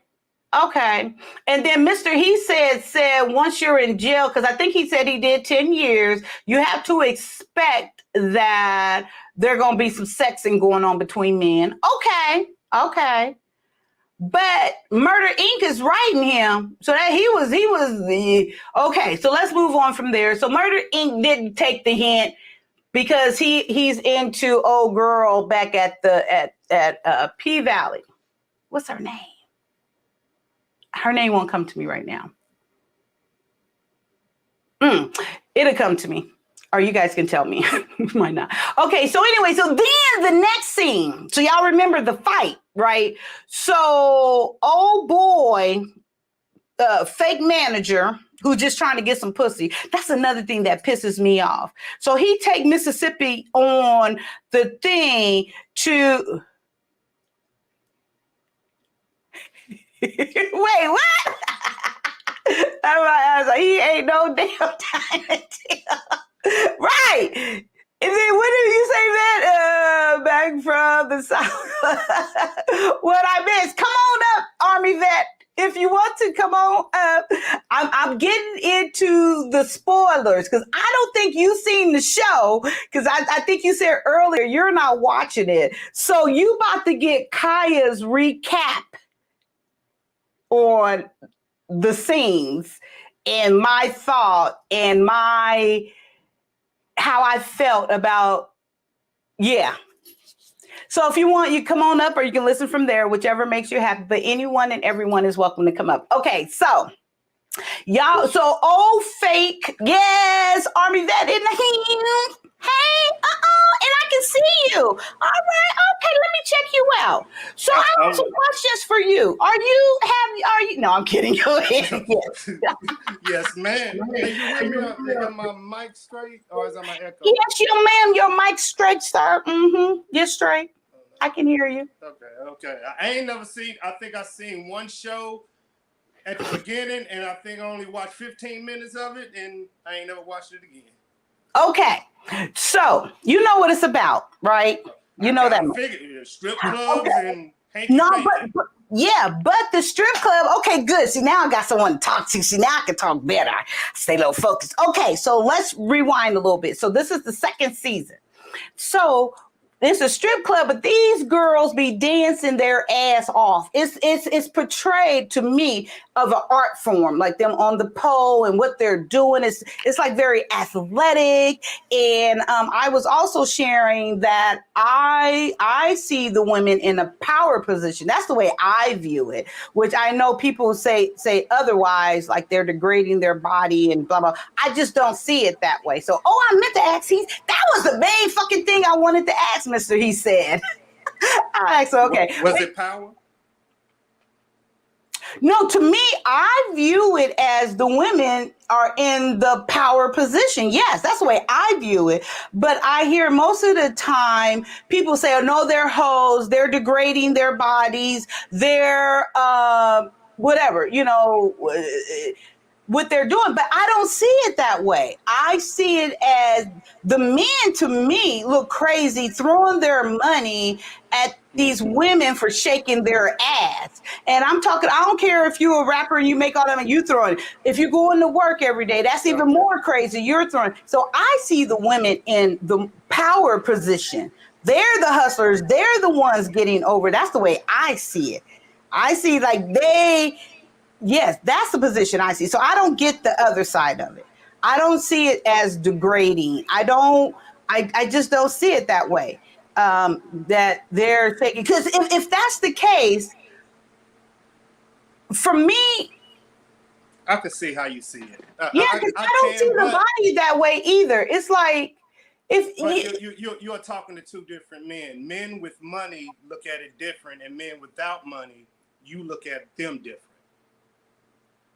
So no, I look at them both the same. Wow.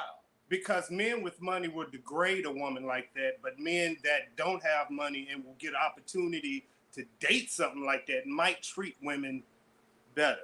But no, men that don't have money, they treat them worse because they got something to prove. So they beating their ass. They doing all this shit because they got something to prove to them that I'm the man. I don't care, you are making that money. Go get that money from me and bring that money back to me. So I think that's even worse. A man with no money and you're dating him in that situation. Yeah, but it takes a specific man to allow his woman to be seen by other men. It takes a specific man.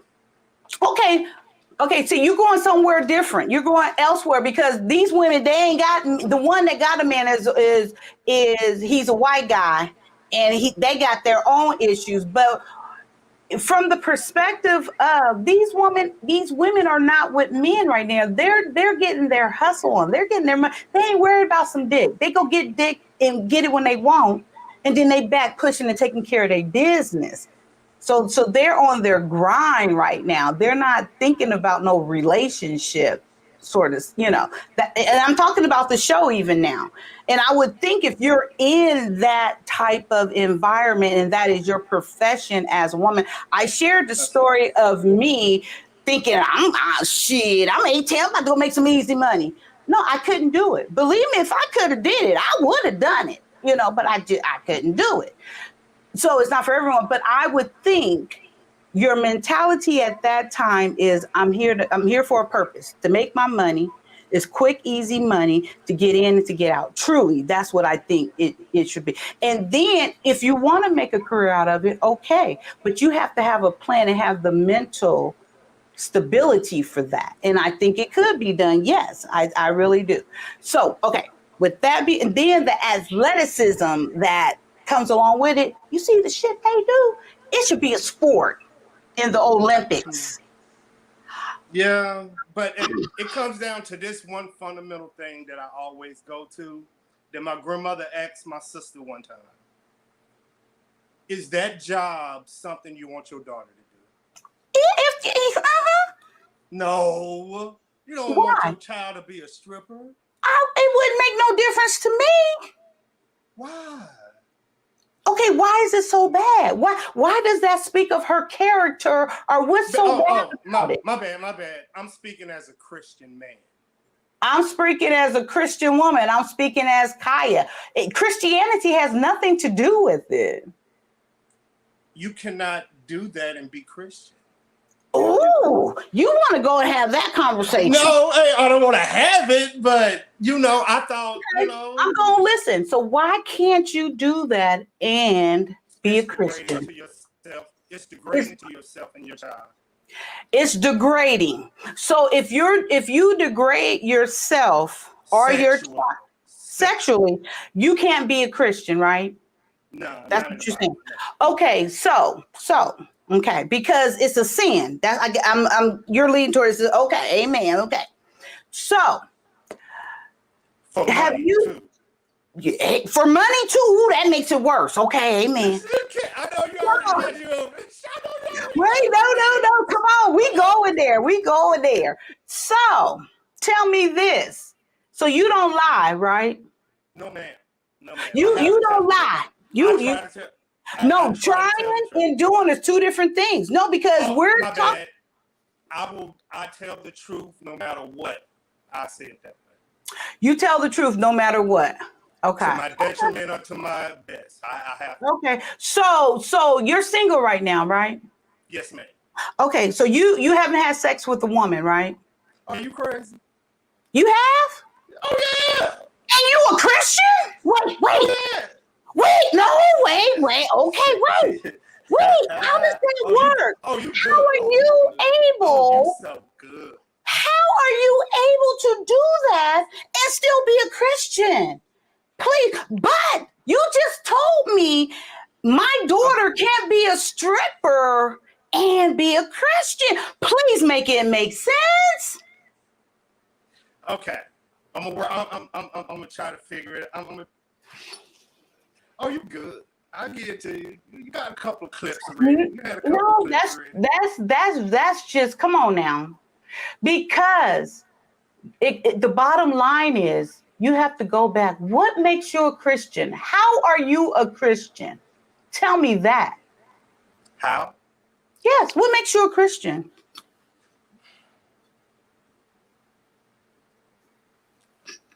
My faith of the Bible, how I was taught by Christians to live by the Bible, and to know that I'm not perfect no matter what I do on this planet. So Christianity, what makes you a Christian is what you do. You make you a Christian, right? Your ability to not lie, your ability to live by the scripture. Yeah. So what makes you a Christian is what the Bible say you should or should not do, and you do your best to not do what you're not supposed to do, and you try your best to do what you're supposed to do. That's what makes you a Christian, right? Okay. Yes. Okay, amen. Let's go with that. Okay. So that makes you a Christian. So we got the foundation, we got the guidelines. Okay. So what is your purpose of being a Christian? What is your ultimate goal? Why are you choosing to be a Christian? To have children, to pass my legacy on to my son, so my son or my daughter can live the Christian values that I was taught. Okay, so the reason you are a Christian, to have children, that was the first thing you said, and then to pass on your Christian values and legacy on to your son, right? Or daughter. Our daughter. Okay, and then what? What's the end goal of you being a Christian? Why even do that? What's the purpose? Do unto others as you would want them to be done upon you. The golden rule. Okay. My job isn't to tell everybody I am. My job is to live in my space. There's static. I think one of your connections, because I really want. I'm loving this conversation. I want to make sure it stay clear, but it's some static. What about now? It's static. Hold on.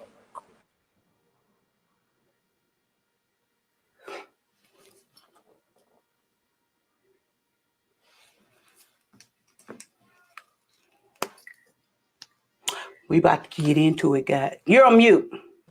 No, we ain't. I think we about. Oh, you heard me. I forgot you could hear me. No, we about to have this conversation. No, I look forward to this conversation.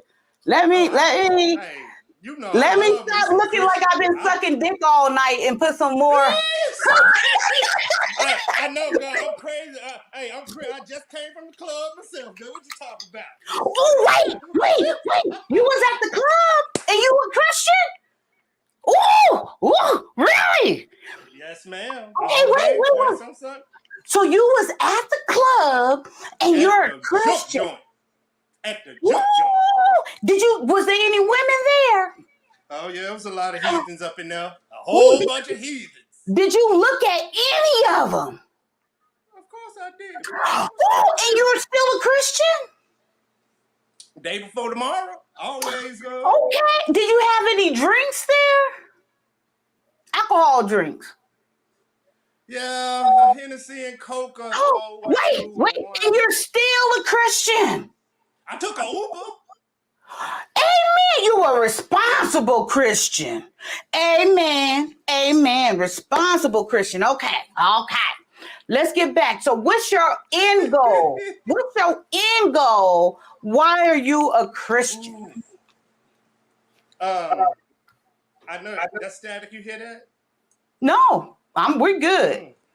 Okay, this might be my feedback on Twitch. What is my goal? It's no goal. No go.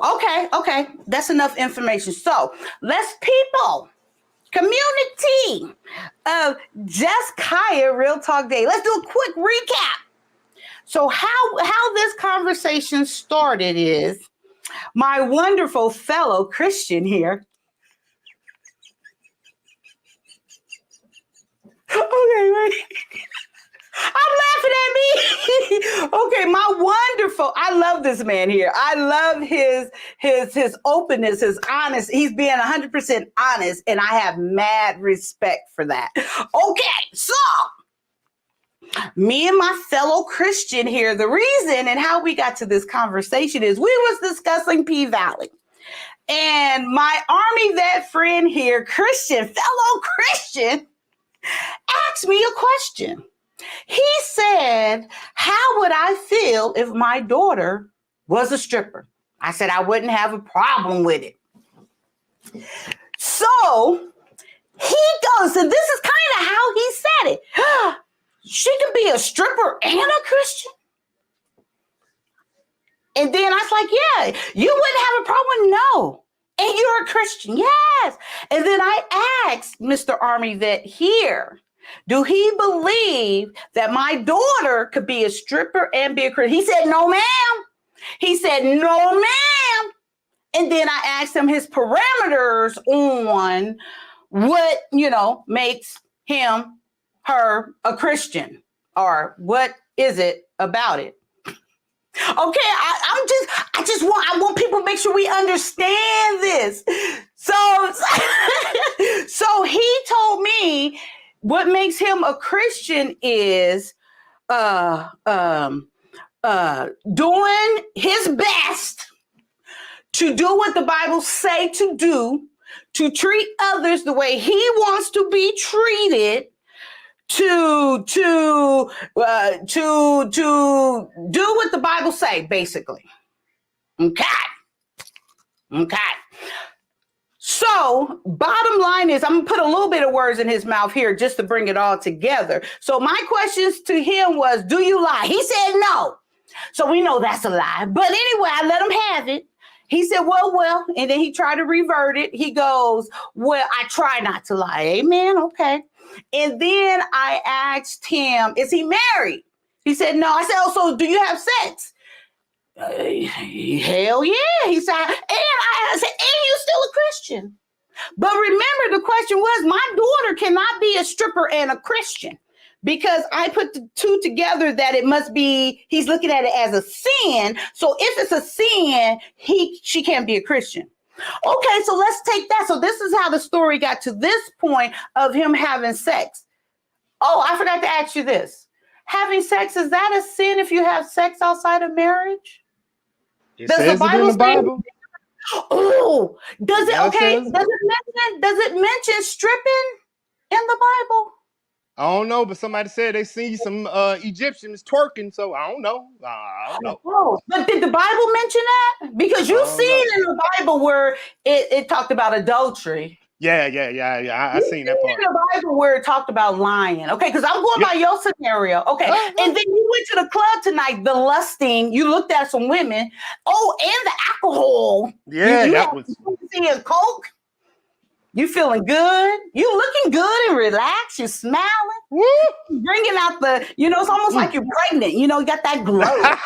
Yeah, don't be using that word. Don't be using that word after 12 o'clock. My bad. You got that glow though, okay? Okay. Where's B9 at when I need him? B9 don't want to see me right now. B9 is not gonna come up here right now. But anyway, okay, don't move too much because I don't want you to go to static because I'm about to bring it to a head. So then, okay. Then I asked Mr. Army Vet. The conclusion with Mr. Army Vet on a Christian is it's what he does that makes him a Christian. So, okay, what he tries to do his best. He treats other the way he wants to be treated.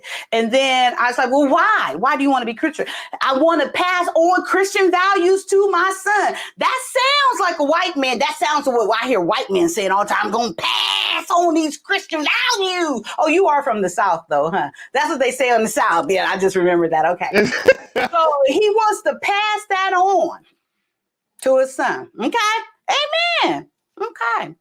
And then I said, well, beyond that, what? He's like, I don't know. Okay, guys, let's go there. Oh, God. Here we go. Let's get it. Let's go there. First of all, Mr. Army Vet, what I'm about to say is in love. Oh, I know. But what you're saying and your whole perception, your whole deliverance is why people say Christians are hypocrites. Why people say Christians don't know a damn thing. You calling yourself a Christian, and to be honest with you, you don't even know what a Christian is. You don't even know the definition of what you're saying. You're not even really in the book of the Bible, really, to be honest with you. I'm closer to, I know I'm not perfect, but my goal is to be a Christian. So why am I going to act like I'm perfect? And I'm not. Okay. I'm not. I love what you just said. Your goal is to be a Christian. Yes. Love that. Yes. But that's why you go into the church. I go into the church, not to tell people what to do, is to seek guidance. If I was a perfect Christian, I would be at the pulpit, not in front of it. I'm in front of it because I'm sin and I'm flawed. I'm always going to be flawed until I'm saved. I am not saved. I want to be a Christian, but you're not saved. Cannot be saved until I completely entrench myself into the Christian value. Until I am completely saved by Jesus Christ. Completely. How do you get completely saved by Jesus Christ? All the things that I just said to you. The lion, all of it. It's gotta be wake up. It's staticky, I know. Yeah. Okay. I want, please, if you can try fixing it one more time, because I want you to finish. This is so valuable. I love this. Okay, perfect. We're not going to wake up the kids, are we? Okay. So finish saying, so you said your goal is to be saved, and you can be saved once you are able to fulfill the whole thing of what the Bible says, to be that good person, to not lie, steal, cheat, adulterate, right? Okay. And you've been in church your whole life. Yes. And your mama, and nothing against your mama, but she's also passing those values on to you. Okay. Okay, I'm going to share something so valuable with you, and it's going to be so simple Just Kaya, Juss, Jesus unveiled scripture simply. I kid you not. I am very disappointed. No, I can't say that because that's how. So I'm disappointed. Your church, your pastor, your mama in this area has failed you. Okay. They didn't. Let me finish. And I'm sorry. It was something that happened that made me question it. Okay. So I went astray from the church. The church never, it still was, I was living that value until, and I can be honest, until September the 11th happened. And then I started deleting people and seeing my friends get deleted in front of me. It made me question. So that's where I'm at now. okay. But before, oh yeah, I was perfect. So you were saved in a Christian before. Indeed. Okay. But the first time I started taking and seeing stuff, my mind triggered and was like, why am I doing? You see, it made me question every single thing I was ever. And it Can you wasn't. unplug it because it still is staticky? We can still hear the static. I don't know how. Hold up. Let me go to your audio settings. Okay. My audio settings. You see how the deferment is my audio because it's staticky. Now it's mine. But I ain't got nothing over there. I ain't messing with you. That's what about better. now? It's clear right now. Clear? It's clear. Yep. Gotcha. Okay. So, I'm going to stop drawing it out. Okay. And I hear what you're saying. Just let me get this out. So being saved, being a Christian, it has absolutely, for the most part, nothing to do with you in the form of your acts, what you do, you working and trying to do better. It's never going to happen. You're never going to be able to satisfy. Okay. But the great thing, the amazing gift is that Jesus Christ came down here in human form to do it for you.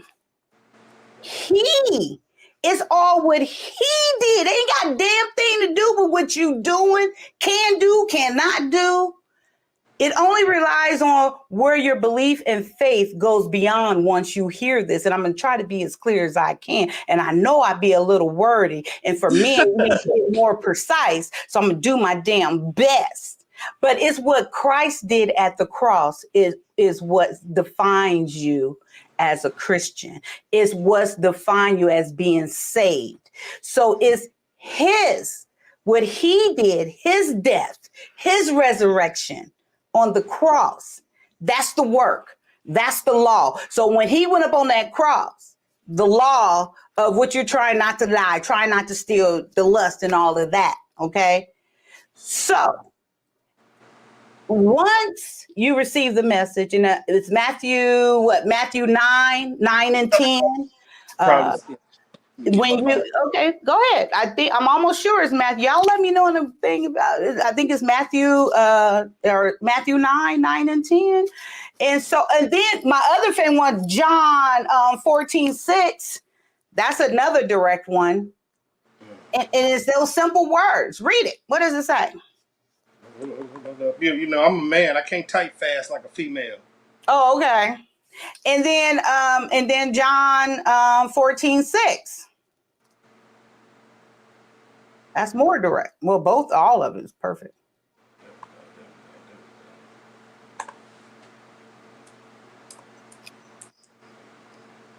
Oh yeah, you've been practicing. You got it down. You got it down. You got it down. Yes, I mean that for sure. Thank you for sharing. I love it. You always share. I love it. I hate Christians not telling their story. That's the whole idea of, like, I always believe, but there will be points in your life that you will stop or you will have a moment of doubt.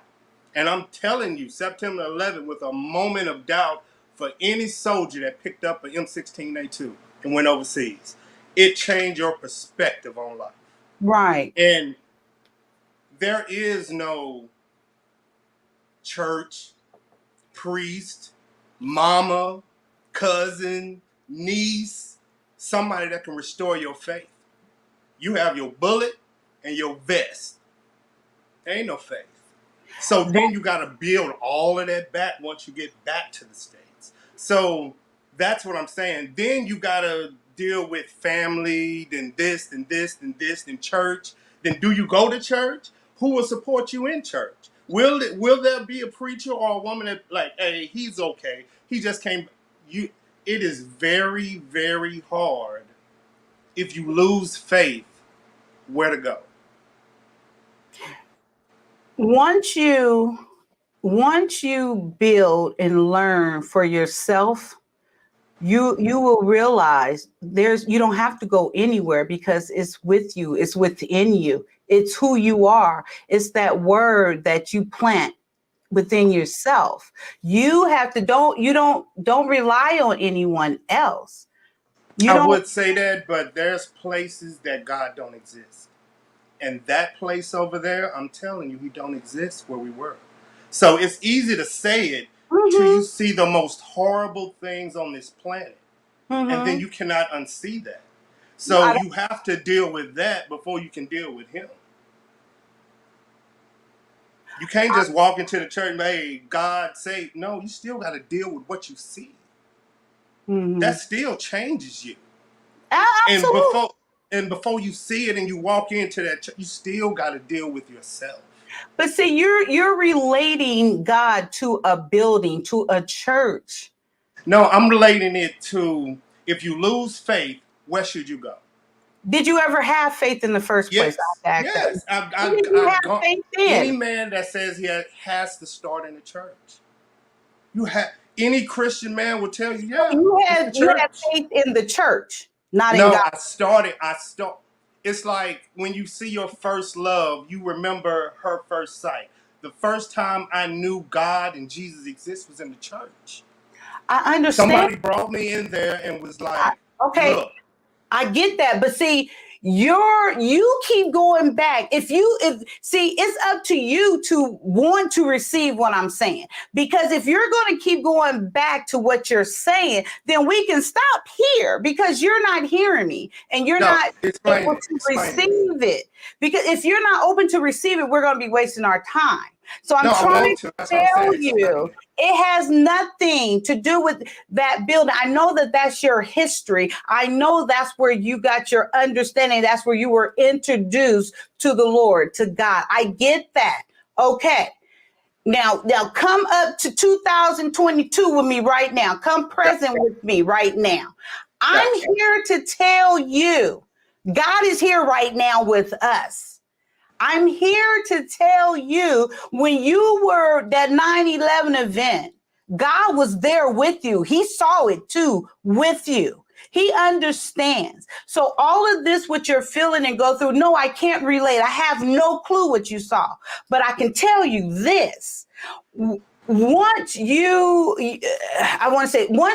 have faith, believe, accept, whatever that is for you, gain understanding, knowledge, open up your heart, he will comfort you. You can go to him about all these images and talk to him about that, and he will give you it's not going to a building. It's not going to find that pastor. Now, not to say those things won't help or cannot help, that you don't need them. By no means am I saying this. But first, you need to stop let people tell you who he is, what he is. You got to do the work yourself. You have to pray, open up yourself, and trust. If you really want it, he will reveal himself to you. And it's in the book right there.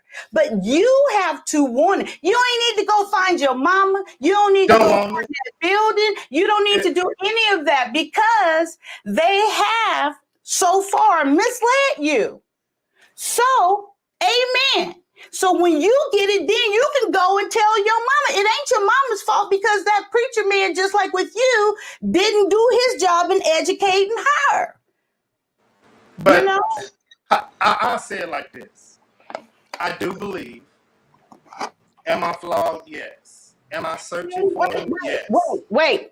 You're not. I'm about to end this conversation because let me play something for you. No. I will not do this. That was like round 4. I don't know if it's the Henny. I don't know. But no, sir. I'm not going to do this. I can beat my head with a hammer by myself if that's what I want to do. And it is not. It's up to you. Now, big old bug in here. It's up to you, but I'm about to play something for you. Lord, please let me find it. You got to hear this. As long as ain't nothing from P Valley. No, we're going to go back to that conversation, though. I don't think we need to do that. No, we're going to have the conversation. It don't have to be, you're not going to watch it, but Nope. it's just because I hate, dang it. I probably didn't save it. I bet they know what I'm talking about, too. What? Wait. Which one you talking about? Wait. Let me see. Is this it? Oh, it was the first one there. Amen. Look at God. Look at God. I think this is it. Okay, wait. Okay, wait. I'm almost sure. You got to stop trying to prove your point to people who already made their mind up about you. Learn to understand, and fall back. And for your protection and for your safety, you got to stop trying to prove your point to people who already made their mind up about you. Listen to me. You got to stop trying to prove your point to people who already made their mind up about you. So that ain't exactly what, but he's saying you already made up your mind. So until you're ready, I ain't made my mind up. Yeah. See, this is another thing with I'm learning about men. Are you saying that about you're not open to receive what I'm saying and how simple it is? I get what you're saying. Like verbally, I totally understand what you're saying. I'm saying mentally, I gotta make that step. Wait, so mentally, what? Mentally, I gotta want it. I have to want to read that book and be like, I'm finna wake up right now and change my life. I gotta want it for myself. I don't want it right now because I'm still the best way. You don't want the word. You don't want to be saved. You don't want that right now. Yeah, that's when I started. Okay, so as long as you don't want it, then stop judging other motherfuckers. Because this whole you just did it. You said that my daughter can be a stripper and a Christian. Motherfucker, you ain't even a Christian. You said if I wanted to judge somebody else. Remember now, your words was what did I think? Not Christian, not you. You said, what did I think? And that's what I think. What did I ask? You said that I think a stripper can. I say I don't think a stripper can be a Christian. No, sir. You asked me, would I have a problem with my daughter being a stripper? I said no. You said why? You're a Christian? You said you cannot be a stripper and a Christian. Then you said why? And I said, because you can't be a Christian and be a stripper. Okay, amen. If that's how you want to say it, okay. Yeah. You cannot say that ever again to nobody until you get your shit together. Oh, no. I don't talk about judgmental. And how are you? No. I never judge a Christian. I never talk about one. I never judge one because that's my aspiration to be.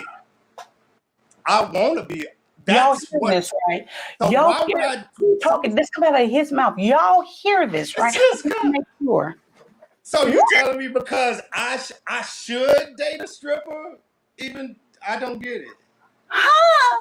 I don't. I know I'm not ready. So the devil I know. No, I'm not.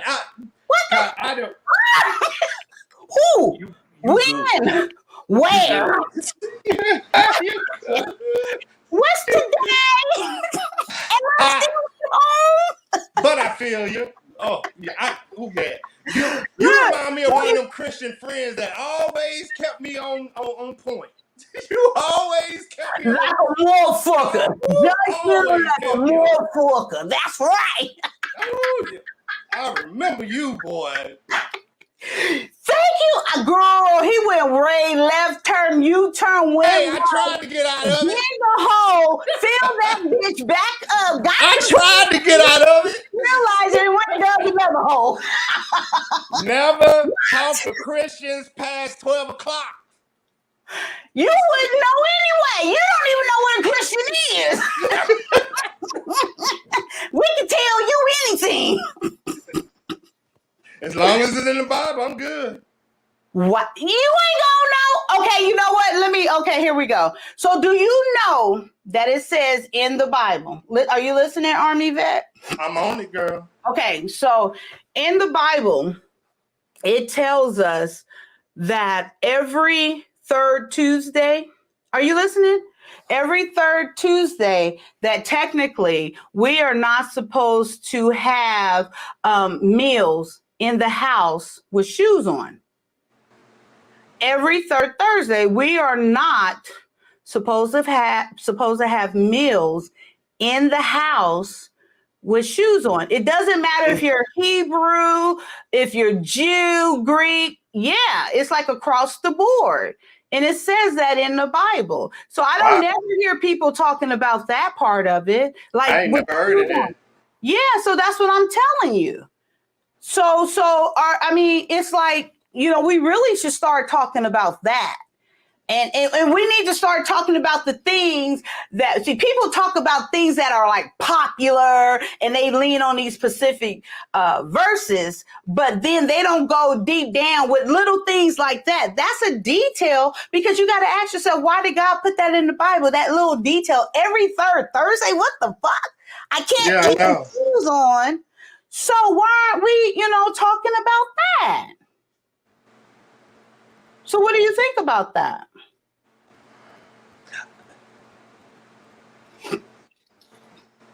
It would be important, but you got thou shalt not kill, adultery. Right. So it's so far down the line. So if I was a preacher, that would be the last thing I would even think about preaching, because it's we're in so much trouble right now. Oh, okay. So sins are on a level. The greater ones, as long as you kind of stay away from the greater ones, the big ones, then you're better than worried about the little ones. I think it's how do you preach all sins? Oh, on a Sunday, like how do you go to be like? Well, you don't have to do it all in one day, but over the course of your ministry. But how can you do that? What a better question is, how can us as humans, period, not do one sin? Just really try for the life of you. Just pick one, an easy one. And like just not lying, like, or just not stealing, or being lustful. Like, why just try one of those, and then you can work up the list. You eliminate that one, then go to the next one, and then don't do that one. Do you think you can do that? You're saying trying to be a better person. No, I'm not. I'm saying try to be a perfect person, because to eliminate, you have to be perfect. To get to not do it, you can't do it once and then call yourself not doing it because you did it. So no, I'm calling you to be perfect. That's what we're talking about here. Yes, we're talking about, because like murder. Let's even go with murder. If you read it, it's not even in the sense of physically taking someone's life, which it is, but you can murder someone's spirit. You can murder someone's desire to go on. You can murder and you can kill someone's dream and hope. Like, how far do we go? The devil is here. I don't know what that got to do with anything, but okay. Because that's his job, is to manipulate God's children. No, he doesn't need to manipulate us. We are born this way. Yeah, but his job also, when he was banished from heaven, is to He play was with God's banished from children. heaven? He was But banished? when he came down from heaven, his job is to punish and manipulate God's kids. That's in the Bible? So in the Bible, does it says his job is to really? But someone told you that, right? Nope. Oh, you read that for yourself. Mm-hmm. I'm finding, God, I know you are God. You know I'm finna find it for you. I want you to find it. I want you to find it. Because I'm just going to share this because I don't want it to go without me saying it. I was just joking about every third Thursday eating with no shoes on. I was trying. I didn't know. But my point was, if you're in a position that, like, you should have challenged that, because you shouldn't let nobody tell you what's in the Bible. You need to know for yourself, because you I'm gonna find everything for myself. you. Okay, amen. I don't never listen to anybody. Okay, amen. Especially about my faith. I listen to nobody. If you ain't my mother or my father or my family, you are useless to me. So you're taking it. So you do listen to your mother or your father or your family. Those are people. With them, the ones that taught me my religion. So if I have any questions, they will be the first ones I go to. Like, you had a question for me, and I went back. For an example, because I was trying. So the whole thing, like, for me, is like, I want to go live eternally with the Lord. So it does, and I'm sure you heard this before, like, going to live eternally with God, right? In the new world. The New Testament. You remember now? I read the New Testament, but I really pay attention to the Old Testament. Okay. Oh, so it's not the whole Bible. Oh, why do we have the New Testament then? What's the purpose of it? You as a Christian woman, what is the purpose of it? That's why I got. Oh, I know. That's why I'm asking. But no, I'm asking you because you're the one who said you don't live by the New Testament. There is no. I don't say I don't live by it. I read it, but I would rather stay from the Old Testament. Yeah, why? When God is coming, telling us how to live and how to be, and I'm good to go. Okay, so why don't you pay attention to the New Testament? What's the purpose? All it is telling God's stories, and I get it. And I read it once. I mean, not once. Okay. I read it. Okay. So So you read the Old Testament. You understand the Old Testament and the New Testament. Okay, I read the whole thing. Okay. What is the Old Testament telling you? What's going to happen? What is the Old Testament telling you? That He's coming. Who's coming? Jesus. Okay, and what is He coming to do? That's what I'm saying. After you read the New Testament, I get it. I understand it. It was the stories of Jesus and His life. I get it. I understand it to a T. But then when you ask me where I'm gonna go back to the Old Testament to understand that's how I should live my life. I understand the New Testament. I understand the New Testament. Amen. Amen. I read it. I respected it. But when it comes down to that book, I don't want nobody else's words getting in my way. Except for your mama, your family. No, the Old Testament. I just want to believe in the Old Testament, and I'm good. Amen. You hang. Thank God for free will. Isn't that amazing? And then, like earlier we were talking about the land of the free, and amen. It's like it's real, and it's so it's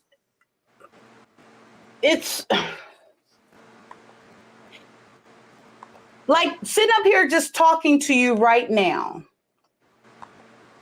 It's amazing how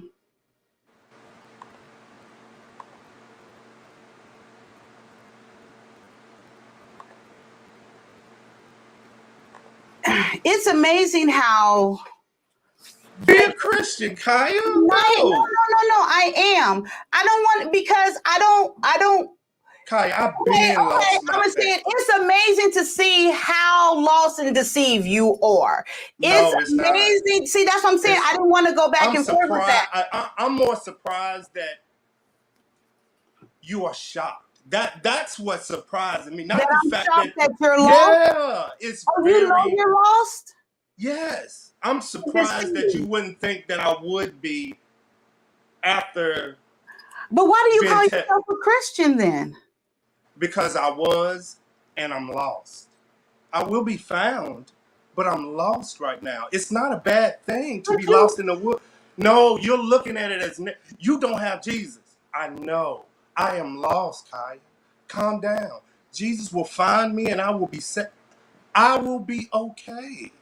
Because I have the spirit and I have the teachings. I know. Okay. I know right from wrong. I'm choosing wrong. Okay, But I amen. know right from wrong. Amen. Okay, can I just say this and then we're going to get off this topic? Stop being a hypocrite and stop judging people. Yes, ma'am. I'll just You see the right Christian in me? now, I Yes, still ma'am. would say that. You see the Christian in me? Yes, ma'am. I thought this was the most sexy thing. And Oh, I'm please don't about be P Valley. to, no, it ain't P Valley. No. This, I was looking at this girl, and y'all can't tell me big people ain't sexy.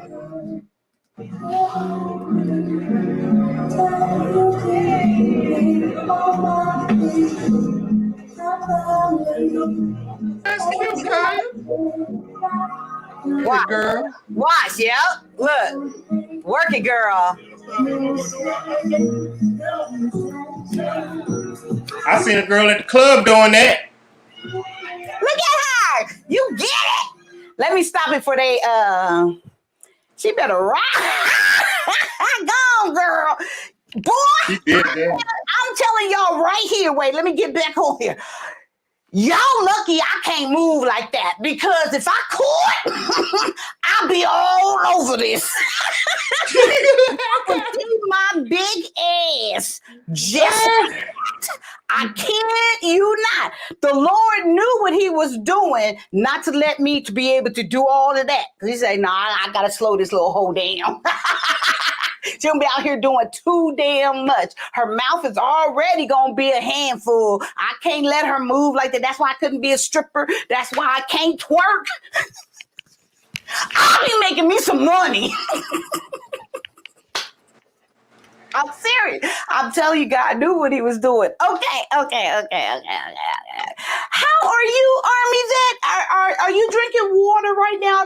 Yeah, I gotta calm the water down. I gotta wake up in the morning and mow the yard. Gotta wake up in the morning. Oh, okay. You don't have to no work tomorrow. You don't work, right? I mean, you don't go to Retired. Huh? Retired. Oh, that's right. How old are you, Army Vet? 44. When's the Oh. Yeah, I've been in for 22. Yeah, I've been in for 22 years. Well, I was in for 20. I thought you were my age. Okay, that's why I paused. Okay, amen. I'm young. Okay. Perception. Okay. Okay. So when's the last time you had sex? What's today? Saturday, Sunday. Now, probably. Wait, let me see. Saturday. Probably Monday or probably Saturday. Oh, okay. So, do you have a girlfriend? No. So, is it just? Was it a one night stand? Somebody I know. Oh, just like when you want to release, y'all. Like, what it do? Okay, amen. So y'all been together more than once, but she's not is it a female? I gotta ask. There's some things. You ain't gotta ask. You ain't gotta worry. No, yes, I do have to ask. Oh yeah, my bad. This you too. My bad. Have your dick ever been sucked by a man? Hell, fuck no. I don't know where they get this crazy shit from. Wait. YouTube streets. Do you like one or two females? Okay, I'm sorry. I'm joking. Two females. No, earlier I was enlightened about the questions that I have to ask now that when I start dating. Jordan, can you turn the air up? Thank you, love. So, do you hear my conversation? I heard it. We was watching while we was outside. It was entertaining. What was? Y'all conversation. You and he said and she we was watching. We was on like a picnic bayou date. We was on the bayou watching it. Oh, you was with old girl. Yeah. When? Today? Yeah. This is the one you hooked up with on Monday. Yeah. She just stopped through. Oh, okay, amen. So why isn't she a potential to girlfriend or whatever you want to call it? I got 2 more, but I'm not ready to settle down yet. All right. It's no rush. It's no rush. Okay. So. Do they all know about each other? No. Why? You're not committed? No, because I put it this way. They know they're not the only one. Okay. Yes. Well, that's what I meant. Yeah. And do they? So you use a condom, of course. Don't want no more. You know I got 2 babies. Don't want no more. Why? Just get a vasectomy. Nobody messing with my shimmy shammy. I'm good. Ain't nobody messing with shit down there. I'm good. Nobody else get pregnant with you. Okay. Okay. And they're allowed to sleep around. They can do whatever they want to. They're a grown woman. Okay, do they? I don't know. Don't ask. Wait. You don't know and you don't ask. Okay. Let's stay there for a minute. Do I think that they're beautiful? So I'm sure I'm not the only one. Wait. You say you don't know and you don't ask. So isn't that a level of being irresponsible? Because you just made it clear that you have multiple and they know you do. But and I'm sure she do. But you said you have let it known. They know they're not. No, I don't let it be known. I don't let no woman know shit. That ain't none of their business.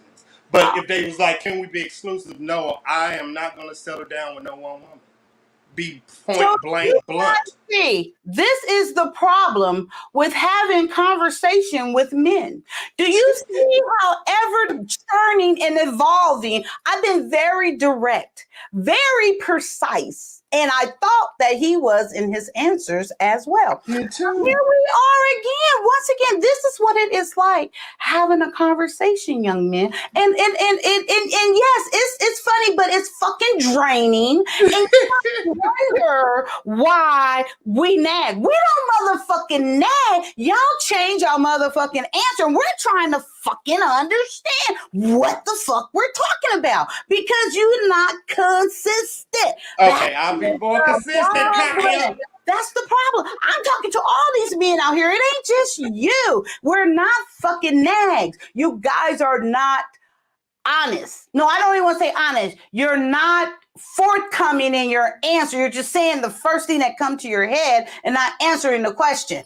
Okay, I get you. This is frustrating because I'll be more direct. Let's go. Changing. And I just thought that was a great opportunity to show. It's just, and that's why it bugs me when guys are saying what women do and don't do, and they're nags, and they're this, and they're that. Just shut up and come in. That's the problem. You guys are not exercising the communication muscle in your brain to sit down and fucking have a conversation with this woman. And if you want someone, it was on He Said, I think, thing, they had the plastic doll. Did you see that? The white boy with the plastic doll. I said, that is sickening. And then they on there saying that, no, I bet she's a good listener. Motherfucker, you ain't got shit to say.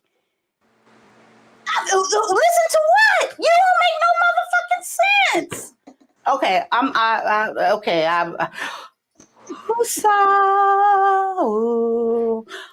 Neo Rengekyo. Miss Kai, I wish these females were able to take the truth like you. I gotta remember who I'm talking to every now and then. No, sorry, you will No, not. yes, ma'am. You tell them.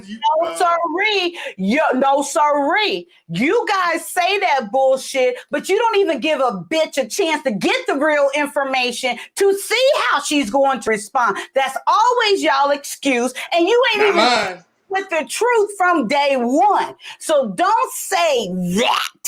My bad. Not mine. I tell the truth. I'm good. I ain't even giving you no pussy, and you still lying to me. I said I will let females know off rip. I am not gonna settle down with you right now because And you just said I ain't letting a female know nothing. I mean she ain't gonna know this girl, that girl, that girl, that she gonna know she ain't no. I ain't gonna no. Thank God for men. Why the fuck? What? Hi, course. Hi, course. So you will let a dude know if you're dating multiple. I don't do it. That's not in me to do. I have no judgment against him. That's not me. I haven't had sex in over 2 years because that's just not me. I know what the fuck. I haven't had dick inside of me in 2 years. Oh, and I tell you, boy, when you need to go to church, young lady. You need to do something. I don't know. You need some holy water. You need something. So I can let down my guards and give fuck. Let me go to church to stop being stop on Sunday. Let me go to church so they can give me the willpower to go and just freely give me pussy up. Oh God, Sunday. No, sorry. I'm good. I would rather go without than be disappointed. I might cut that motherfucking dick off if another motherfucking say, "Ooh, I'm good. I know what a woman wants," and this motherfucker give me. I might be Abba. Yeah. What's that girl's name who cut off his dick? Whoa! Let's see. We going church. Alba. Yes, and they had to put his dick back on, and he got famous. Then he ended up being a porn star because everybody was so interested in seeing his little Peter, his little white pale Peter. They had that chick on like Oprah or something. Yeah, it's everywhere. Arena Bobbitt or Abbott. Yeah, somebody Bobbitt. Like Elaine, whatever, her. Yeah, y'all better stop lying to these hoes. Man, hey, believe me. A lot of dudes would think it's bad and it's good out there. It's more women with kids out there than ever. Between 35 and up, at least 2 kids. At least. I don't have a problem with it, but I have to. God, I don't have a problem. Lord have mercy. Yeah, y'all see her? You see how a Christian woman does you? I ain't even go to trip with you. What? Okay, you ain't got a problem with it. What's the purpose of bringing up 2 kids? I'll play along. Go ahead. What do you mean? No, I'm saying the only reason I would date a woman with kids is because I have to. I'm saying it's a good thing. I said she can help take care of the kids. I bet I do. Yeah, it's a blessing. I'm doing it to me. It's a blessing. I'd be like, hey, you be a stay-at-home mom and keep 4, not 2. Bang, bang. Did you do it? I know you forgot, old skinny. I better not call you a hoe while we online. I won't call you a hoe right now because you're still a virgin. Oh. This should be single parent stream. Because I cut my kids out the same way. Oh, yeah. You did it, daughter? Want me to turn it down or up?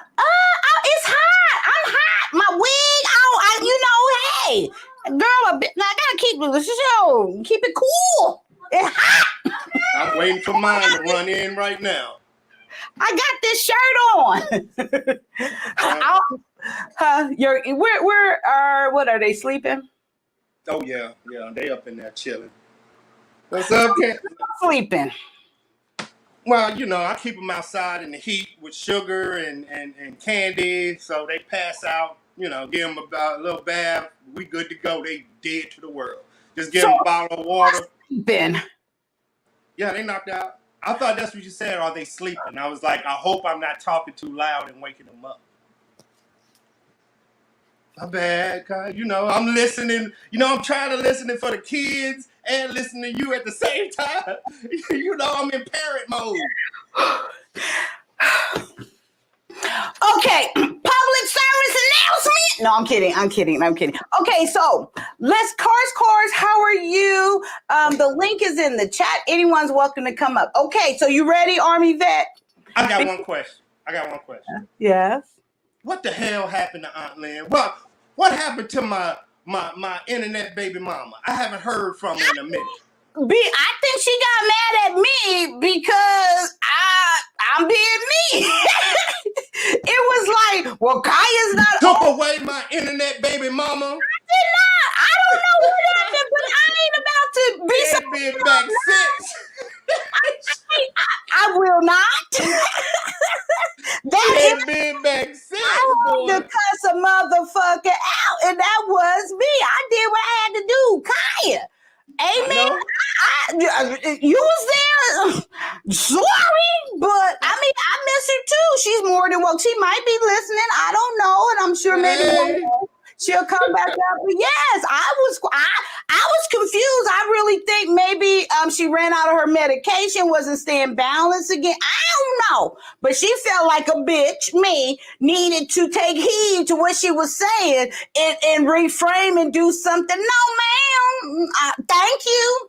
I will always take and listen to what you say, but this is me. Yeah. I'm quite well with Kai. Yeah. I really am. And I'm going to put a lion hole in her place. And I'm going to do it again and again if I have to. I love her. Once you know who somebody is, I know. Either ain't you're shocking to me. But no, it surprised me. I was confused. I wasn't. It surprised me, but no, ma'am. No, ma'am. Mm-mm. Now, however, if you come over here and pay a bitch all her bills and keep me comfortable, yes, I would listen. Yeah, if that's what the position I want to be in, but it is not. I love my freedom. We's free now. We can think for ourselves now. And yeah, why are you okay? Oh, your kids wake. How did he put the words up like that? How did he do that? Internet baby mama held hostage. Oh, God, you so crazy, player. That's How my did you do it man. like that? Love him, player. Oh, yes. Whew, it's hot. I need to take this shirt off. Okay. Give me one more. This stream about to get demonetized. Here we Because go. look, I'm going to tell you guys, I do just have on booty shorts, so I can't get up. But I should have took off this long sleeve. I do have a sports bra on, but it still might be showing a little bit too much. Give me 1 second. Army vet, tell them a nice story right now. About what? About, combat? Combat? If that's something, if sure, if that's something you want to talk about, talk about anything. No, tell us a story about your first date that you ever took a girl on. No. Tell us a story about what is an ideal. Okay, tell us. Oh, let me make sure that camera off. Okay, give me 2 seconds. Y'all, I don't know what this lady wants y'all to tell me. Tell y'all. What I want them to tell you. But she's trying to set me up and she already put the most wanted on every church in Louisiana hunting for me right now. And once they find out I'm Pentecostal, all of them gonna want me. Southern Baptist, other Baptist, Pentecostal, Christian. So in the favor of Jesus Christ, I'm gonna need some help and some faith, because after this stream hit, all my Christian brothers and sisters gonna be like, "You drunk what and when?" But she left me on the stream by myself, y'all. I wish I had Trash Can Waves up here with me. He would have put up the vice president or the twerking lady senator. But nope, I gotta sit here and talk by myself while I look at the back of Kaya's back. Oh, what you mean? So your own people gonna judge you for what you shared here. So that's Good, yeah. No, they gonna be like, you wasn't playing. They gonna be like, you wasn't playing. You ain't. I'm like, here we go. You think they gonna judge me? Oh no. They know I don't care. They really know I don't care.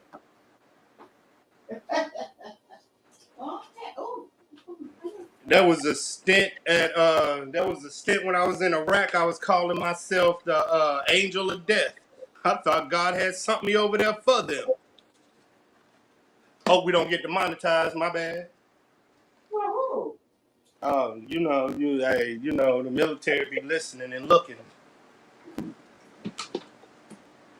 But other than that, we good. Send you over there for what? Wait, where is my... Y'all see? Look at this. I'm sorry, I'm trying to find. Shut up, Jordan. Here go one. I couldn't find a.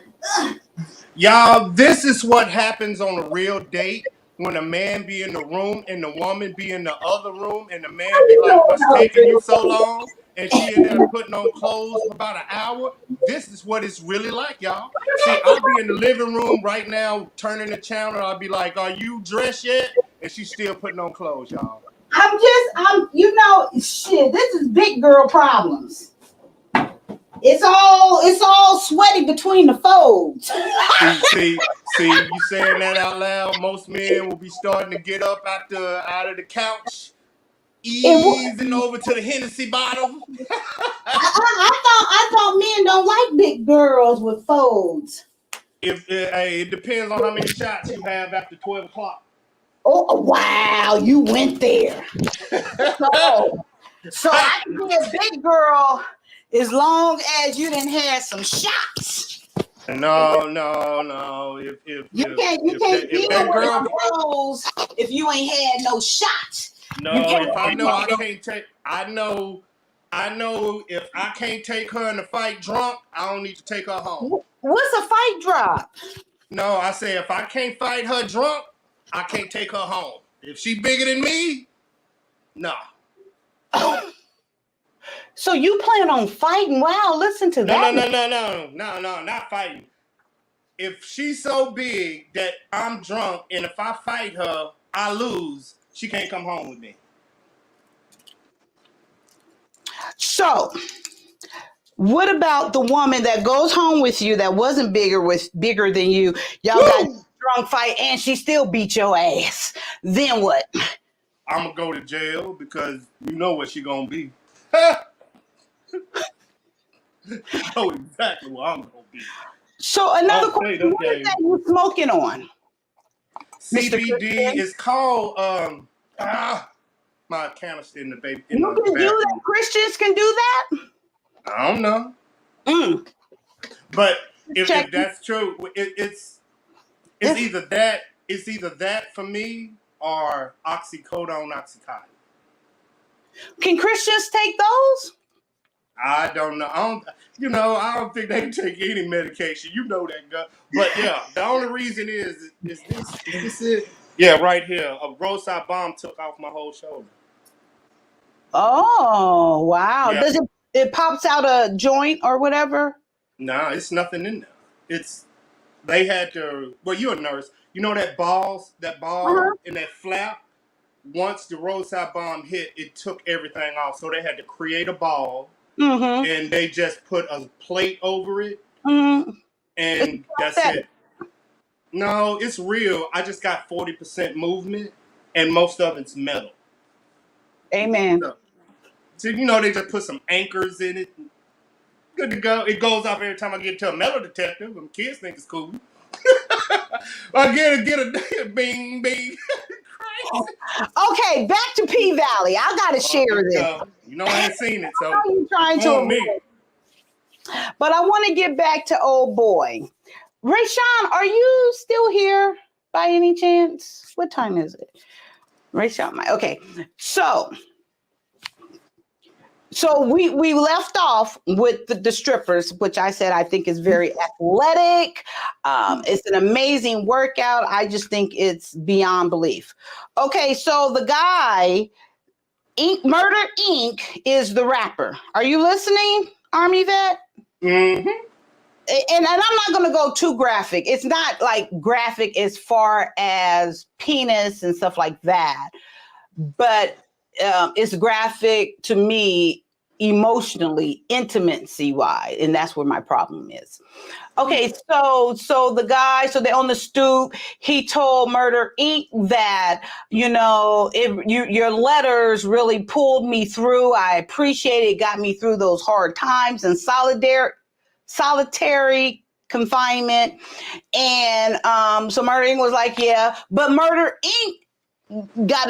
he got a woman, a man, but he got the owner of P Valley, which is a guy. It's the main guy, but I don't know. I think he refers to himself as she. I think he says she or he. He goes back and forth. So anyway, but he's in love with her. So, okay, so on the stoop, he's like, oh, no problem, dog, you know, it's all good, and blah, blah, blah, blah, blah. So then we move up into the same episode where stop acting like you're not interested, because see, now it's not enjoyable telling Oh, them. I know exactly where you're going. Oh, you I'm saw forming, no, I'm forming something Oh, in my okay, head okay. while you talking. So now we're going back. So Mississippi, she's a stripper, but she can rap, and she's on the road with Murder Inc. And so the portrayal is that Mississippi and Murder Inc. are together because they don't want it to come out that Murder Inc. is gay. They don't want that to come out because he's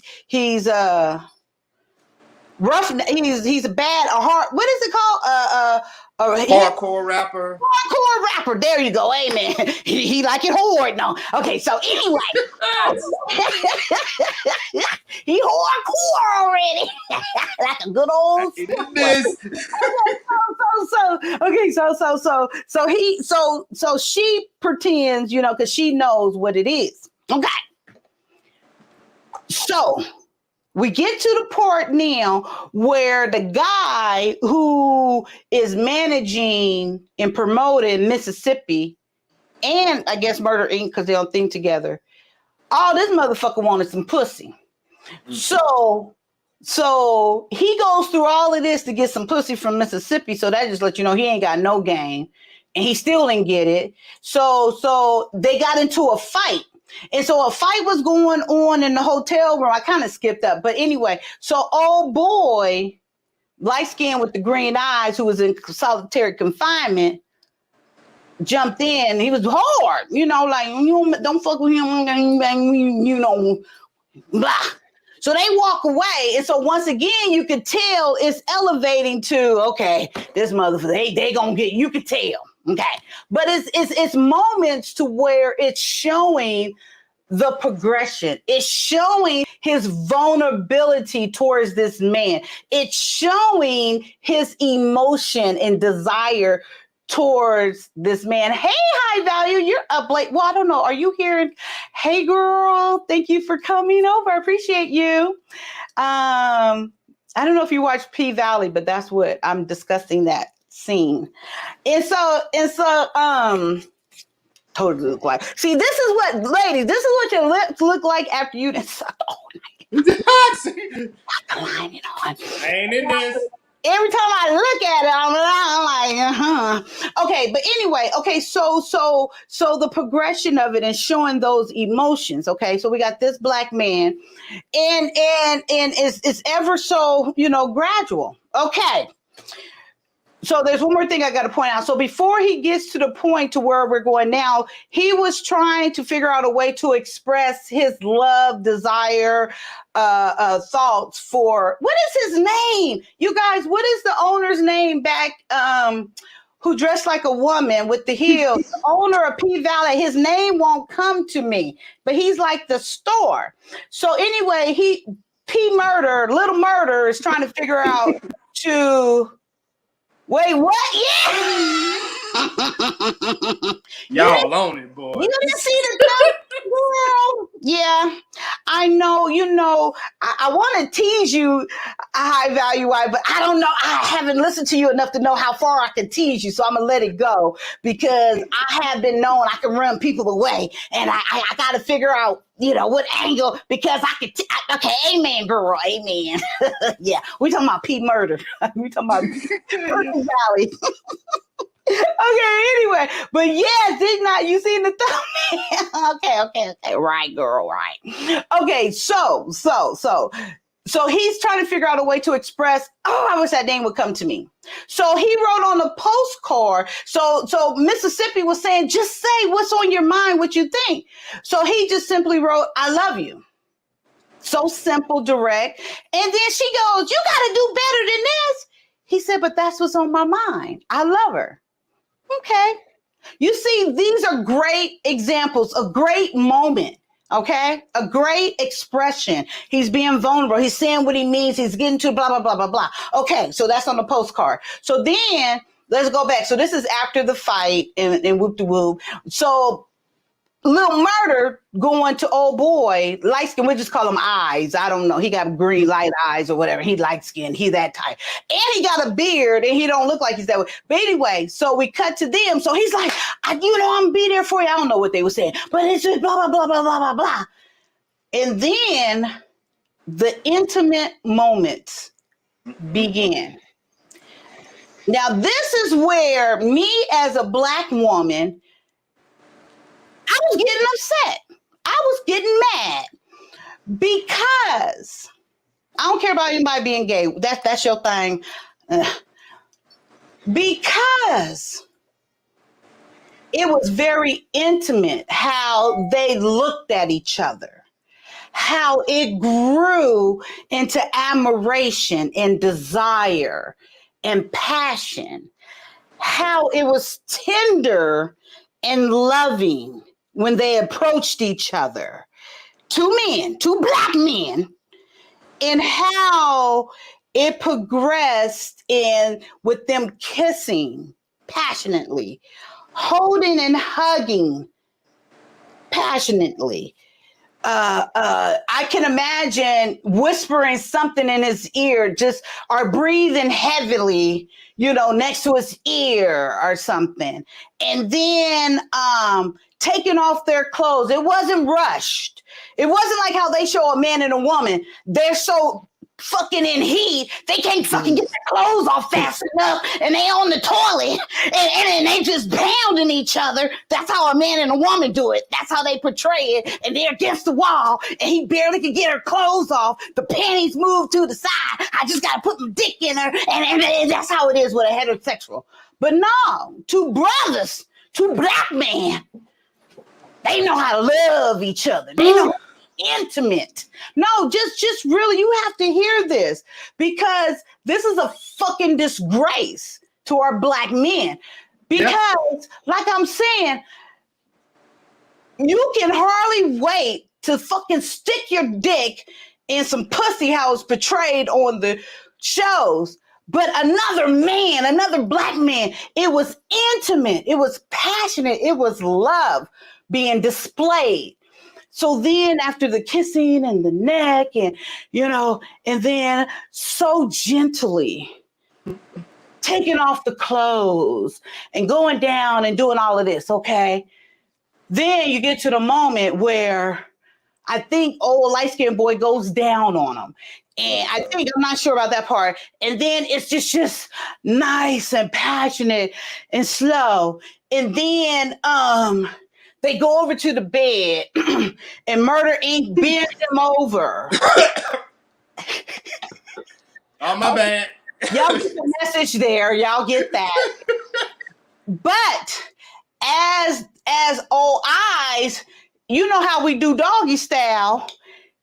So he's down and he's gripping the blanket and his eyes are closed and he's just feeling so good and it's passionate, it's love making. He's waited You for know, I understand where you're going. I get it. He's waiting for this moment and it's like you can mute for now.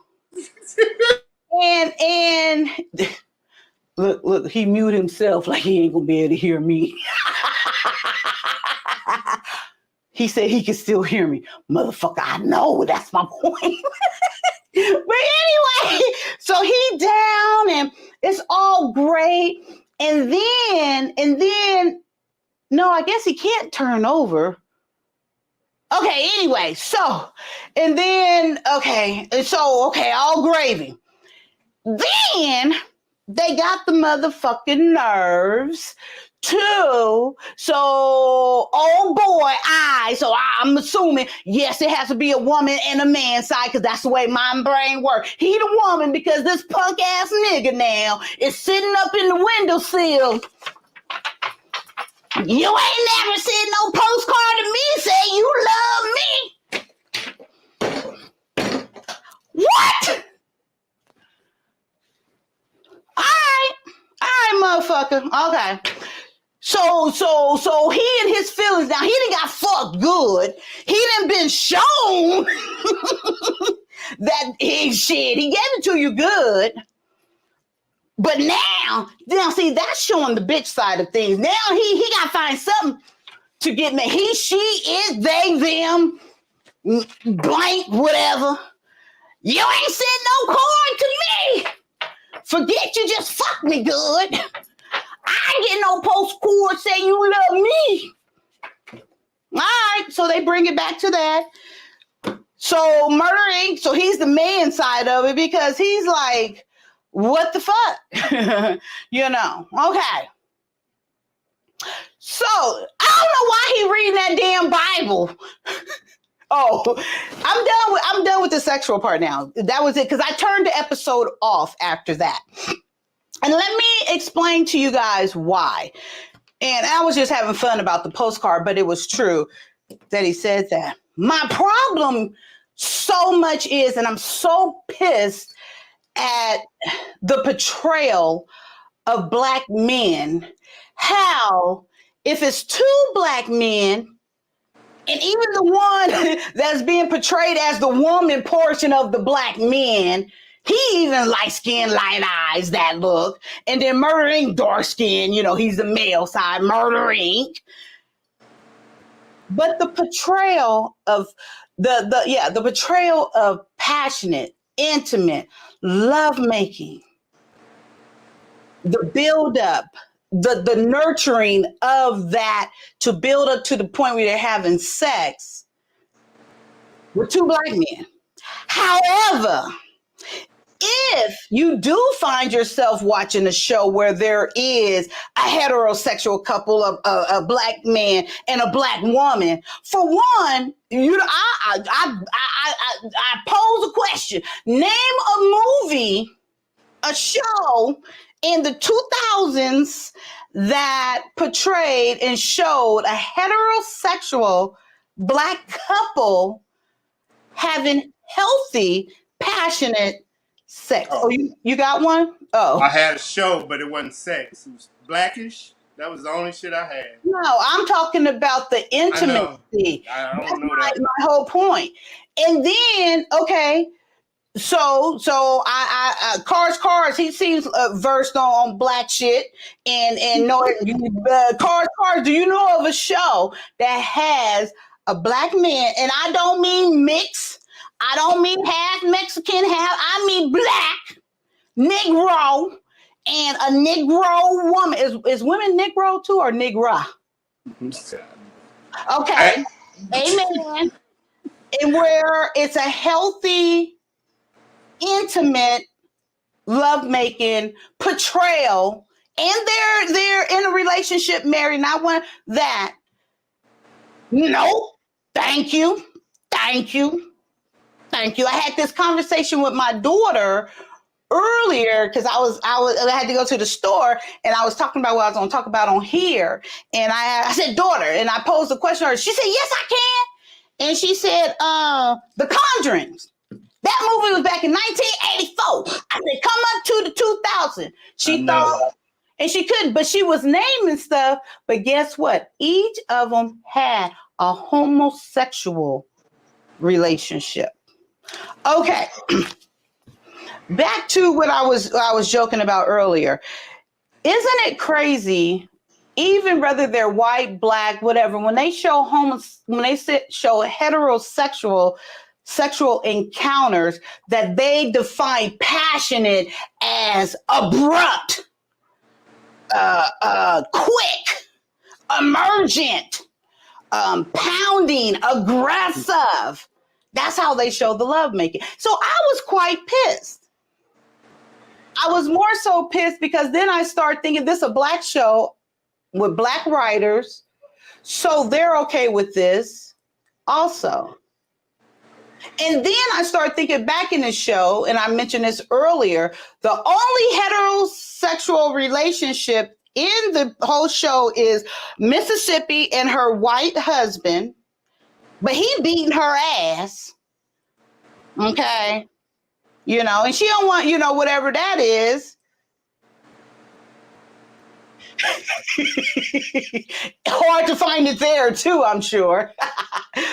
And then in the show, they were about to show Mercedes having an affair with a married man, but they couldn't even let that intimacy go through because the wife came in and it was about Mississippi and the wife. I mean, Mercedes and the wife. Okay. So, Army vet. Now, I get what you're like. I'm going to say that I don't get why. Okay, I'm not a man, but okay, what do you think about that part of it? How black men are being portrayed as far as homosexual activity. And I do mean with the elements of showing that passionate towards another black man and the lack of it towards a heterosexual relationship in these shows and stuff. Do you remember that first show that started all this? They called themselves the Lions, that rapper show. They had the kids that were rappers, the guy. Well, it started from there. But the black men, we've been used to this. We've been warning. Wait, women are you? Black men have been warning about what's on TV for years, like since the 80s. We've always been saying there's no black positive role models. Get cops off the TV show. Black men ain't on crack. We've been fighting this our whole life. This is nothing new. But the caveat that I met a gay dude that was a friend in the military. And he explained to me like this. And I had a problem with certain shows, but he said that's the only way that he get to see two men love each other on TV. What the motherfucker? What about I was you. Loving each other. What the fuck? That's what we was talking about earlier. It's like heterosexual relationships is like not the norm. Like you just that don't happen. What? Gay rights are more important than any other rights right now. You know that. That's the only way he can see it. Amen. But all right. They watching the TV. I don't watch it. Because if I can't watch a show with my son and not have to explain. How old is your son? 5. Oh, okay. So if I can't watch, I know, like, Lord, what? Now, Mr. He said brought up earlier about Disney and all this other shit. So it's subliminally in that stuff as well. It's everywhere. So, and when you look at when they show shit back how it was in these cartoons and stuff that we used to watch, when I see it now, I be like, what the fuck? It's I've like never seen a man kiss in a cartoon before as a child. This is new. As a child, I wouldn't know what to fucking think. wait, okay, so I I would. I wouldn't let my kids watch SpongeBob. I didn't watch, I didn't know it. But I think, isn't there some gay shit going on in SpongeBob? I don't know. I have no idea. Y'all letting me know. Literally in there, and it's something else even with cartoons where wasn't those two rats or two squirrels, weren't they like homo? What they said, Bert and Ernie in I the heard same that. freaking bedroom together. So it's like it's like I do go on the perception of having the conversation. I do go on exposing my kids to it, but we have the conversation and whatever that is. I don't not to do that. But what I'm talking about here is me as a fucking 54-year-old woman pissed off that, yeah. And I was saying earlier also, and we gotta finish this clip. I was saying earlier also that it makes me, even though I know I'm gonna get married again, but it makes me leery. It's like, what the fuck? And then that's how we win it. That's why I was asking you those questions. Have you ever had your dick stuck by a man? Hell no. But see, you're not listening. You're not listening. Oh, You're not, my bad. I went to man. receive. So he was saying, Kai, you have to ask these questions. Your questioning goes a little bit further. You can't just ask someone, are they gay? No, because it's so much more than that. Have you ever sucked someone's dick? Have anyone sucked your dick? Because they might not see that as being gay. Do you like fingers in your ass? How many? One or two? It's these type of things. That's true. That you have to ask. You're fucking right. Yeah, no, he said it's right. He brought that to light. Yeah. And I was like, well, damn. And that is something. And then I said, well, wonder if he feels like what the fuck? Then he said, it's time to go.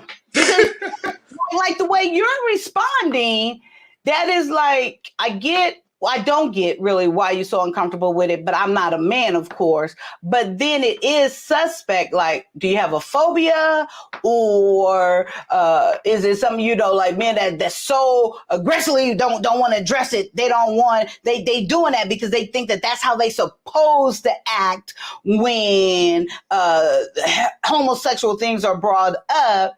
Because they no. It's more of a, I don't think they supposed. You don't want to be associated. You don't want to. The worst thing that you can call a man, a proud man, is that. And gay? the worst thing, yeah. If you want, what's the first thing a female do to degrade a black man?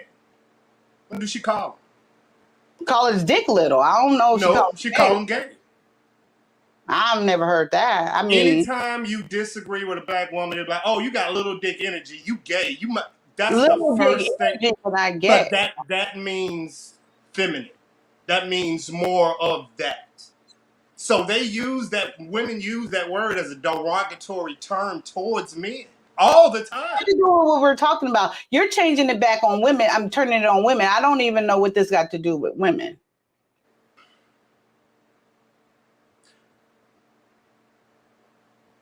Men don't speak. Men don't speak on it because they don't want to be classified with it. But I'm so into who I am, but I understand the ramifications of talking about a homosexual conversation, because they might assume that you are, and that might take a hit on your pride if you're a man. But if you are within yourself, you can talk about anything on planet.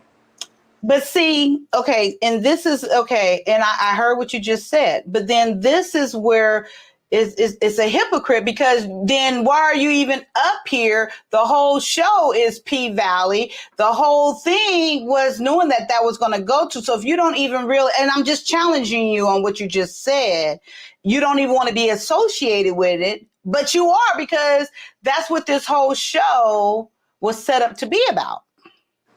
Uncomfortable topics. And for a man, that's an uncomfortable topic.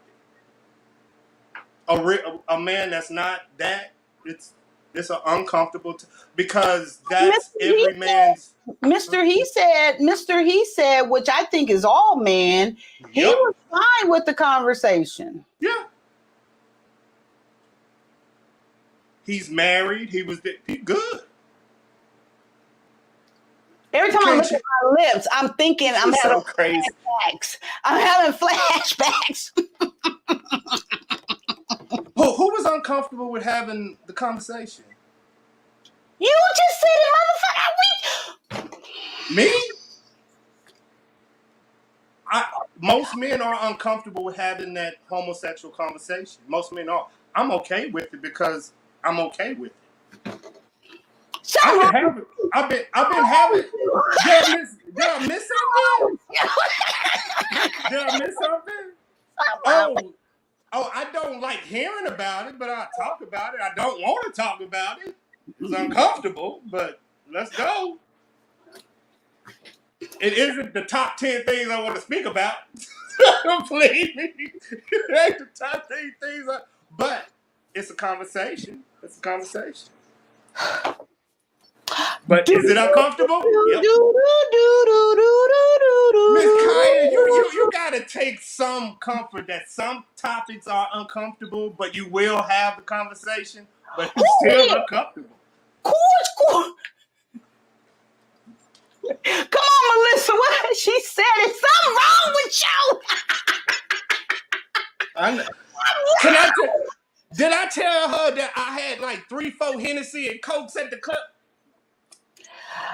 Boy, guys know how to go to an excuse. You know, that always takes me back to Adam and Eve. Adam, the first thing he turned and blamed the woman. They know how to divert. He got to just blame it on something else. He can't just take ownership that it is what it is.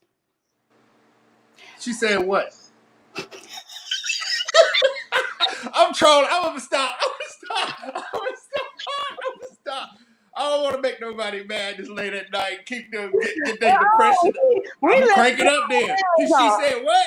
I love it. I ain't gonna troll her. I'll give it to AR. He good. AR is perfect. AR is the master. Boo. AR what? AR is a troll master. AR got the same little lines. He ain't got nothing new. He got the same old little lines. I love him. You catch him too. I know. I ain't gonna keep y'all up too long. Dang. Look, now he's trying to run away. He's trying to run away. He's like, shit, am I making a fool of myself? What they talking about? No, you're not. And I'm going to explain it to you right now. Just when I crawled out of my closet. Oh, that's my closet. Oh, me closet. Oh, okay. Army vet done trolled again. Okay. Now, just don't say nothing. Just open up your mind. Just receive and hear what I'm going to say. And I'm going to try to use less words so you won't venture off and think you got to respond. Okay. So just listen. So Melissa on the same page. And okay, I'm using too many words. What's going on that's so funny is you're unintentionally showing what we women talk about in trying to communicate with men, for one, and you are inadvertently showing true live examples of what men say and do, and it don't align. Facts. So, yes. So, it's not, yes, we're laughing at your expense, but not insultingly. No. It's like, look, see. It really is that. And that's all it is. But you still really, truly don't realize it. And even right now, deep down, you really don't know, which is fine. And I render to guess, I bet there's a lot of men who are if watching, will watch or whatever, wouldn't get it either. But I guarantee you women will. And that takes us back to that whole thing of men are from Mars, women are from Venus. That's one example. But another thing is, I'm not blaming men. I'm not blaming women. I'm not saying that. But I do want to say this. I truly believe if men would shut the fuck up, and listen to their woman, even if it takes her more words, but see, first of all, it has to be a desire for that man to want to learn and to do better and make a cohesive family relationship or whatever that is to build into one, and have to have the desire to be receptive. Listen, right? To be receptive of what she's saying. It's not a put down. It's an observation in what it is. And I truly believe if black men, I'm talking about black men, I don't know about the others, but if black men would have a true desire to want to build and have whatever that is for them, and whoever, that marriage, that lifestyle, that commitment, the family, whatever it is, if he is honest, articulate, but before he can even do that, he got to go have a conversation with himself and know what he wants and know what he desires and be honest and true with himself first. And then, because that's the only way he's going to get to a point where he can articulate it, resolve that by himself, for himself. And then when he meets that person, he needs to clearly, precisely articulate desires. And I guarantee you, women, we are the one who know what we will alter,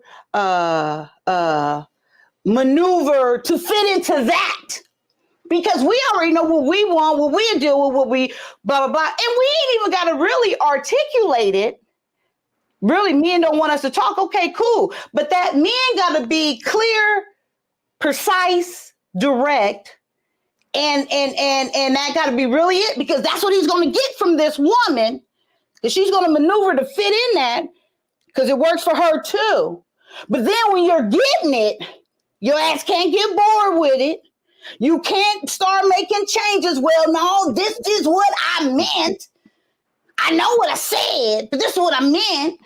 But she's giving you exactly y'all understanding. That's where the problem comes in. So if men would do their part, and I truly, truly believe this, it's so easy. It is so fucking easy, because for the most part, us women, we are accommodated. That is natural in us. Even these women, don't give that look. You can't speak for women. You never been a woman. I ain't saying one word. Communicate better, right? It not only communicate better, but mean what they say and stand by it. Now, however, I'm not saying they can't change their mind. Now that's, to me, he said all of this and she's giving it to him, but now he's like, well, shit, this ain't what I vision. This ain't now. Facts. So you know what the motherfucker need to do? Sit his ass down and have another conversation. That's all you do. Have a conversation. Well, bitch. You know, baby.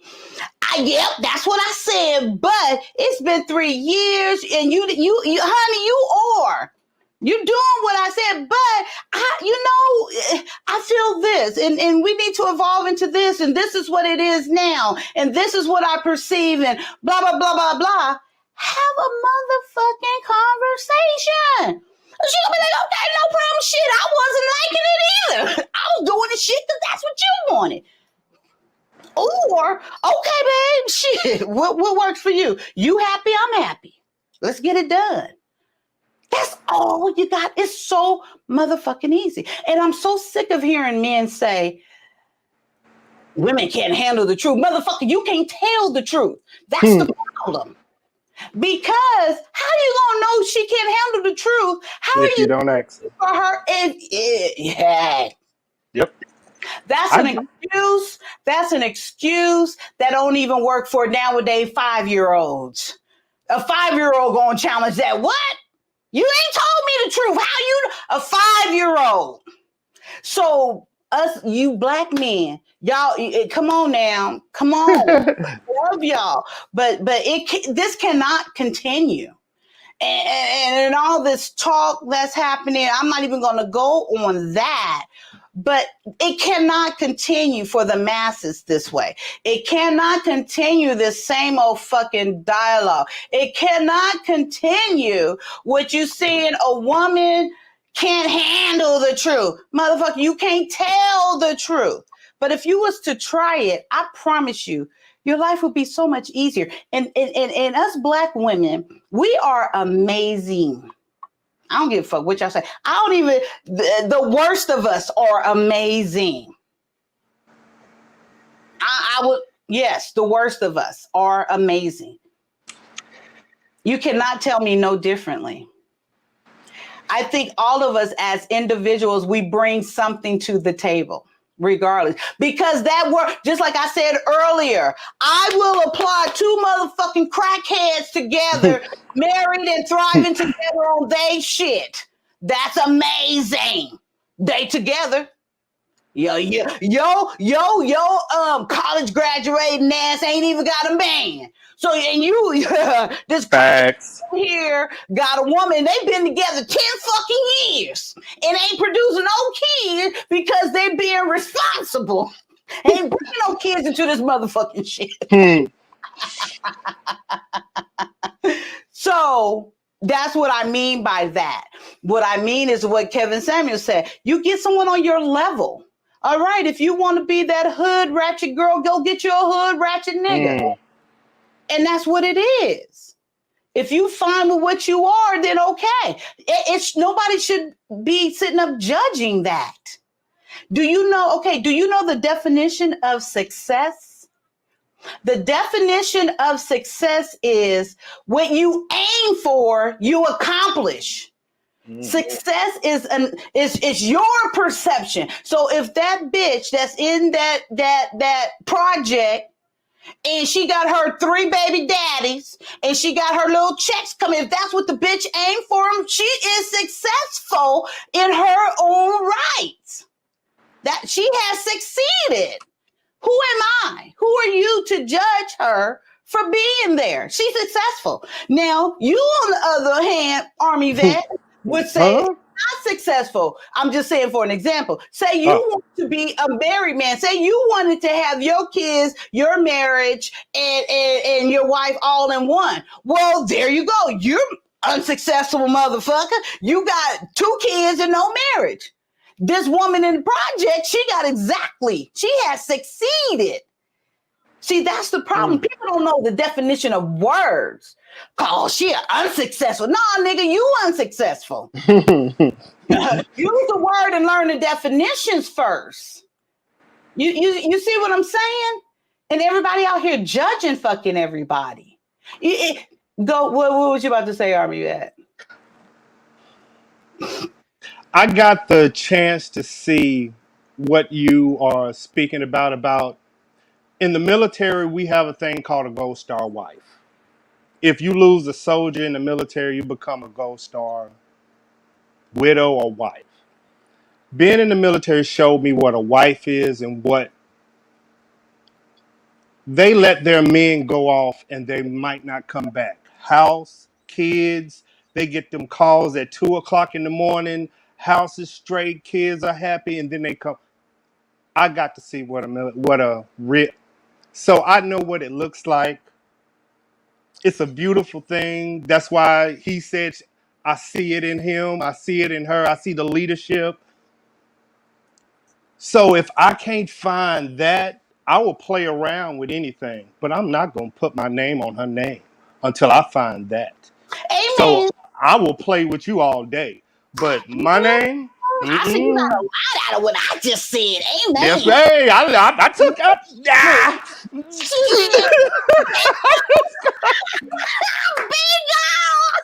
I got I'm glad I had that conversation. Amen. black man do listen. I don't know what y'all talking about. Power to the people. You so crazy. Power to the people. I love my black man. I cannot wait. Do you want to marry me? Oh, believe me, that's my goal. No, let me shut. I want to, but I'm terrified. I ain't gonna lie, I'm so Talking scared. about me, Kaya. Yeah, I know. I'm talking about marriage in general.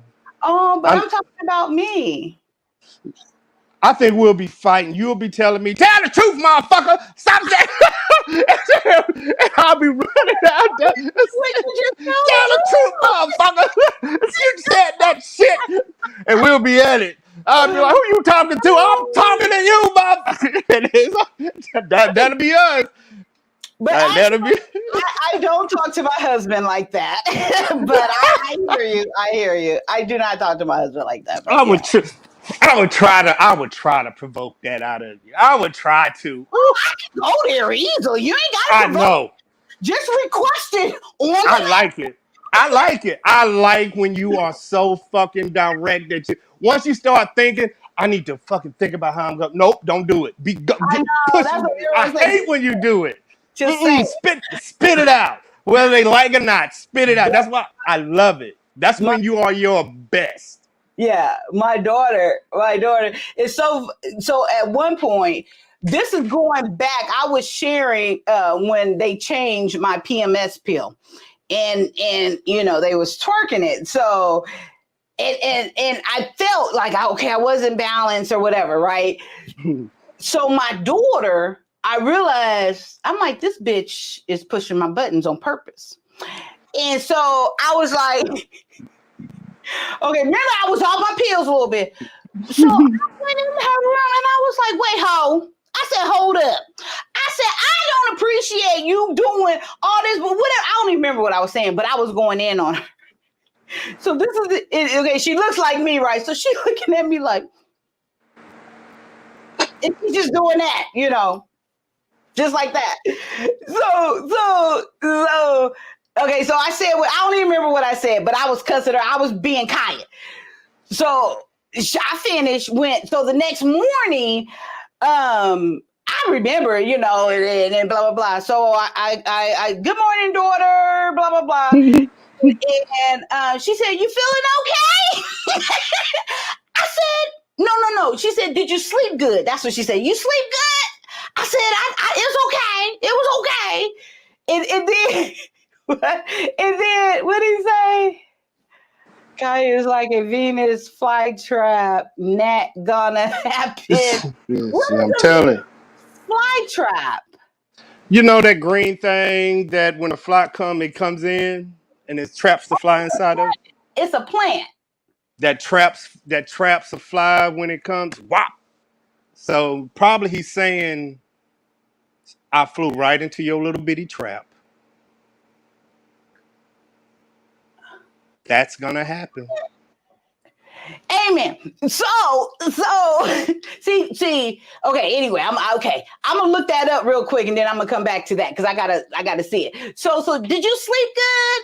And I was like, yeah, it was okay, And I had already been thinking about this before I was going through this little transition with the medication. So I'm like, and I'm thinking that I can remember this. I went in the kitchen. I'm like, this bitch fucking with me. I was like, all right. This is what I'm thinking. I'm like, is she fucking with me? Okay. So I did whatever I was going to did in the kitchen. I came back outside. I know you fucking with me. And she said, no, I'm not. I said, yes, you are. I said, but it's all good. And she had such a cute laugh. So I'm walking back in my room. And then so I'm thinking about it. So then I went back in there. I said, I just thought of something. This kind of how I said, I remember saying, I think you be doing that shit on purpose. I think you figured me out and you push the buttons to make me respond. She goes, it's so funny. I love when you talk like that. I said, see, bitch, I'm going to fuck you up. That's going to get you fucked up. She said, see, that's so funny. I was like, okay. So I say all of that to say she does that. But now I guess like trolling me. So now Yep. I'm more on it, you know, type of thing. But even with her, even sometimes like when I'm being serious, you know, that is a part of me. It comes out. But she know like this is a message. She's like, I know, but it's funny, you know, the way you say it. But it sticks with her for, you know, the most part, in like her character and who she is, and meaning I can even see like right now how she carries herself, even though she's extremely shy. But through me, she gets that side of things like, I see it comes out of her like, don't fuck with me. Because so one day she came home from school. This was just not, you know, at the end of the school year. And this girl, and she had braids in.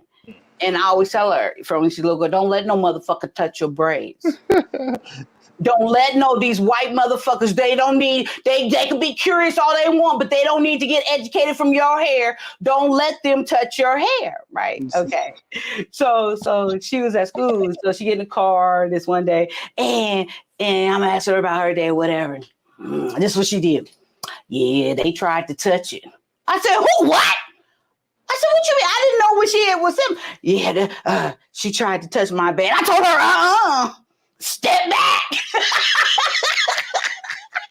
Y'all females. I said, that's right. I said, don't let that bitch touch your hair. She said, well, mama, I didn't say it like that. I said, well, that's the way I say it. You ain't got to say it the way I say it. But, you know, if you need me to handle things, I can let them know. She's like, no. I told her, step back. And then I said, well, what happened after you said step back? And then she goes, well, I said that. And then she said she went to reach for it and said, well, I just want to touch your hair.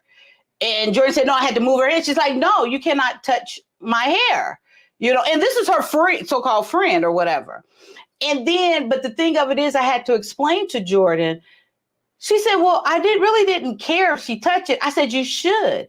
Why is it your job to educate this little white girl? Do you want to touch her hair? She's like, no. Why the fuck you want to touch your hair? I don't know. We need to figure that out. Why does she want to touch your hair? What's so fascinating? You know? And that's the point, Jordan. You know, and no, you're not on display for them. I said, you just don't do it. And we don't bring no motherfucking lights home. She said, what's that? I said, I'm just playing. I said, white people have lights. She said, they do. I said, I don't know. Let's look it up. So I have her look it up at education. Okay, anyway, but yes. So I know if she has to, that fight come out of her. Unlike me, you know, no, my mom was fighting all my battles. No, baby, I got it. I'm gonna go fuck these people. I'm gonna go, you know, do this or that or whatever. So I respect the fact.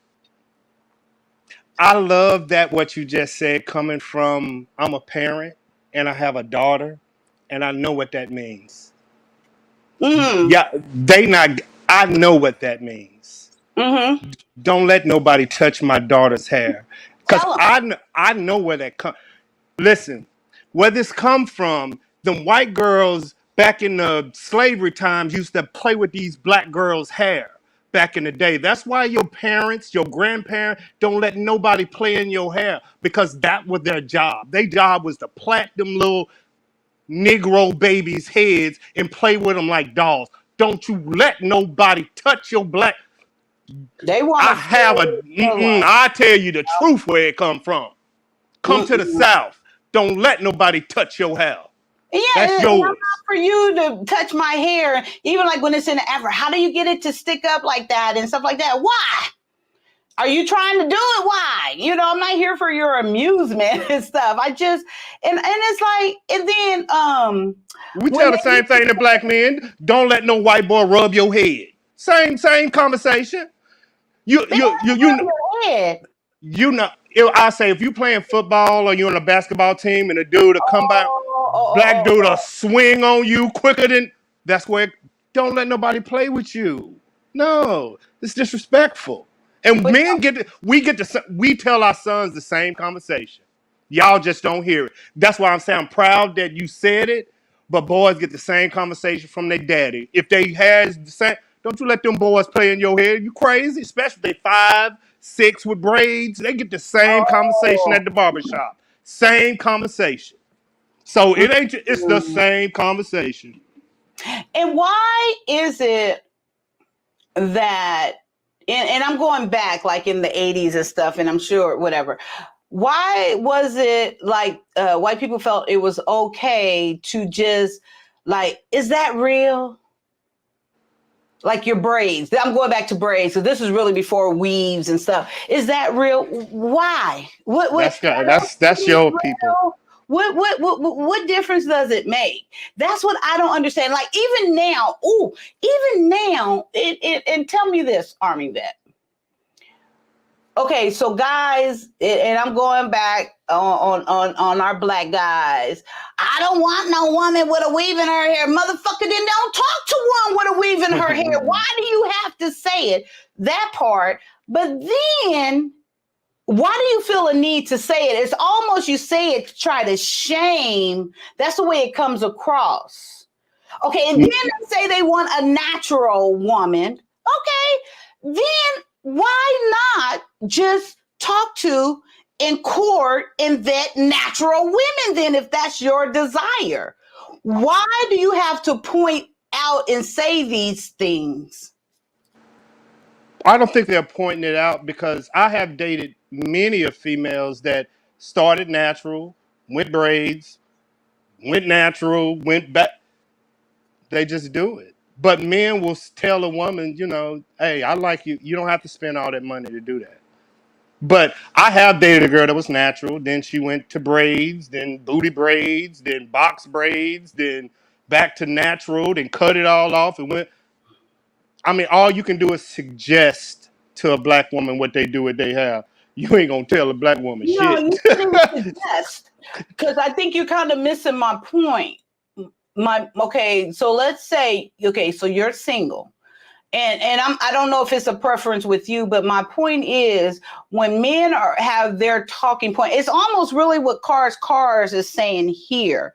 Yes, it's an epidemic to belittle in a strange way, like white sheriffs calling peeps, boy, like using boy, to put them in their place. But it's like when I hear black men talk, I want a woman with natural hair. I don't want weave and all it is. Date one. Wait, but my point is, why do you need to say that? Just don't talk to a bitch with a weave. No, basically they're saying that I had a girl that was natural and I couldn't, and she wanted to put braids in and I couldn't tell her shit. Different. That's different scenario. Well, I don't know them. If a dude is out there trying to date a girl with braids and turn her natural, it's something wrong off top. What I'm saying specifically, men out here saying, you don't hear them saying, I know you got him, why you went, I hear him. Why you went, motherfucker, that's what the fuck I like. I bought it. I did this. This what now if you don't like it, keep it pushing. Bye. Yeah, that's what hey, if they got braids and you want natural, hey, you got to check some shit out your checklist. Look, you too fat for me. Then fat can't be together. Our stomachs cannot be. It's already hot. Hey, believe me, I seen a chick with low hair, and I was like, you need some braids. So hey, I feel you. hey, I'm with you. I'm with you. Yeah, but is it a price women pay for braids? Like, do they scalp go back or something? Is this something bad about braids?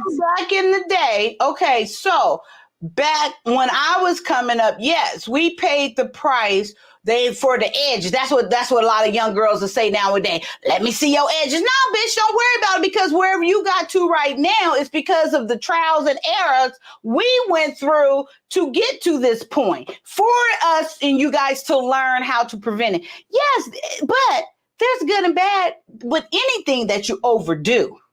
With anything.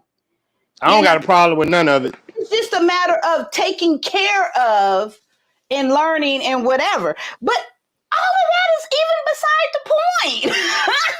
It's like, okay, so you don't want a woman with a weave. I don't want no nigga with a little dick either. Can we discuss that on the first date?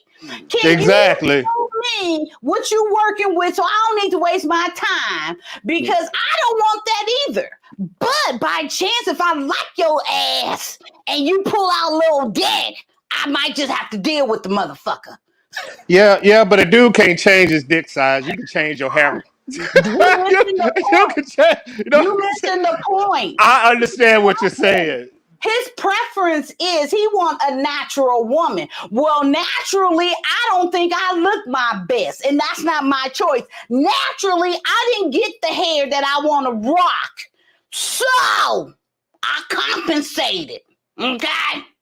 I get it. So I'm telling you, so look, it should be put out there. These guys with the little Peters, and they know motherfucker, they see it, they've been dealing with it their whole life. They need to just put it out there then. And I'm saying that, and I'm only saying that because I don't really think dick size. I mean, it does, but I'm only saying that because that's a comparison for me. Because then I know a man said that's like an insult, but that's what I feel about hair. I think that they throw out there like, oh, she has a weave. I want a natural. It's portrayed to me as it's being used as an insult. It could be. No, that's how it comes across, to put down, to degrade. Oh, in that way. I get what you're saying. I get it. Yeah. Nothing to do about the I got weave. it. Yeah. Because if it did, motherfucker, just don't talk to a bitch with a weave. It's that simple. Why are you saying something? Exactly. It's to degrade. It's to put down. That's why I'm going, whip out your Peter. Okay. Let's see what you're working with, motherfucker. Okay. That's my point. And then guys say, you're just trying to insult. No, I'm not. Because to me, that's the chance we take. You know, you're not going to see the dick until you get there, So that's the chance you take as a woman. And then just like you guys, y'all talking about the walls stretch out, which I really believe, I don't know, y'all might be telling the truth, but the vagina is a muscle. It retracts. It naturally does it. So I don't know about all that other stuff they do. I ain't never been in pussy, ain't never measured pussy like that. I only know mine. So I can't speak to that. Yeah. But for the most part, I mean, a whole child comes out of there. And you mean she can't handle multiple dick and it go back? I don't know. But if that's the narrative they want to put out there, because it is for their little dick, then that's on that. Okay, whatever. Some females got some echoes down there now. It's an echo down there. Okay, so like it said, only some. It's some echoes down there. How do you know? 2. One was in the military, and probably one was in Arizona, but 2. But they was like, they wasn't wife material. Why? Because they were echoing? Oh, you could yeah. So you're saying they're echoing because they didn't have multiple dicks? They were echoing down there, meaning that fucking it was huge. You can fucking put your foot in her shit. Maybe your dick is just little. No, it's not. Okay, so no, it's not. But I'm here to tell you. So that is just. I hear what you're saying, but it's not going to stretch out a pussy like that. You're going to go right back. A dick don't even stay hard enough, long enough, in girth enough to stretch out a pussy. That is impossible. Do you know how long? Do you think labor for days and that pussy is stretch? well, you a nurse, so I'm asking questions, not facts. So you don't believe if a girl is getting piped down by, let's say, a nigga that's 10 inches, and then you're the next nigga probably 3 months, you won't know the difference that she getting piped down by the 12 inch? 10 inches is what goes back. It's the girth. That's what I'm saying. I'm saying. My bad. Still, no. How is I'm asking. No. How is that going to stretch out a pussy? I just gave you the example. Women are in labor for hours. That means it is stretched to that capacity for hours and stays just like that until that baby finally pass. Now, if that ain't going to stretch out the bit, What a girth of what 4 around? How what? No, that's why I know men are lying. Now, I'm not to say that maybe some women are loose and not as at elastic or whatever, a snapback. I'm sure there's some. I'm sure there's some. I'm talking about after having a baby or maybe naturally a little loose. And that could be something they're born with, but not from no dick. No. Okay. I'm good. Okay. I'm good. It was a question. Yeah, that's But what I do hear it, but I do hear it a lot like you said. I do hear it a lot like you said. But I've never, you see, I have kids. I know women Kegels sitting in a hot water. I know. Like how to, do with kids, but okay, I got it. you know what I'm saying? So I know like this is part of the, so when you say it, I'm like, well, I understand. So I don't get why they would say it out loud. Like, why would a man Because say men that shit are out fucking loud? liars. You guys lie about everything and exaggerate everything. That's why I don't get it. I wouldn't say nothing like that shit out in public. That means she sees all this dick been in her. Motherfucker, no. I'm sorry. No. Mm-mm. See, you want to know what I think mine is? It's my problem is communication and connection because I build a wall up. It is never conversation, sexual, none of that shit. But it's always that because I will shut down and be like, I don't feel like talking and be done. But I You know where it's you build a wall up to what? feelings, emotions, all that shit. I Why? just learned. I guess honestly, when I deployed so much after September 11th, I learned how to turn off, emotions for your mother, your father, your family, love. You just turn it off for about 16 months because you can't think about that shit. You can't think about it. Did So you it was easier to turn off. Huh? did you experience that before?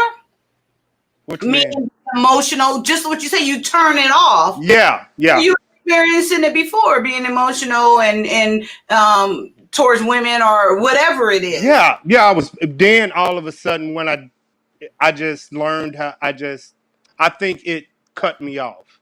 And I was really young when it happened. So this wasn't like 3 years ago. I've been doing this for 10, 12, 13, 14 years plus. Multiple. You're saying cards, yeah, that's what white women do. Black women, that's what So crazy. Miss my white. But just going further. Okay, so So I hear you're saying it because of your experience of 9/11 and going through that. But like for me, I would say, and I've have expressed this before on here, that I am not like an emotional person. Like in the sense of when like say a woman will come up here and share and be on and be woman, girly, feminine, whatever. I mean, like, to me, like, what? It's not authentic, even though it is for her, because that is for her. But to me, that's almost make me feel like when I was trying to describe about the two guys, like I want to hear it. It's wearing me the fuck out. It's like, really. You remind me of a Marine woman. Why y'all bitches so emotional? Deal with the shit. I know. That's a drill sergeant, a female. Yeah, that's you. But in the same sense, I'm okay. To my kids, it's different. But to my husband, I'm loving. I'm choosing to express an emotion. I'm choosing to feel this way and to express it, that I desire you. I want you. I choose this. You know what I mean? With my husband. Okay, so like with my kids, my daughter, she's an over hugger. And I don't resist it, but it gets on my motherfucking nerve. I mean, like, damn, you just hugged me. But then I say, there's no way I'm going to resist my daughter's hug because it's going to come to a point to where I'm going to want this hug and I'm like, but it gets on my nerves. I'm like, girl. And it's literally... The only reason she's occupied now because she's not a talker, so she's probably when they're talking, to a little boy or whatever. She's like little white things. I had to deal with that. But she'll be in here like in the morning. She'll hug me like 5 times, and I haven't even been up an hour and a half. So that's different. I don't. And my son, that's a whole nother story. But for my husband, my spouse, I choose to express and show that. But I'm not going to sit up here with another woman and be like, that's just what? It's like, well, I just am living in my femininity and I just give him what he needs. I'm just that type of woman. And you stay calm and you be peaceful. And you give that energy. Oh, I know a soldier female. We went to cop just like she'll be like, "What the fuck is she saying?" She'll be like, "Can we get the fuck out of here, please?" I know. So I get it. I totally get it. I gotta go to the military to understand, but I get it. That drives me crazy. And it's nothing really against them because and it's not them even being, it looks phony as fuck to me, but I know it's not, that's who they are. That's what they choose to be. So story about the military. That shit crazy. Okay. So this is really what I thought. So I graduated high school and I share this story about my mom. All she would say to me is just get out of high school without getting pregnant. I'll be happy. I shared that multiple times what my mom said to me. So once I graduated, I'm like, okay, now what the fuck now? Didn't know. So I said, okay, this is me, 17? I might have been 18 now. I graduated 17. But I turned 18 like a few months later. So maybe, let's say I'm 18. So I said, okay, I want to go to the military so I can meet my husband. That's really what I'm thinking. So I can meet my husband.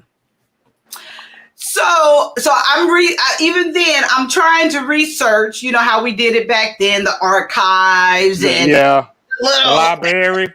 Yeah. And so I discovered that Air Force is like the top of it. I said, okay, I'm going to the Air Force, meet my husband. So I went up there to the recruiting office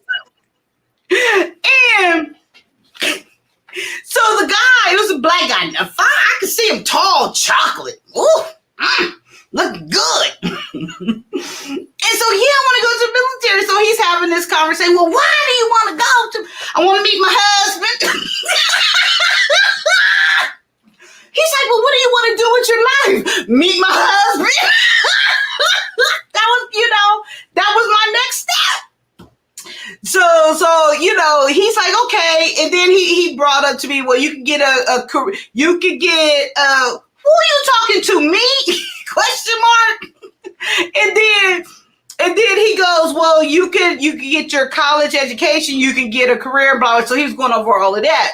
I said, oh, okay, man. So do you know what the next step is for well, I don't know if it's Air Force or Air. You take a test. ASVAB. Oh, Lord, what you get on the show, girl? I already know where it's going. So remember I told you I went to the Air Force. I had to go to the top of the line. What was your score? So I go and take the test. I didn't know what I'm like, okay, but I did my best. I didn't know you were supposed to study for it. You're going to the hardest branch, taking the hardest test in the middle. I have to go get the best. I strive for the best. So look, I had no clue. No, I want to say he didn't mention to me about studying or nothing. So I take my ass up there because this is the road to get my husband. I took that test. Yeah, it was, but he's, you know, it's hard. Do your best. Blah blah blah blah blah. When I tell you, they was laughing at me. They gotta read your score I out. didn't realize they was laughing at me, but they was laughing at me. So after they got done laughing at me, which I didn't realize they was laughing at me. So this fine big chocolate man come out. He was like, baby,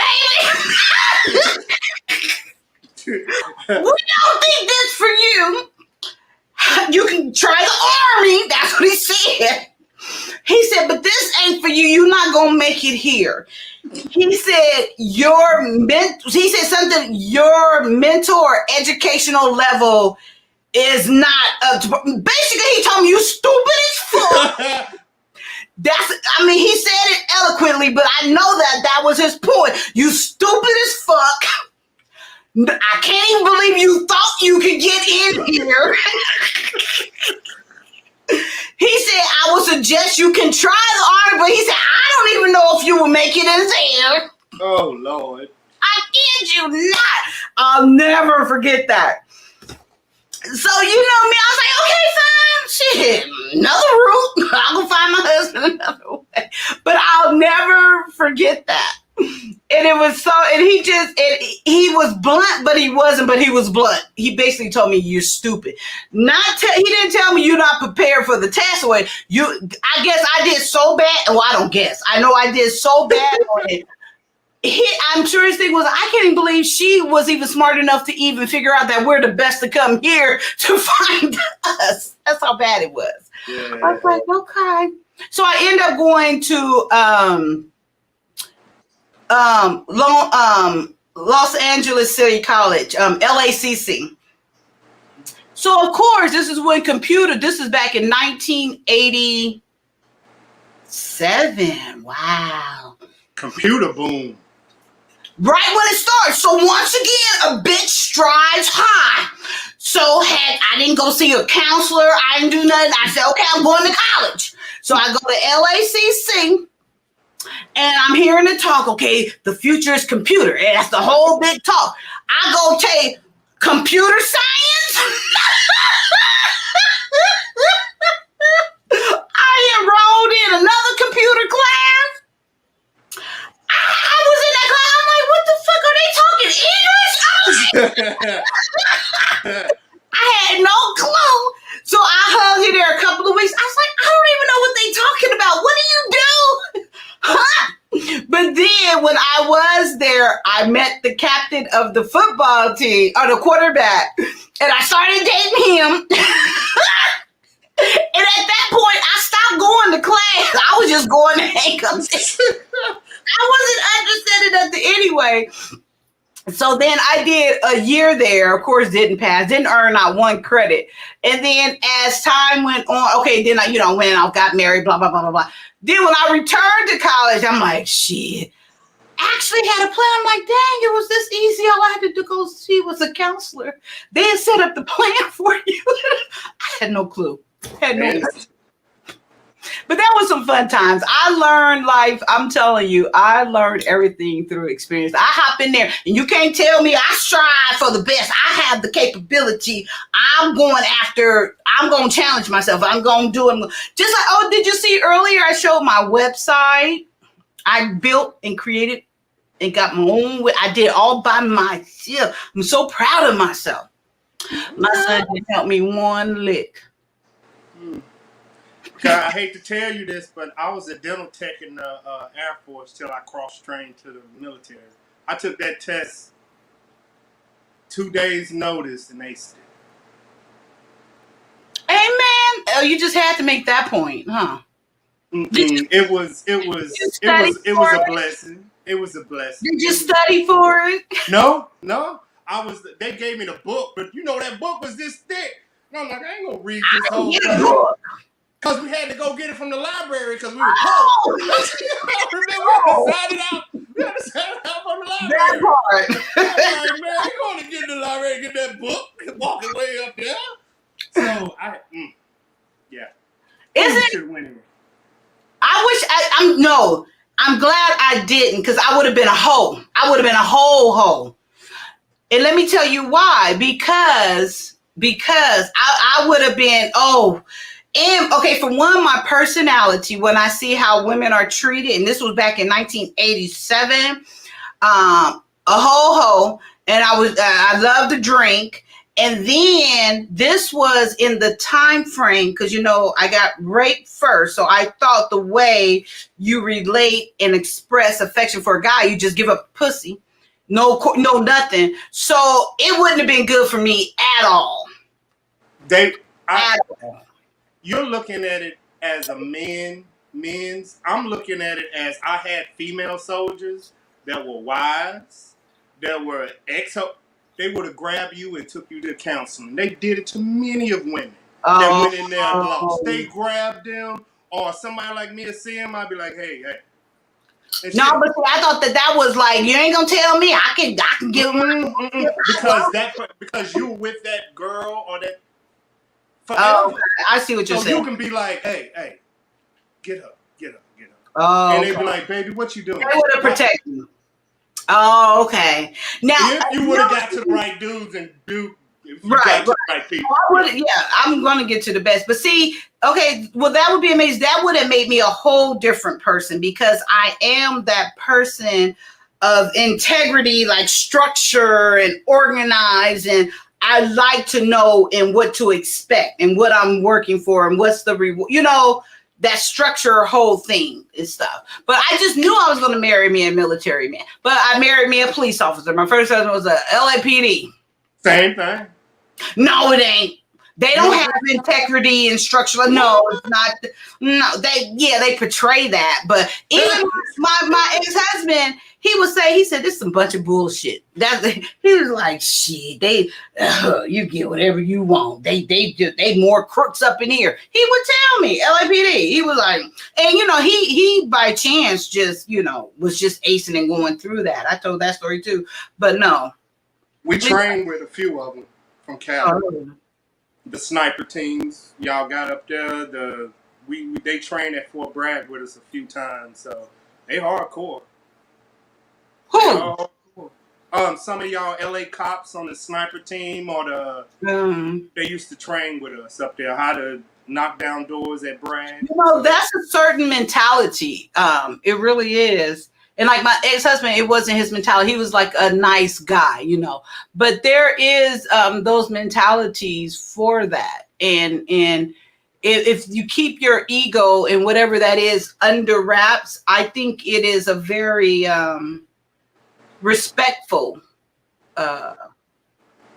job to protect. But the thing of it is, what you hear, and then even when you're married to a LAPD, I can only say for LAPD, the stigma of them beating up and harming taking out all of that on their wives is extremely high. I think it's like 78%, or it's really, really high. I don't know if it's that high, and I'm talking about back in it, but the crazy part is how they cover it up and offer excuses and not offer the officer. The help is there. They know they can get it, but it's not something that is promoted. From my perspective, what I saw, I was with maybe around it for about 3 years. And from what I saw, it wasn't a thing to promote. You just kind of brush it under. That's what it is. And even one officer, or I heard I was involved in the conversation where they said, well, they got to take their anger out somewhere. I was like, wow. I dated an ex-cop wife, and she told me all the horror stories. You can't run. They know where you at. Mm-hmm. They pulled their friends now. And I was like, why the fuck would I date you? I was like, why would I be anywhere near you right now? But she was like, yeah, he used to the police can get your phone and know where you at exactly, and he'll come up if I'm on a date. I was like, that's yeah. yeah, but we're talking about Louisiana State Police right now. Oh. So, y'all probably number one, but we number two. Them dudes down here, these dudes down here, fool. Remember, Ronald Green was the last one in Louisiana, how they drugged that dude and killed him, on camera? That was the last one. Yeah. Wasn't they chasing him? And then he got out and they just tased him. He kept saying he's sorry. And another dude just got sentenced a month ago. A cop? One of them that they're starting to punish them if they were there. So now they're trying to get a law that if you stand around and that happens, everybody should go to jail if you don't stop it. So now they just going through and trying to pick them apart. But the damage been done in Louisiana. The damage is done. Yeah. So what do you think about this? Because I just saw this on, when this IG or wherever. So it was this okay, so it was a black female officer and this white officer, and he was lying. He was like, because the black guy, he had mistreated him. He was asking for whatever, and the black chick, no, he lying. This is his, and she's an officer, so she did everything right. She called him out, be like, no. So the officer ended up getting fired, okay? And I'm just kind of wishing over that. And so he got fired, and it was come to find out he had got fired from other places and blah, blah, blah, blah, blah. Okay. So then let's go to politics. Let's say like women, I don't know any personal examples, but I'm sure like women are not as manipulating or conniving or malice as men. So, and I'm just putting that foundation there. So with that being said, and with that premise, do you think that it would be better and more beneficial for more women to be in those positions to bring out? Why? Can't no woman take me down by herself. Okay, I hear you, but why should she? But see, that's part of her job. That's why I don't allow women in combat, because it's part of they just can't do it by themselves. Okay, what about politics then? Okay, let's go to politics. Yeah.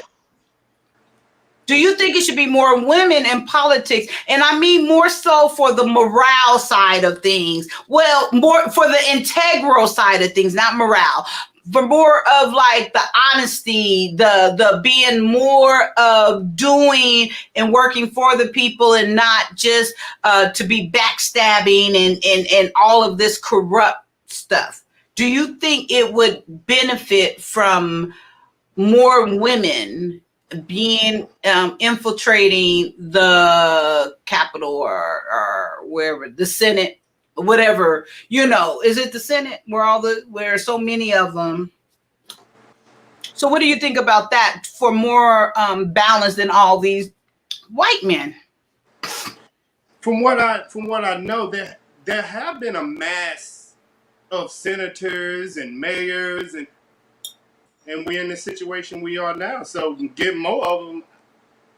I'm talking about more women involved in it. Yeah, I think there are more women ever was in Congress or ever in being a senator. I don't think female leadership is our problem. I really don't. We got a female vice president. We got females on the Supreme Court. I don't think that's our problem. Putting them in executive positions. It's cleaning up the bad apples. If there were more in that position, it would help. I'm asking, do you think it would help? No. Why? They're gonna, no matter, as a soldier, no matter who you put at the front, if your bottom is dirty, it don't matter. That'll be like you putting the best person you can and your people still getting beat up and shot. It still ain't gonna, your people still getting beat up and shot until you address that. And I think even the military has a problem with that. our tactics that we use are, we are supposed to get shot first before we return fire. Y'all different. Police are different. They'll shoot before they see us. We are not even allowed. Wait. A soldier is supposed to get shot first before you return fire? We cannot shoot at nobody until we're shot at. Oh, shot at. Yeah, cops can shoot anybody. Well, it's okay. Let's go there. If I'm sure you guys shoot before also you get shot. You cannot tell me that. Listen. The only difference is between the other soldiers has a duty and a responsibility to say it. Cops got a responsibility to keep quiet with that blue shield. We are completely different. We are bound by the American flag to tell the truth. If that soldier over there did something to another dude, it is our job. Our flag come before him. Who we are come before him. Our job come before him. If he's the bad apple, we get him out. No. We don't allow that. Telling me that there is no corruption in the military? Like yes, they are, and we have a jail. No, there are. Wait! I have to make note of this. I cannot believe. So I'm sure he's been here before, but he has not made his presence known. What the fuck is this? Is making his presence known? You know where you're at right now, Jessica. You left me a long time ago. But welcome. Thank you. But no, sir, please stop that big ass lie. That's my point, though. But yes, thank you. What the funk up? Welcome back. Amen. God is good. I appreciate you forgiving me for whatever I done to you. Thank you. So you do not always follow the rules. But okay, but you got to listen to what you just said. You're saying that the code of honor is so high in the military that, like you said, you got to be fired upon first. And if there's some type of corruption going on, no, my flag is more important. But you have a duty. These cover-ups. You hear about a lot of cover-ups in the military. Yeah, but I also hear about the ones that tell the truth. So I'm not we have a UMCJ for a reason. We have a jail for a reason. The military has a jail for a reason. We have a jail at Fort Knox for a reason. I know, but see, so what I said, the first thing that kind of started this spiral was I said that you cannot tell me that you guys haven't fired first without being fired. But he's like, no. The flag means more than blah, blah, blah. This is what it is. But I'm sure it has happened. That's what my point was. And then, okay. So, amen. What the funk? If you would like, you may come on. Open panel. He's a soldier too. Is he? No, is he? I think he was. I think he is. I think I met him once. I think he's a vet. Oh, okay. So there's a link. We have an open panel up here tonight. So wait, what is this? He revealed himself today. So what about bombing an area before the area fires on them? He's talking about like in Iraq, if you see an area that has known terrorists, they would surgically destroy that area. If a soldier has been shot or anybody's been shot from that town and we got to walk past it, we have to blow it up. But the order is a soldier cannot just willy-nilly shoot a gun. He got to get an order. That's why I'm saying he has to get an order. He just can't be walking down the street and shoot. Can't do it. So he will be judged. His leader will be judged, and his NCO will be judged. So tell me this, because we started out because you were doing a comparison with with police officers in the military. Police officers are out here just shooting, blah blah blah blah blah. So are you really saying? And I hear you that they are holding themselves they're holding themselves and you guys are holding each other accountable when rules are broken. More likely, yes. More If, than if not. yeah, I'm not gonna say 100% of the time. I But ain't more that than crazy. not. Yeah, but I will say this: say you have a Christian, a Muslim, different ethnicities on your team, and you abuse somebody, who they are come out. That's what you're not. Who they are as a person comes out. Okay. See. This is what you do, Army vet. Okay, so let's go with this one now. Okay, so now you're saying what they are, it comes out, right? If you see abuse, like some men can't see another man hit a woman. Some men can't see a child being abused. Some men can't see abuse of another. They can't do a bully? There you go. Some men can't see you bullying an undefensible person. Some But people will say stop. what about the rape that goes on in the military? That's what I was alluding It's to horrible. earlier. You guys don't report that an insurrection occurs and the soldier needs. What's an insurrection? What is that? I think you're talking about like if say me and you in this house Uh-huh. and we find out like 30 terrorists is coming in. I gotta ask, hey, can we shoot? Yes. Now we can shoot.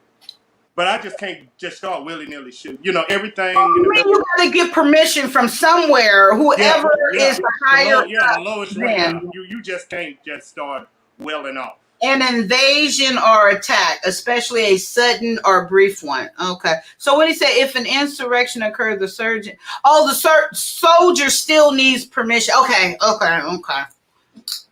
Basically mean directive, not just that. He gonna go to the captain. Captain gonna tell him you need to go here and But here if and it's, here. if it's invasion or attack, how do you have time to do all of that? It don't matter. You will go to your assigned position and wait for your commander to give you your orders to what you need to do. But you go to your assigned place and position.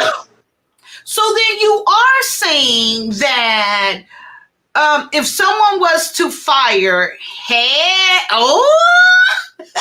I told you. You had to be ex-military a little bit. over. I promise you, it's cold in hell right now. You sent me the link on Instagram. Yes, like a few hours ago. That's why I saw it. You was probably mad sending it out. You sent the link to me on Instagram. That's fine. No. My point is, you haven't came over here and says Q and Q went at it. What I missed? Your ass over here. This was a long time. How you doing? Over here. Good. How are I hope you? everyone's having Nice to see you. It's nice to see you as well. Thank How you. you doing, Mr. I'm Army? honored. Let's have the conversation. Salute. Let's have the conversation. Let's do it. I got those great bedtime stories as a child from my druggy uncle about what really happened in Vietnam, about making sure that I never did it, making sure that I never trusted the military that was in our neighborhoods and on our reservations recruiting. I've always said, and I support the soldiers, but I don't support what they've done. I don't have smoke for Christianity. I have smoke for what a lot of Christians have done. Same concept. Black men have been used as the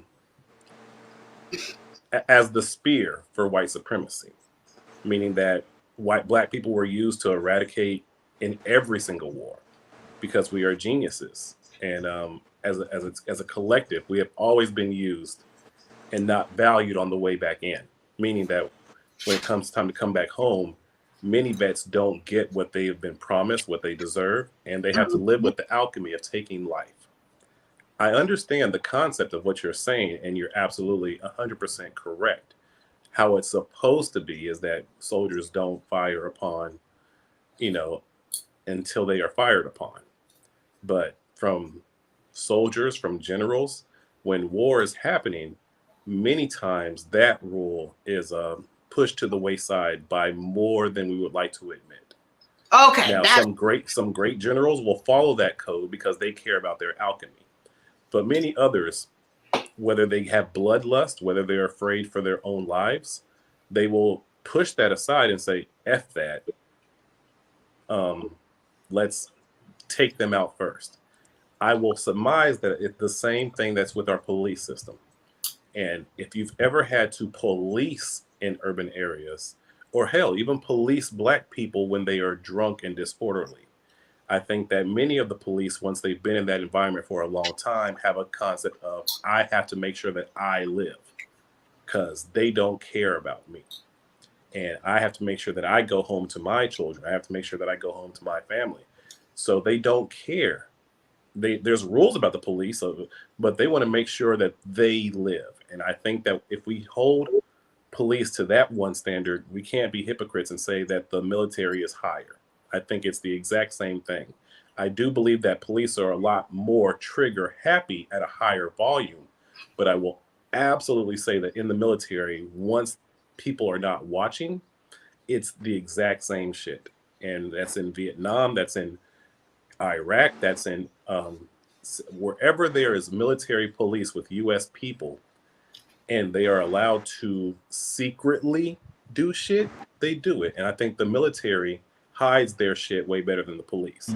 The only reason we have smoke for the police. There. Say it again. I don't even think the police are not even trying to hide. Right, because they don't have to. Whereas the military, they do have to hide it. That's the difference. Right. Army vet? Why should the military have to hide anything they do? Because when we do something, we want Public the world perception. to know.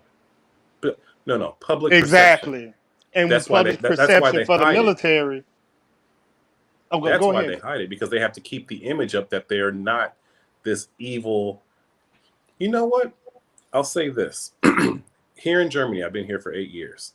Everyone's so, afraid of being, labeled. I'm like, what's the difference between a Nazi and a soldier? The Nazis here were literally just doing what the government told them to do. They were soldiers. They were soldiers of Germany, and they were just following the rules of what their government was telling them to do. It would be the exact same thing as U.S. soldiers in other environments. What's the difference? I mean, Andrew Jackson killed more Native Americans using the military, U.S. military, than Hitler killed Jews. So again, it's all about perception. The German soldiers have this horrible perception because that was pushed upon them, where the U.S. perception of the military is honorable. The same thing that you're saying. We do it the right way. And let's be honest, we do not do it the right way. We don't.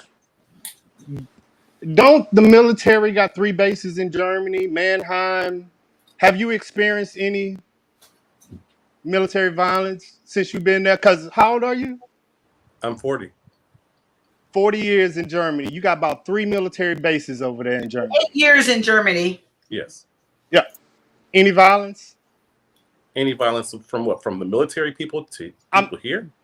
From if you are comparing Nazis and military to the same conversation, I promise you, if a Nazi was in Germany, you would hear about them. So, do you hear about military doing the same thing? There is Nazis in Germany, and there's also Nazis in America. But what did Nazis do to earn their reputation, and what did American soldiers in Germany do to get your reputation? Eradicate an entire group of people, the Jewish people, correct? Yes. Okay, so what's the difference between a Nazi and a U.S. soldier that was destroying and trying to eradicate Native Americans in America? You are comparing when the Pilgrims hit America to now. Sir, it still happened. Okay. I understand what you're saying, but the Second Amendment then was for, it's different. Okay. You have to understand difference. No. Please explain to me why a time difference. Because no Nazi will ever get deployed somewhere to save a child's life, and a soldier will. America has deployed to the worst places in the world. I just don't get the conversation. Why were they deployed to those worst places? It was because there was something on that land that they deemed valuable. America does not care to go to places where it's really fucked up if there's nothing valuable for them to get in those places. I agree. So again, that's how the perception is sold. It's like, oh, we're coming to save the people. And in reality, what they are trying to do is take the resources. If America truly used its military to actually get rid of horrible things globally, that would be a different story. But they're not. They go in because it's tit for tat. We do for you, we do. So I get what you're saying. There's supposed to be a code, and I'll even say that many times that code used to be held, but now with, let's say, the way technology is now, I think that code has even been erased, because now it's like drones drop. Now it's like, well, someone just pushes a button. So it's not about, well, that those people fired on us first. Now they don't follow that same code, because technology, once they get the orders from a higher up saying fire upon that location, and even if you miss and hit the wrong place and the wrong people die, oh well. Oh, you don't think you'll be charged for it? Sir, there definitely is not charges for a misfire, for a missile On the hitting drone wrong building. operation. You're right. You will going towards top secret clearances and drone operators. So, real quick, guys, I just gotta take the dogs out with my daughter real quick. I'll be right back. Okay. Does that mean you gotta pee? No, she really got dogs. No, she really got a bunch of them dogs. She got like 3 of them things, or 2 of them.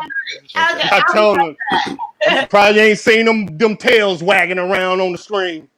Okay.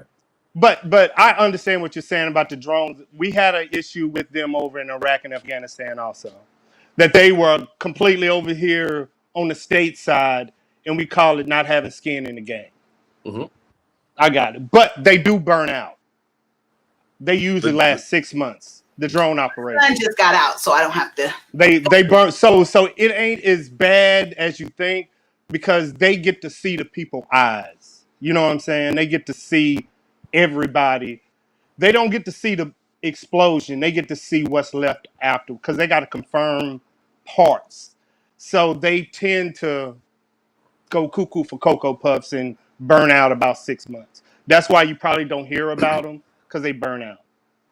But I do respect that fact. I'll give you that one. What do you think? Right. What do you think, Just Kaya?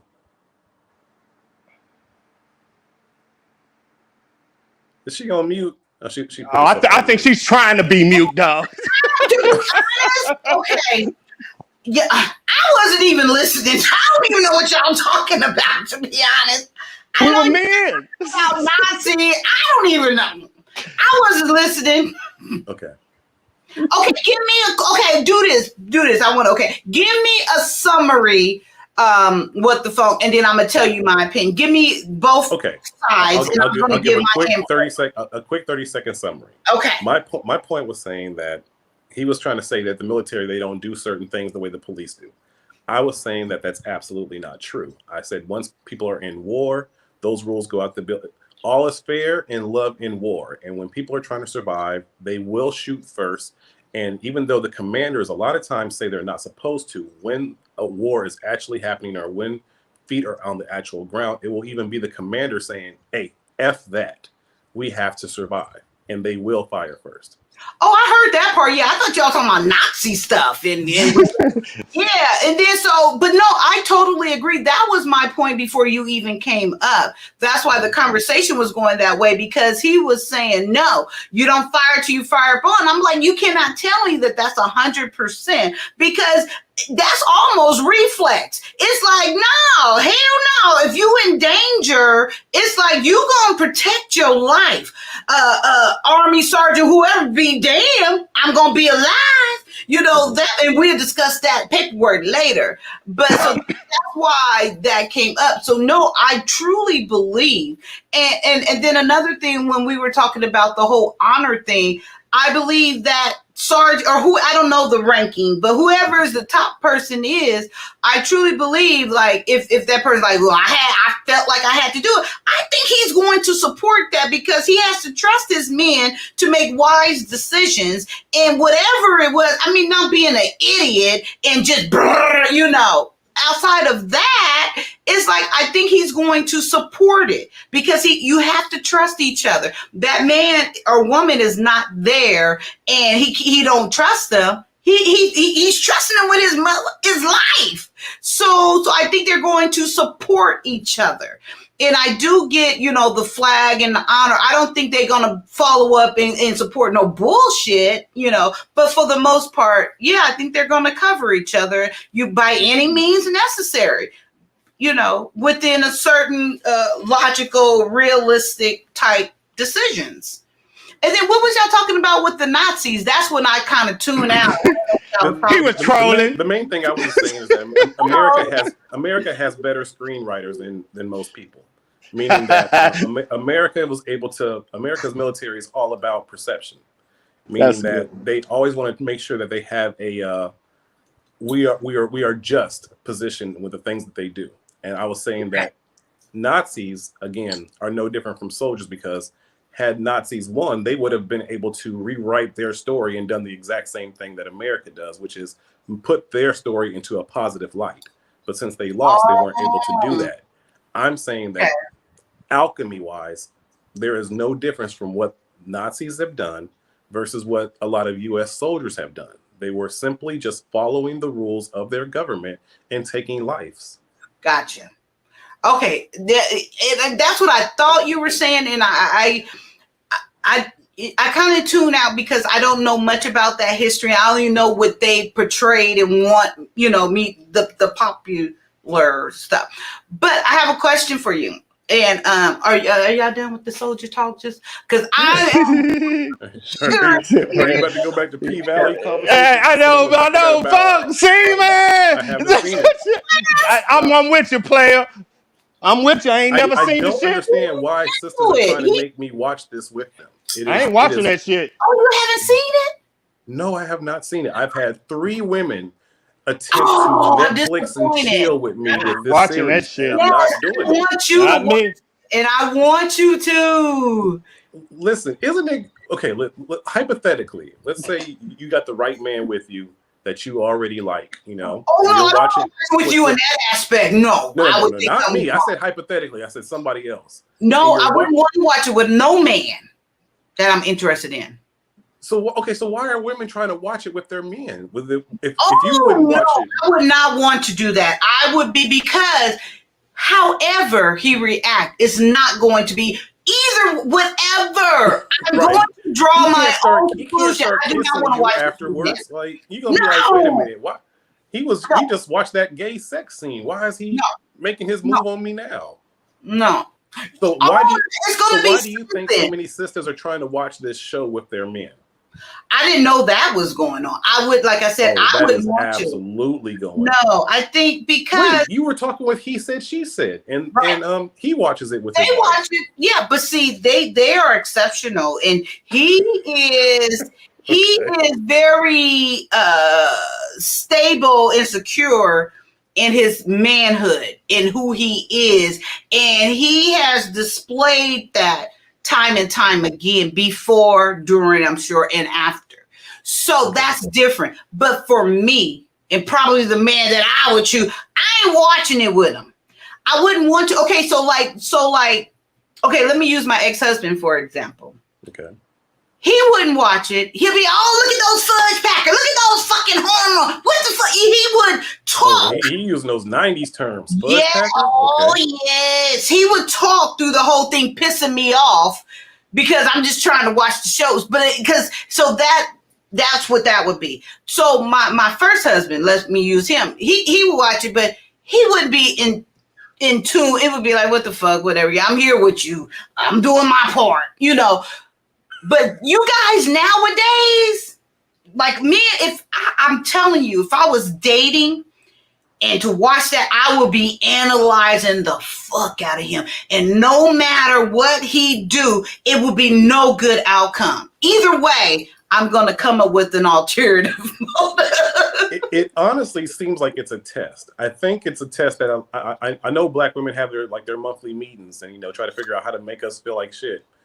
And I feel like this is a test that Black women have come up with to try to be like, girl, let's see if he'll watch this show with us. And if he does, then he's gay.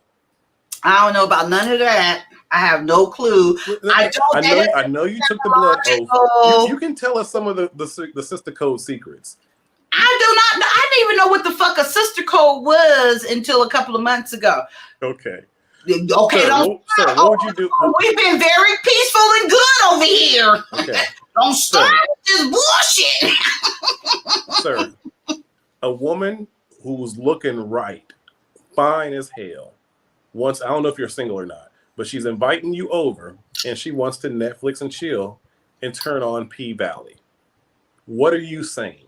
P-Valley's not on Netflix, so you should. That's your first clue. Well, then you know that I don't know. Then I passed the test. Yeah. Okay. But no, but I'm sorry. Go ahead, Army Vet. I'm with him. I ain't watching that shit. He wouldn't even listen to me describing. Aren't you secure in your manhood? Right. Mm-hmm. I am. I don't watch. Then just what's the girl with the boots and fade? I love fade? this show. I want to just sit here and watch this with me. I just believe women are just sexy and freaky. I just believe this is just part of their sexual makeup now. I swear to God. I ain't going to overthink it. I believe they watch it because it turns them on. Let's just keep it 100. Some women. I actually believe that is true. Women. I actually do believe that. Not all. Women are turned on by the fact. Women are turned on by the fact of seeing two men getting it on. Okay, so I can tell you have not been here around for this whole show. Secretly watch gay porn. What the fuck? No, I know many women who like to watch gay porn. I gotta ask a woman. I know for sure that you have not been around for this whole show because I just talked about my whole point of this is my my disappointment in showing such an intimate portrayal of two black men together. I don't have a problem with homosexuality, I keep saying, but my problem is to show that so intimate. It's so planting the seed of curiosity.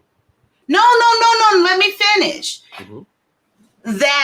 That is done and is displayed what women want, what we desire, but when they show a heterosexual couple, they moving off fast. They can't wait to fuck. They on the toilet. They on the scene. They against the wall. Everybody, she's pulling the panties to the side, trying to hurry up and shove the little dick in there. And and then someone comes.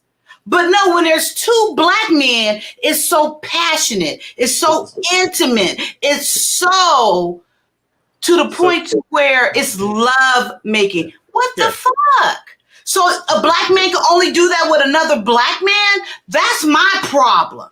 Why can't we? You want to get real intimacy, you get it from a black man. But if you want to get animalistic, you have sex with a woman. So men, men, if you want to get real intimacy, maybe you should start looking at your male friend differently. Maybe, especially for young people, if you want to look, it's natural to get animalistic with a woman, but if you want to get a different feeling, if you want to really be understood, if you want to really be passionate with a black man, then come try this transsexual. It's all part of the sexual confusion that Nellie Fuller speaks about, and we eating it right up. Nellie Fuller. Oh yeah, I'm sorry, I'm Nellie Fuller. Mr. Nellie Fuller. You know, and I see, and I seen he had a new one out. I don't know where I seen it. It was put up, and then it went back, and I was thinking, wait, I remember what the funk talking about. This person is still alive. Like this is a person, because I thought it's a recording. It's him on a radio show, but he is still alive. He just turned 90. Yes, and that's what I was still so amazed about, like him talking about this stuff, all this, and it's so relevant now. You know, I'm sure it was relevant then, but it's like so relevant now. And it's like you thinking that he's saying this like right now, but for that's prophecy. I mean, if you ask me, if you look up that's another thing we've been talking about over here, the motherfucking definition of words. People be using, they don't know the definition. Anyway, I'm not going to digress, but yes, Because you be ruining words. You can't be talking too much about people No, ruining I the know definition. I might not say it right, but I use it right. I can't pronounce the shit. I can look that bitch up and tell you what it means, but I might not pronounce it right. But people be pronouncing it right and using it wrong and not knowing the definition of it and stuff.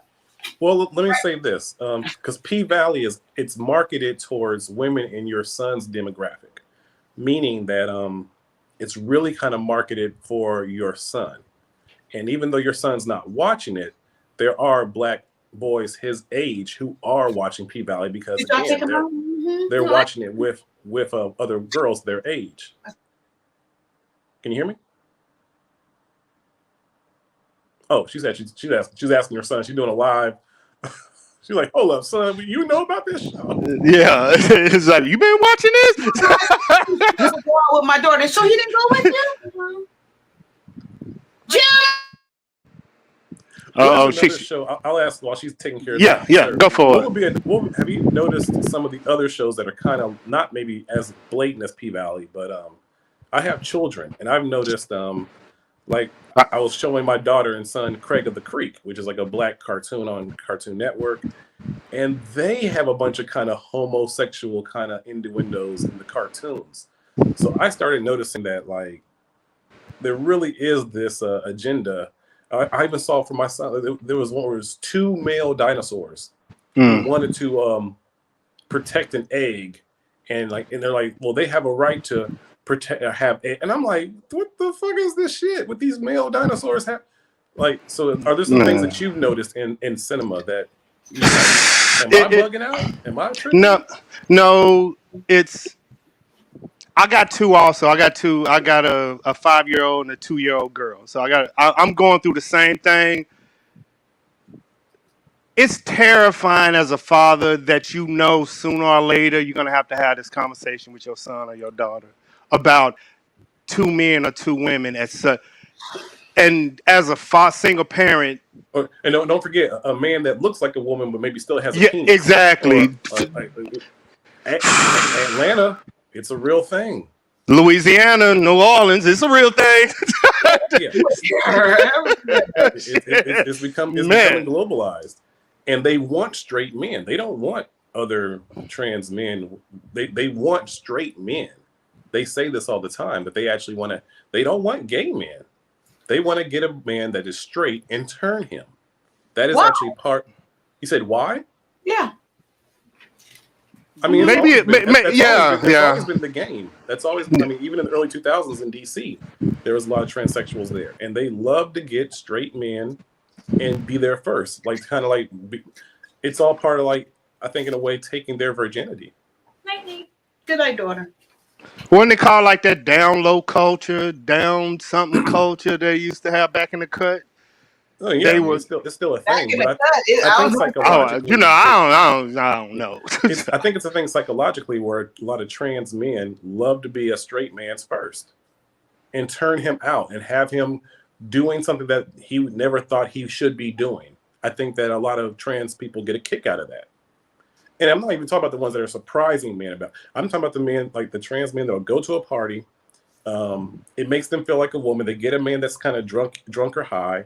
And then all of a sudden, that man thinks that she's a woman, starts dancing, all of a sudden starts feeling and then it's like, now that man's like, well, shit. It validates you as a trans person saying, well, this person thought I was a woman, and now I'm about to have him bent all over.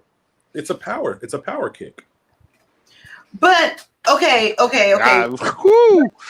when he discovers that it is what it is, then we have a problem. That man's going to make a decision. Perspective. Then the straight man has to make a decision. Am I really straight, like I think I am, or am I going to secretly do something in this moment?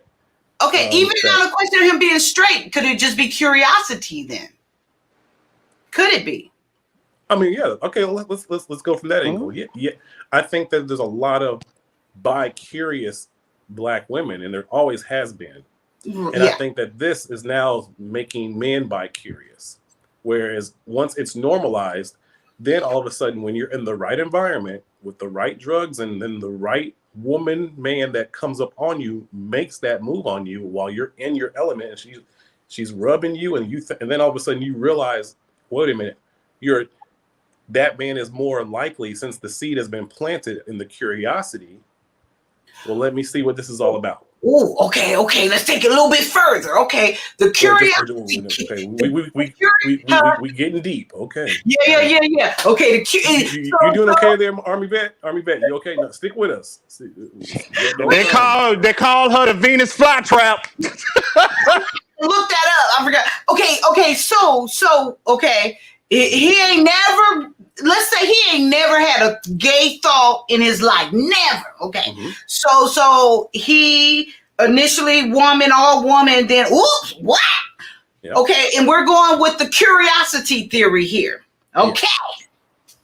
Yeah. He curiosity. Mm-hmm. Now, does it matter which way? Does it matter if he gives or take at that point? At that point, is it still curiosity if he receives, or is it still curiosity if he just gives? You know what I mean? I don't know what it's whether he's topped or bottomed. It's still curiosity because you are kissing a man. Now, however you want to slice it, it was like how people in prison will be like, "Oh, I had some dude sucking me off, but I'm not gay." No, sir. You still are. Just because you're not the one that was sucking, you had a man giving you sexual pleasure. Very logically, that is what gay is. And I think that's where all the labels come in, all the confusion. And again, if you do something in that moment, you can say you're bisexual because of the way that society is now framing it. They're now saying that those those trans people are women. So if you're doing it from that standpoint, you didn't do anything gay because that person identifies as a woman. Is that not what's happening? Is that not what's happening in the LGBT? If someone has said that I'm transitioning, and then okay, well, you're a woman. You can compete in these sports. What's our definition of a woman? Then I would have to go to that because the definition of a woman is to be able to reproduce and have ovaries and a uterus. But that is not the definition of a woman anymore. That's changed. Oh, so we can just okay. Yeah, there's a documentary that just came out, I think in the last month, called "What is a Woman?" You should check it out. You might enjoy it. But it's pretty much speaking to how a lot of these people have once you identify yourself as a woman, you can get women's rights, you can get women's grants, because there's nobody pushing back on the trans community saying, what is a woman? Even people could even just use that as a deception as well. Yeah, there was a black lady who's a senator, and she was saying that another senator was being transphobic about pregnancy. They were talking about pregnancy rates, and she was saying, this black woman, I think it was like in the last 3 days on Congress, it went viral, and she was speaking about how the senator is being transphobic by not saying that, by saying only women can have babies. Oh, I heard about that. I heard that black chick. Yeah. That was weird. But yeah. But so let me ask you a question. If a man has sex with a transsexual, if a man has sex with another man that dresses and still has his piece, but identifies as a woman, does that mean that man had sex with a man? Yes. Yes, but society is telling that man that no, you didn't. So you're still straight, sir, because that person's still a woman. And that's where the confusion is coming in. So think about it. With us having young children, like 20 years from now, that's going to be beyond acceptable. So earlier when Mr. He said and Mrs. She said was on here, mm-hmm. They had brought up about, I guess, a boy being a cat, identifying as a cat was one example. Mm-hmm. And that in school, I don't know who it was, someone in chat saying that teachers no longer call students a girl or a boy because you don't know what they identify as, and that they are protected by law or whatever to identify as what they want. Okay, they can make that decision. However, Mr. He said, now let's take this further. If you have a 12-year-old and a 19-year-old boy has sex with this 12-year-old girl, and she says that I consented, I wanted to have sex with him, they say, oh no, you Doesn't can't matter. make Nope. that decision. You're not, that's against the law. He's going to jail. You're not capable of making that decision, but Yeah. you're capable of saying whether you identify You're whatever. capable as a 9-year-old boy to say, I identify as a woman.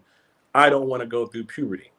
Go ahead and give me puberty blockers, and go ahead and start the process of taking my genitalia away and you can get your genitalia taken away by the age of 14.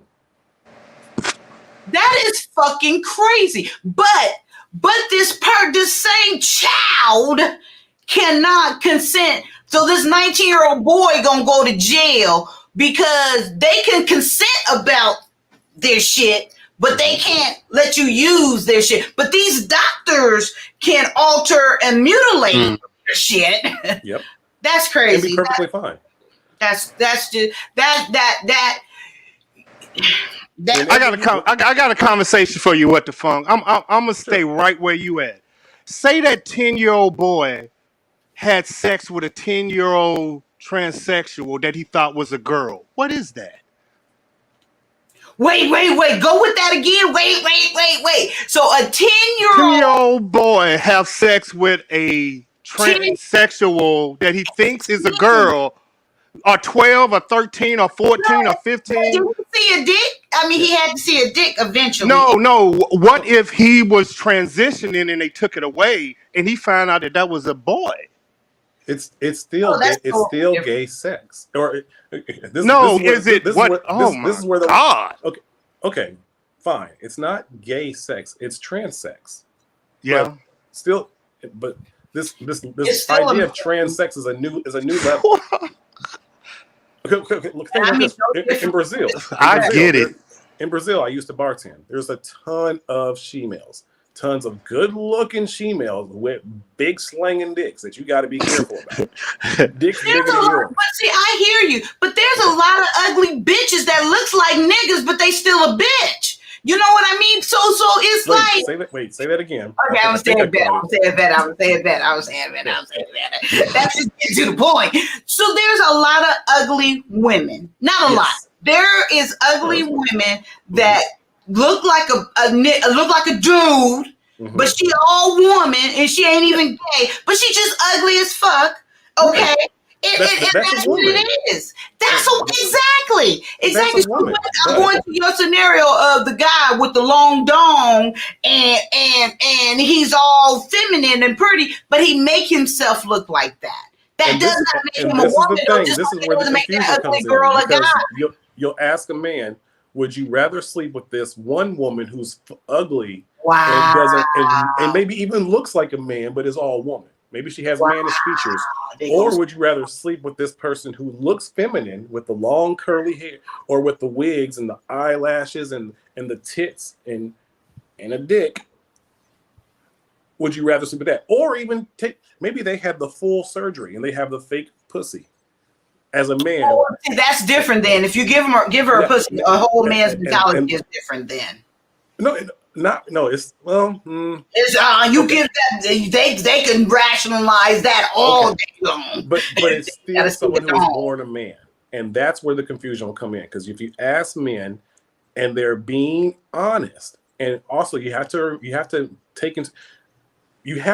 imagine you making this decision when you're drunk or high. And when somebody is really trying to seduce you, I think a lot of men are not being honest. I think a lot of men, when somebody is putting that finger on, and you see them cheeks and they are on you, they are in your personal space.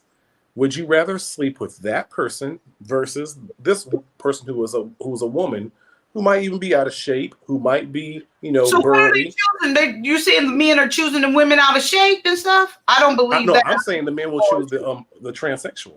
Yes, I think so too. I 100%, as visual as you guys are, what 100%. I Sir, think No, I don't believe y'all believe that. sir, in your age I bracket, do maybe not. believe that. Sir, in your age So you bracket, maybe believe not. men But people who are For what? the most part, I these do. these young kids who are in their 20s and younger, they will absolutely make the decision. To Oh, sleep I'm with not even saying 20s or younger. I'm going older than that. I'm putting y'all niggas in there too. Okay. Well, I think if you put people in our bracket, I think more of us will say no than the ones who are in their 20s. Okay. Because we Because it's getting normalized. consider That's it why. gay. Yeah, men like I Okay. consider that. No, Okay. I'm going to render, and I'm okay. If we're gonna go, I'm gonna say, okay. I'm gonna say more of you guys would say no, but I'm only gonna go like 51%. I mean, it's 50-50 to me, in my opinion, because I'm gonna give us 65. I don't even think I would go that high, to be honest with you. You think the majority of black men would be? no. Really? I truly believe it is a toss-up. That's how much of a toss-up I No think pun it intended. is. Wow. Yeah, because, and I'm gonna tell you why I say this. And I'm going by what I hear, how you guys talk, and I'm going by what I hear here because I don't have other experience. So I can only come to my conclusion about what I hear here. So and you're not talking about a relationship. You're just talking about a sexual encounter. I'm just talking about choose it. I'm talking about you get a man and you stand him. Do you want to fuck this out of shape, ugly woman that looks like a dude? Mm-hmm. Or would you choose this possible dick, no dick, beautiful, made up chicks looking good? And nobody can ever find out. We gonna even say nobody can ever find out. Then I'll put it at 51%. They're not gonna go with that out of shape. What? No. Okay, well, sir, what percentage do you think, sir? I say maybe 20%. Maybe 20%. You think 20%? Wait, 20% wouldn't do it? Would do it. He's going away. I know. But I'm only going, like you said. Remember, I was in the military for such a long. So I'm giving you my. So if I was in the military since 18 and I got out maybe 5. So I'm giving you my perspective. So maybe I'm not the one. Do you have nephews? Yes. Yes. Okay. They're not talking about it like that. Wait. But okay. Have you spoken to your nephews about porn? No. Oh, okay. I If they're in their 20s. You porn. should, because there's a porn genre called funta. And what is funta? Funta. Oh, I gotta ask my son. I haven't heard of funta. I ain't heard of this shit either. What they do is they take they take video game girls, like the girls from Overwatch, girls from DC, Spider-Man. So they take all these girls with computer graphics, and they'll have one girl with some huge boobs, and they'll take another girl, and they'll give her a penis. Now, many people watch this because it's two girls. You get to see 4 boobies and a big old ass, and it's just a dick there, and it's your favorite cartoon character, and it's called funta. And a lot of young people watch this, and this is absolutely planting the seed of curiosity for them to do something with a transsexual. I think this also happened. This also was the reason Asian men started having an issue, because they importing that's Asian porn basically, and they importing it over here. They going through the same thing. I don't believe this is true, and I'm sorry. A lot of men do not like fluffy women. No, we don't. I want to say men like fluffy women when they really got a big dick and they get tired of the smaller girls not being able to tolerate it.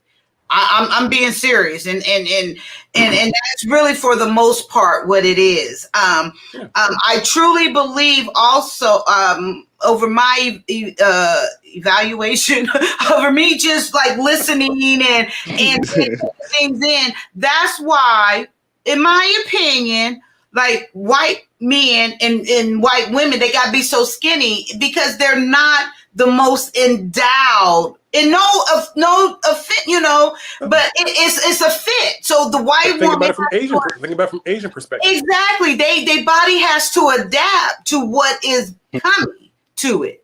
So that's why with black women, if he gun ho, he love big women. 90% he got big old dick. I promise you, a little. Yeah, that's why Jamaicans love over big women. average. Yes, exactly. And it's no, but for the most part, they don't like fluffy women. And for black men, that is another thing. If he's average, meaning average for a black man, he'll go with thick. That's a good fit. He don't want skinny necessarily. But he's visual, so he does want that aesthetic proportion. But fluffy, not for the most part. What do you think as a woman is average for a black man? I think so contrary to Kevin Samuels, I think average for a black man is about 140, 160 in a woman. No. I'm talking about dick size. What do you think is average for a black man? Oh, what I think average for a black man, I want to say 7. That's average. That is not true at all. 7 inches. You think black men are on average 7 inches? Is that a lot? That's not a lot. Okay, like this is average for a black man. Kaya, 7 inches is a very that is above average. I'm talking about erect. Go to Google. I know you love to do that. Go to Google and type in what is the average. I did that. Man. It's 5 to 6. Yes. It's 5 to 6. I think I did that. She put the comb up. Right. She said 7's alright. Like 7 is above average. Okay, so and I had my fair. Okay, yeah. Oh, I should say average black men. Let's see what happens there. Average. Yeah, the average size is almost 5. Is like 4 to 5. It's 5. Okay. What? Yeah. 5.16. So 5.2. Yeah, you got to take in Italians. You got to go. If you're talking about men in general, killing that number. It's 6.5. Okay. 6.3. Oh, go ahead and give us the rest. I'm not digging deeper, but yeah, the average black man. So the average is 5.16 or 5.2. The average black man is 6.3, 6.5. So a whole inch more. Okay, so 6. Yeah, I said 7. I was right there. You said 7 is average. Okay. Yeah, that's right close. There. You rounded up a lot. So I'll tell you guys this. So that's like somebody in school that got a 63 trying to get a C average. Like, right. How are you trying to round up a whole 7 points? Were you here around when my son and I was so disappointed? They lower the passing grade average for school, for high school. They lowered it across the board. Do you know? It's 65% is passing. I kid you the fuck not. Wait. 65. I thought 60 was passing. No, you mean they increased it? No. I mean, because you get 60 credit. used to be passing. No, you get credit. You wasn't getting credit and graduate below a C average. You get graduate. You would get. Yeah, failing was 59. 59 and below is failing. D is below average. D is passing. You get hell yeah, I passed, man. I passed. It sounds good. I passed with some D's. My bad. I was college mentality because 75, you had to pass with a 75 in college. So I thought, okay, Yeah. Now, with a black family, you still get your ass whooped with a D, but you pass. I never knew that was passing. Hey, I was yelling. I passed. Hey, I passed. Like you didn't pass good enough, but a D is passing. And that's my thinking. A D, you did not pass. No, I did not know because you were an overachiever. When you're a boy, you know that D is passing. I told my son, but he didn't know that he didn't realize because I said the D's. I always told him the D is not passing. He didn't spend enough time with his father. When he was in high school, he didn't spend enough time with his daddy. He was spending too much time with you. If he was spending time with his daddy would have told him, "Oh no, you got past that player. You got it, player. Come jump on his man, son. Come jump on his man. You passing straight. Come on, pick that stick up." I did not know you could pass. I thought a D. You know what? And when I was in high school, I went to summer school because I got a D because I thought I had to make it up and get a passing grade. That was your mama just wanting you out the house. And that was the first time I went to Crenshaw, went to that black school. I had to go to a black school and there was a shooting. I got shot first day. Okay. But look, I got something else. I wanted to make sure I don't forget this because this is specific. I think we're speaking about the Funta. So no, especially if you have teens, have a conversation with them about it because I think my son brought that up. Because there's no, especially if they're gamers. And if you have young boys or if they're in the gaming community, you got to remember like that in like Rule 34, any video game that comes out in general with computer graphics on Pornhub and every single porn site, there's computer sex scenes. Oh, your son likes the girl from Game of Thrones. It's on Pornhub. Your son likes this video game with the with Batgirl. It's on porn. Like every single pop culture animation is on porn and it's under Funta. And they'll have one girl with some big old booty and a big titty, and then another girl who's also just as famous with just as big as an ass, just big titties that makes you want to watch it. And then they have the penis there for them to be fucking and for you to watch. So you know how open me and my son we're talking with each other. So I had we were just having a conversation. I asked him about like homosexuality and stuff like that. And Jordan was sharing like, you know, she's like, I might like girls. I don't know. She said, right, I'm gonna try it. I'll let you know. That's her. And I was like, oh Lord, I said, I'm gonna pray for her. She said, you can pray, but she even said it again today. I'm gonna try it. And she said, that's what I'm thinking now. But then she said, I don't know. But anyway, so we were talking about I do want to say before you continue, the reason your girl will probably like it is because of the toys. Toys are not taught for boys to know how to use. But for women, they are taught how to use toys. And that's why a lot of women will think that they are bisexual or gay. Right. Because when they're having these sexual experiences, those girls are starting to bring in the toys that men do not use in the way that they have sex. And it's more gratifying because the man will come and he's out and he's done versus picking up that toy and getting your woman to where she needs to be as well. I hear you on that. That's a good point. That's a really good point. So we was having this conversation. So Jordan, you know, was sharing and blah, blah, blah. So I asked Jeremiah, and this is his just classic. So I said, well, Jeremiah, what about you? Do you think that you would dabble or do you think you're gay? He's like, no, there's no way that I'm gay, but I don't care. You know, if someone else is gay, he said, I'm not attracted to it. And it was just that solid, you know, it's just not me. And then, so I said, well, how do you know you like girls if you never, you know, been with a girl? He said, because I know for sure I'm not attracted to a guy.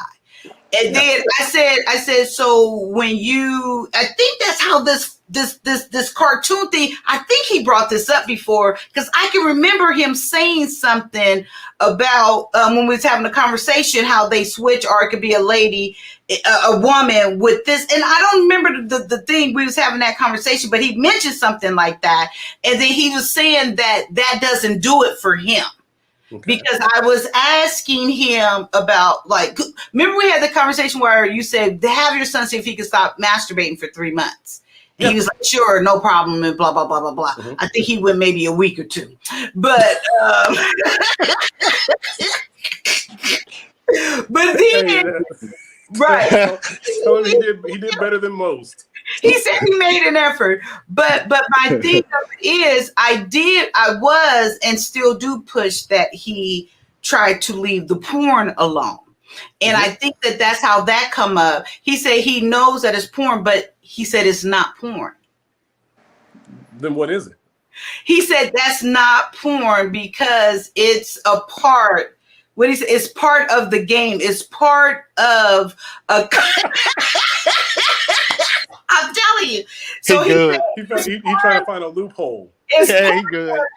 So he said, and he says that no, but he's saying that they don't have sex on there.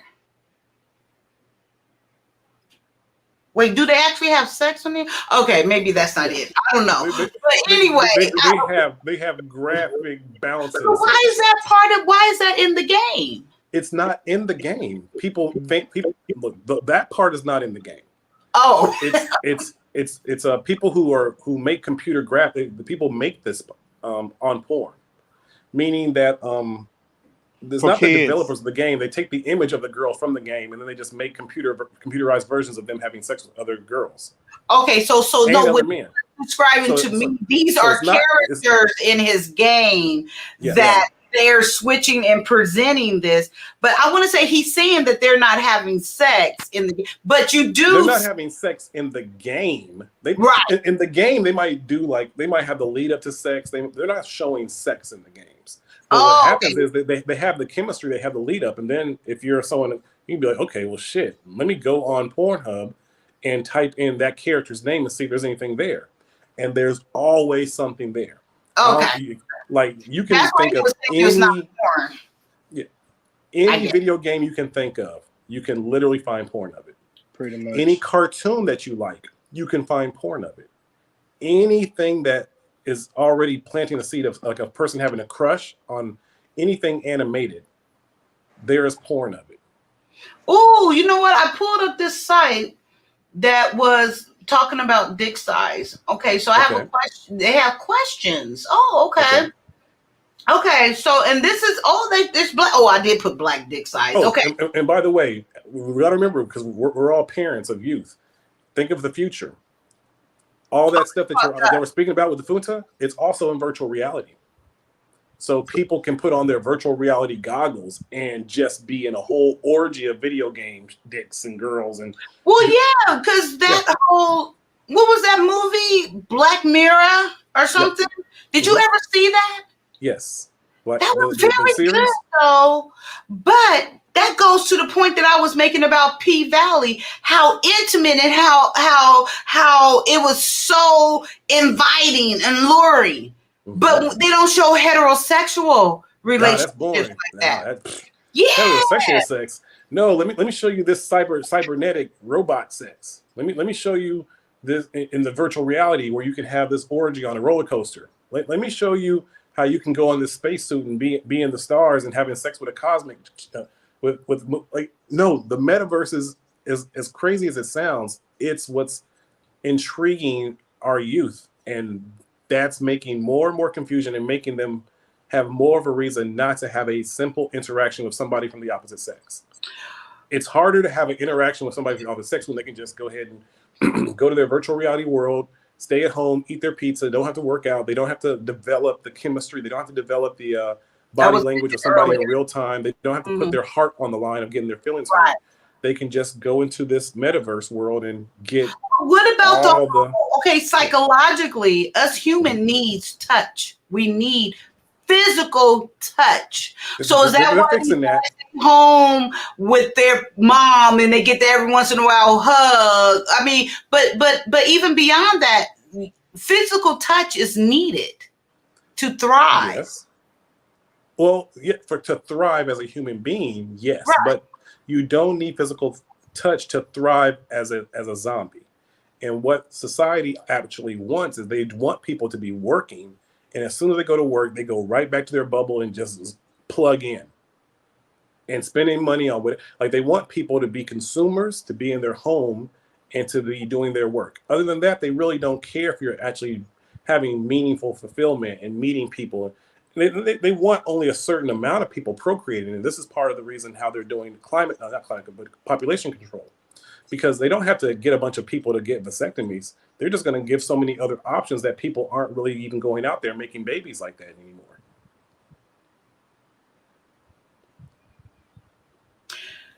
Army Vet, what do you think? I'm so scared of this new generation and what y'all talking about. This is the truth. I'm not trying to scare you. Jesus, man. And I have a 5-year-old and a 2-year-old. I have a 5-year-old. I gotta prepare my children for what they're gonna be seeing when they're hitting puberty and up and when they're adults. So we have to think outside the box. You gotta get you a good old blunt and take you a drink and daydream about what this world's gonna be when your kids are in the future. I gotta make sure I bring that up. would you encourage, for both of you guys, would you Mhm. encourage your kids not to have kids? No, you're on this No. planet to procreate. But I will definitely encourage my kids to do it. Pick right. Not just pick right, but pick right into the right child support system. Meaning that if I was in America, I would tell my son only procreate in these certain states, or only get married in these certain states. I think that I would, because again, we are here to procreate. You are here to pass on your lineage. That is what you are here to do. Since the beginning of time, your great, they fought dinosaurs, they escaped, all to procreate you. And you saying, I'm ending my lineage here, I think that's a sin.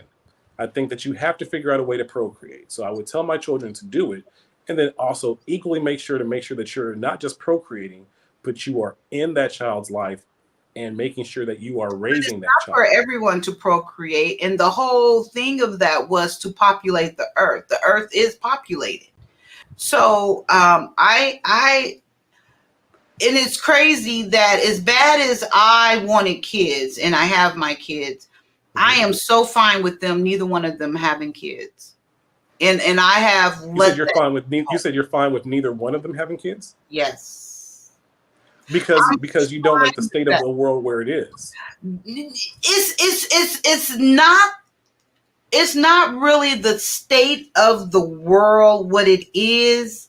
But I mean, technically, yes.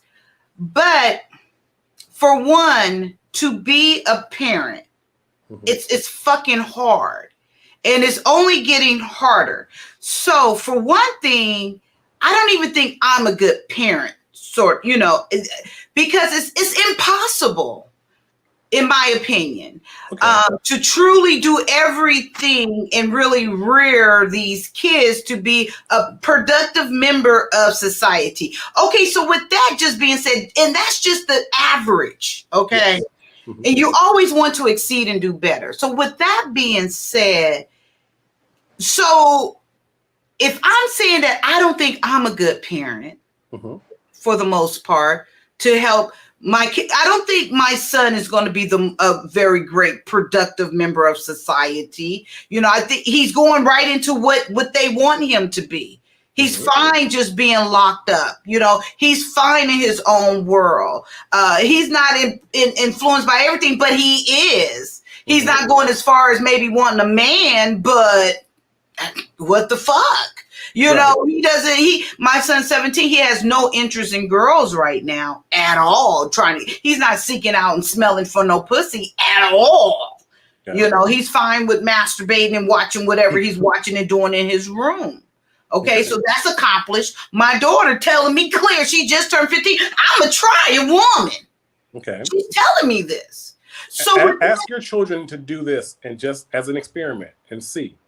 Ask your son again, if there was no gaming system, like let's just imagine this whole grid goes down. Like there's no video gaming, there's no porn. And for your daughter, there's no toys, zero.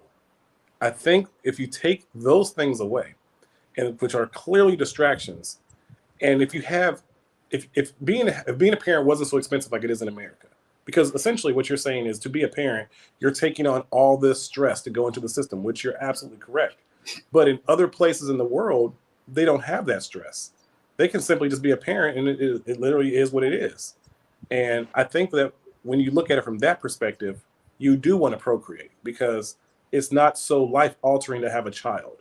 Whereas in America, you got to make sure the kids go to school and do this. You got to spend money and make sure they do this. You have to completely put yourself in the rat race when you decide to become a parent. Whereas in other countries where they actually have a great system behind them, or even when they're in a third world country and they're just dirt poor and ain't got shit. People in Brazil, they ain't worried about being parents because they just live life. But see, that's not even an option for someone like me, us to go into that type of scenario. Who in their fucking right mind is going to do that? And you think I'm going to bring a child into this? That's even different. That's not even an option, I should say. I understand. But okay. But back to the procreation and okay, I really think like how it is, the earth is populated. Yes. Okay, it's good. Earth is good. Got plenty. Got plenty. More than plenty. Right. We're overflowing. Okay, milk and honey. Okay. So, and I hear what you're saying. So for me, it wasn't even, I wasn't thinking lineage, whatever that word. I don't even know what that really means. Is that like passing on your legacy, or? It essentially just means that very, very simply, look, your parents came together and made you. Their parents came together and made them.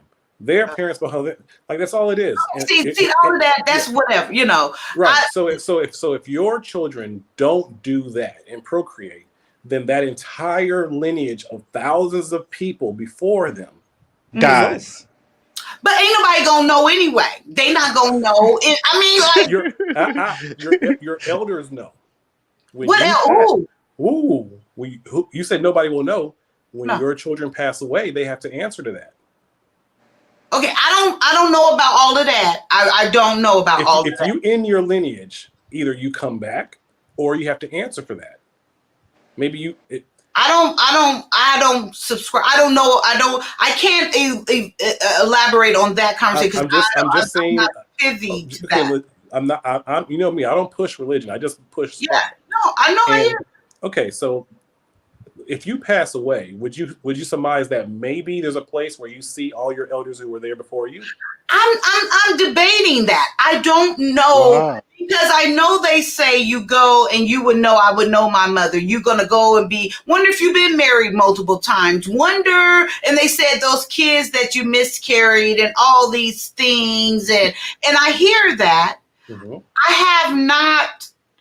What I want to say, wrestled with that. I haven't resolved that. Take them mushrooms. Take them once.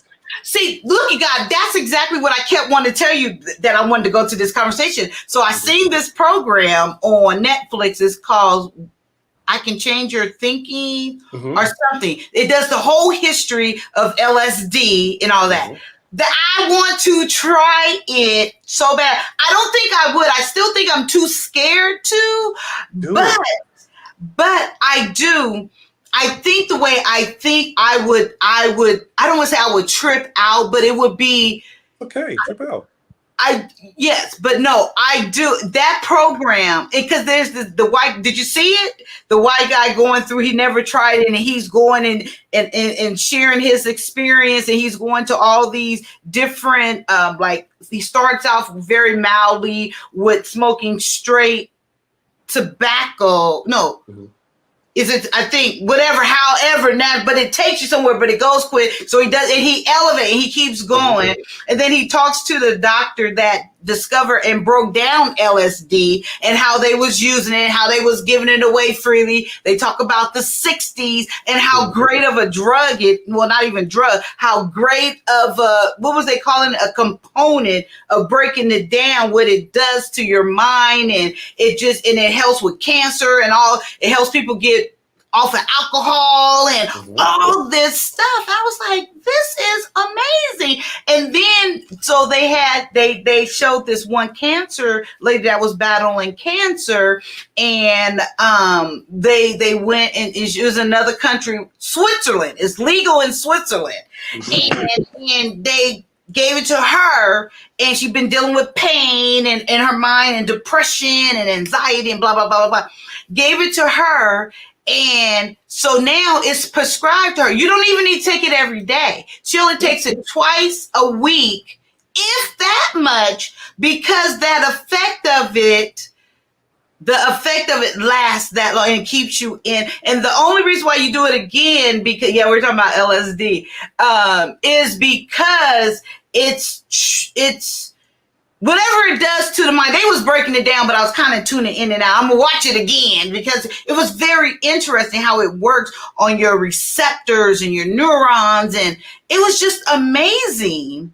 And this doctor that was discussing it and sharing, and I guess he was sharing that him using it, and it's only a small amount that you need, and that's where the magic is. But people was trying to give more, and that's not where the magic is. It's the micro dose. It was just fascinating. The most fascinating I thing. wanted to ask the Army vet because he can definitely attest to it. I think they're starting to finally come around. People, especially people who are vets who are dealing with PTSD, they used to deal with it with opiates or chemical drugs, and they're Right. actually realizing that they are way better off if those people take those thoughts, have that breakdown, and come out of it. Instead of taking the pills to try to deal with it, it's actually better to go through it. Yes, just have a complete breakdown, and then when you come out of it, you're good. You're on the other side of it. I was going to ask him: have you ever either dealt with people who who are dealing with PTSD, and they did psychotics that way, like LSD or mushrooms, versus the ones that are probably still on the pills and doing it with the alcohol, which is completely the wrong way to deal with it. But that's how many vets deal with their issues. Damn, dude, that's a good question. When they have to self-medicate themselves and make the mistakes, then we just label them like, oh, they're just a crazy vet. And it's like, no, they serve their country.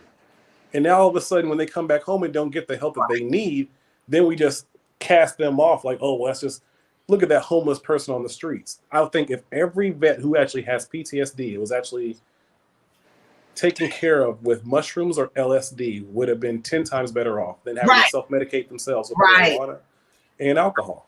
I 100% believe that. Especially after seeing that, and it is totally like, okay, go ahead, Army vet. I'm sorry. Y'all right. Y'all targeted straight. Y'all right on it. Y'all right on it. Most vets self-medicate. You're all right. They self-medicate their ass off. Is the money is not there for the LSD. The money is because they stopped it in the 60s.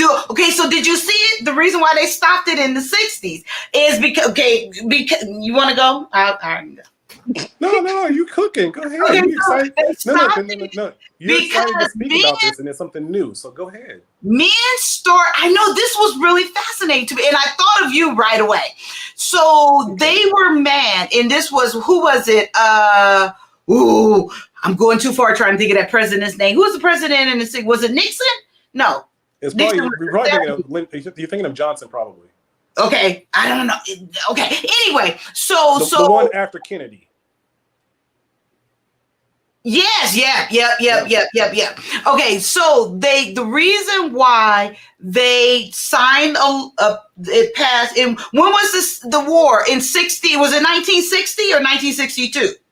The Vietnam one, or which war are you talking about? Which one was in the 60s? In the 60s, that had to. I think that was the Korean War, wasn't it? Oh, so that's 1968, huh? Oh no, sorry, no, wait. Okay, wait a second. 1960 wasn't there, or 1968? 68 was Vietnam, I believe. Vietnam. Okay. Was that? Okay. So when was they taking young boys 18, no matter what, you had to go into the military? Vietnam.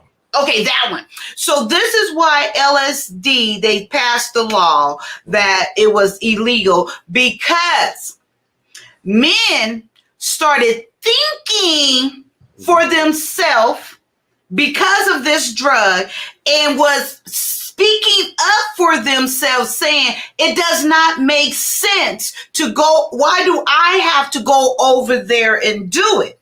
They said before this LSD, because they was giving it out freely. They was doing a study. They was giving it out to all the hippies and whoever would try it. They had to report they had to write everything down. They was really studying it and recording and documenting the positive effects of it.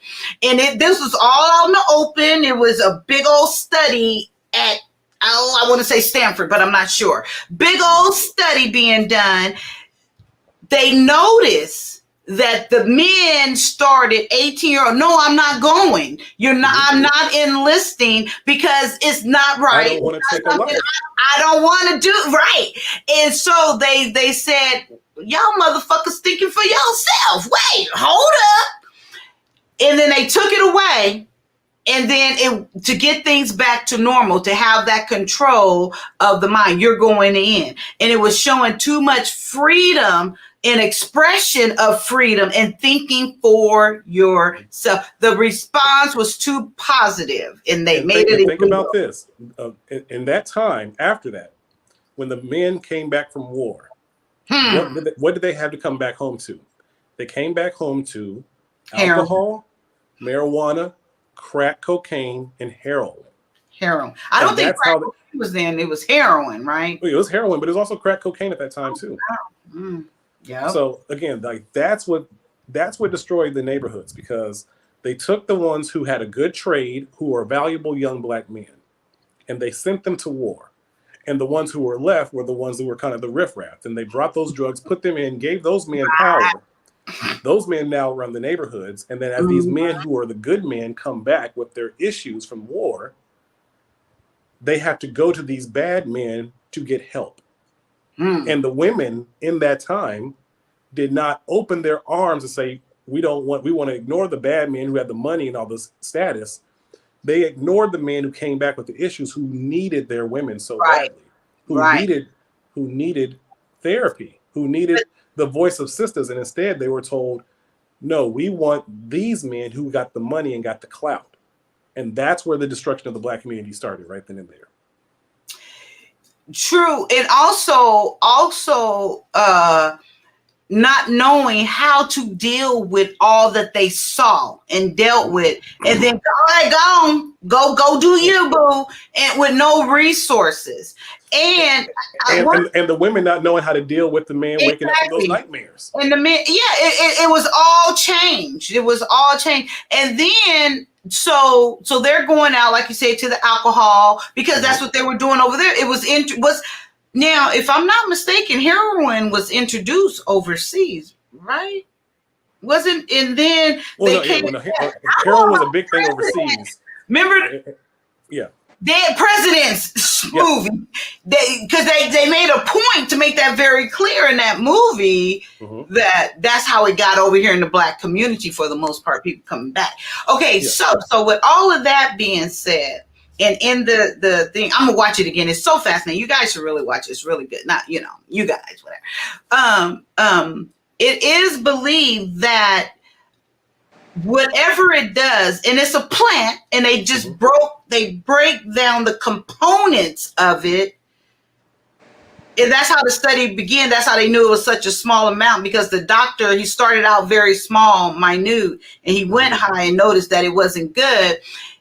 So they were saying what it does to your brain, and it takes you more to a God-like experience, to where they believe it's intended for us to experience this.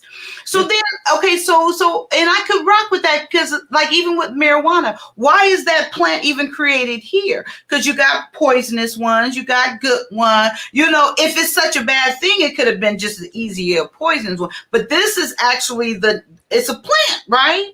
The LSD, it came about because of the breakdown of it, right? Well, they say that marijuana was actually supposed to be a depressant, an herb for people who got hurt. Meaning, because remember back then there was always injuries, and let's say I fractured my leg back then, and they put my leg back in place. Then they gave me marijuana so I can deal with it for the next few months and just kind of still like enjoy myself. How was the plant discovered? Do you know that? I don't know. I'm asking. I really don't know. I thought it was Asia. Marijuana was an American plant. I thought it was Asia. I thought the Asians been smoking this forever. Asians was opium mainly. But I thought marijuana was an American, South American plant mainly. Oh, okay. Yeah, maybe South America. Because I know Native Americans had it. Yeah, I thought my bad. Opium and you right. You might be right.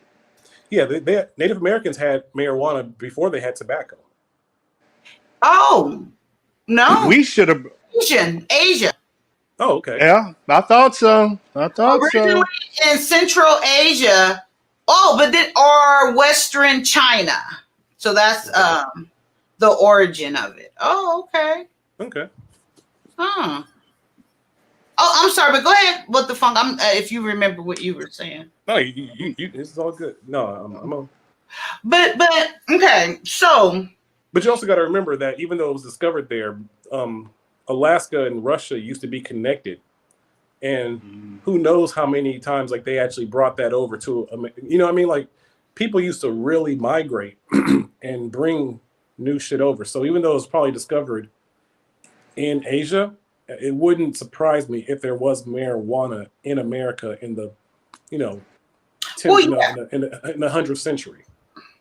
But okay, so my thing is, and I think about this, like, how is this stuff discovered? Like, what makes you like take this cannabis or whatever, and who's then the first person to smoke it in person? I'm gonna try this shit. And why? Prisoners of war. Why? Prisoners of war. Why? But why LSD? Why that plant? And why did that doctor think to break it down to figure it out? And you know, how do you even get to that next step? I see plant. Now what? Well, I think in general, with people who are biologists, like they know that every plant can do something. And if that plant seems like it can't do something, combining that plant with another plant can do something. Everything they always are. Everything, and you'll notice this when you take mushrooms. Everything is truly connected one way or another. Right. And this is why I think that white people are playing 5D chess, and we as a black community, we're playing Connect 4. They are so far ahead of us as far as like connecting dots with. Okay, wait, start that statement again. You think that they are, and why do you think that they are? Wait, say that again. Because they have a natural they are naturally mad scientists, meaning they are always curious about doing certain things and combining. And now there's certain black people that do as well, but I think as a community, they are a lot more inquisitive. Go back to the origin of the depression of black people are not able to question, learn, nothing. You can't read. So they had a different beginning. So I get that. We were doing the shit that they were doing like 2,000 years ago. When you're talking about Egyptians and people, like they were doing alchemy and doing all types of concoctions and putting things together the way that white people are doing now. I'm saying we were doing that shit first. As far as combined, people wasn't doing that then either, because there wasn't. Yeah. Oh no. Those are the people who were considered like the elixirs, the people who were making potions, the people who were maybe considered the people who were like the king would go to the lady in the mountains who was full of all types of drugs, and she had a whole team of people protecting her, and he would go to her and be like, hey, I need advice. She would take probably some concoction of LSD and a whole bunch of other shit as an elixir, even give some to him, and they would have an experience together, and they would essentially time travel, and that shit is real. So I think that as a community now, we are. That has nothing to do with black and white, though. It is in a second because what that used to be our shit. That used to be where we were the ones who originated that, and then white people kind of took it, and now they've taught us to stay away from that. They taught us to stay away from those psychedelics. Go with that. Because it's not for you. You keep drinking this. You keep drinking this. You keep smoking this weed. But this psychedelic shit that white people are always playing with. Right. There's many white people who are always on mushrooms and LSDs and the acids, and they're way more liable to try those reaching God parts of their brain. Right. Most black people are terrified to even touch that. Yeah. Well, yeah. Even though that's our shit. Right. Because of it's our shit to be in nature, but we're scared to be in nature now. Black people don't camp. Black people are absolutely supposed to camp. Black people are supposed to be in nature. We're actually naturally in our element there, but most black people now are taught to not do that. You know why, right? Because in all horror movies, we go first. So we ain't taking our black just like swimming. We ain't had no damn pools. Hell no. Ain't going on pool. But again, black people used to be natural swimmers. See? Strictest of everything. Yes. But okay. So me, I love the glass half full, right? Okay. Mm-hmm. So with all of that said and done, we are the most resilient people. We are so strong and can make it through. White people couldn't go through the shit we go through. Absolutely not. Okay, so with that being said, we can face, go through, and deal with what's coming. We are prepared for this bullshit that we have to deal with. You know, everything that's going on. No other race could. You think we're prepared, or we're just willing to deal with it? Not willing to deal with. Fuck, we ain't got a choice but to deal with it. I don't think we're prepared for. No, we are. You know why we're prepared?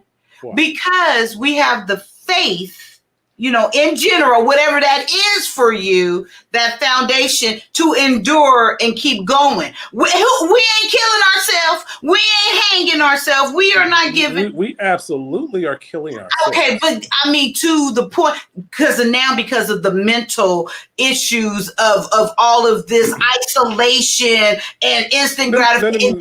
No. I mean, we killed the image of ourselves. No, I'm talking about literally killing ourselves. Okay, so is it better if I'm not killing myself, but I'm willing to end the life of other people who look like me? See, why do you go to that left so far? Because alchemy wise, that's where you have to take it.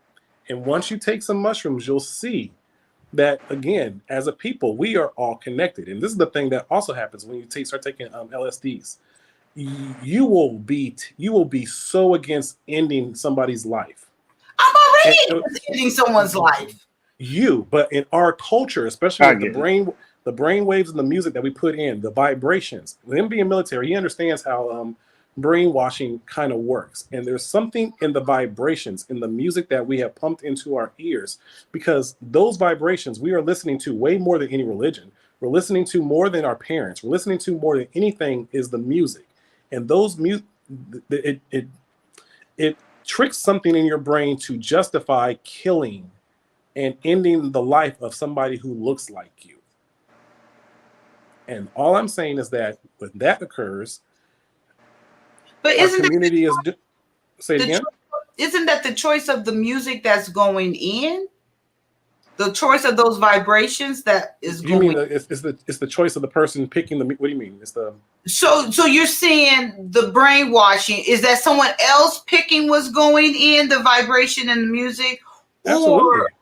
But what did that have to do with blacks killing blacks? We are brainwashed to kill each other. From who's putting the vibrations in there? You can either say the record companies, or you can just say the bigger picture and say white supremacy. So you're truly saying that black people are killing other blacks because of the music, the vibration, not because of frustration, because of the impact of living and going through things, because they don't go outside their community, neighborhood type of thing. So you're saying this is intentional? Absolutely. I am saying that I don't see it that way. I am literally, when you really think about it, if you want to subjugate an entire group of people, if it's the same thing they did to Native Americans. If Native Americans had grouped together and tried to eradicate white people when they came, they could have easily done it. But what they did is white people sided with they found the wars that were already happening. They found the cliques that were already there, and they aided. Well, here, we'll help you all fight this one, and we'll help you all fight that one. And then they sat back. And then once they were able to latch on and then take power. It's the same thing they've kind of done with our community. Is they find the cliques, they find the beefs, and then they've kind of imprinted the DNA that if I get angry at Army Vet, if I have a problem with Army Vet, I will take his life over something truly trivial. He looked at my girl. He fucked my girl. He said something about my mama. He had a problem with my brother. I will instinctively say, you know what? Kill him. But when you start taking psychedelics, that will be like the worst thing to do because I'm ending a life. And Native Americans, they would kill someone, but they still honored that death. In our community, we are so willing to end a life over absolutely nothing. And yes, you're right. We have been subjugated. Yes, we do have bad play. But even Black people who are not in those environments, maybe Black people who are middle class, because they don't have that same trauma that some of the lower class Black people have, they'll still have that same temperament. And that comes from ingesting the music. So now you have this shared trauma. So you see a lot of kids who don't have that horrible, horrible upbringing, but they'll still wear that armor as if they do. But I'm trying to get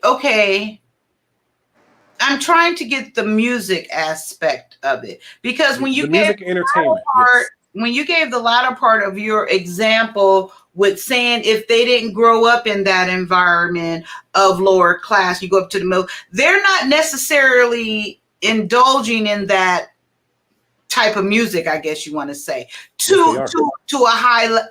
Really? Army vet, you want to jump in? Are you speaking of the damaged mind or the normal?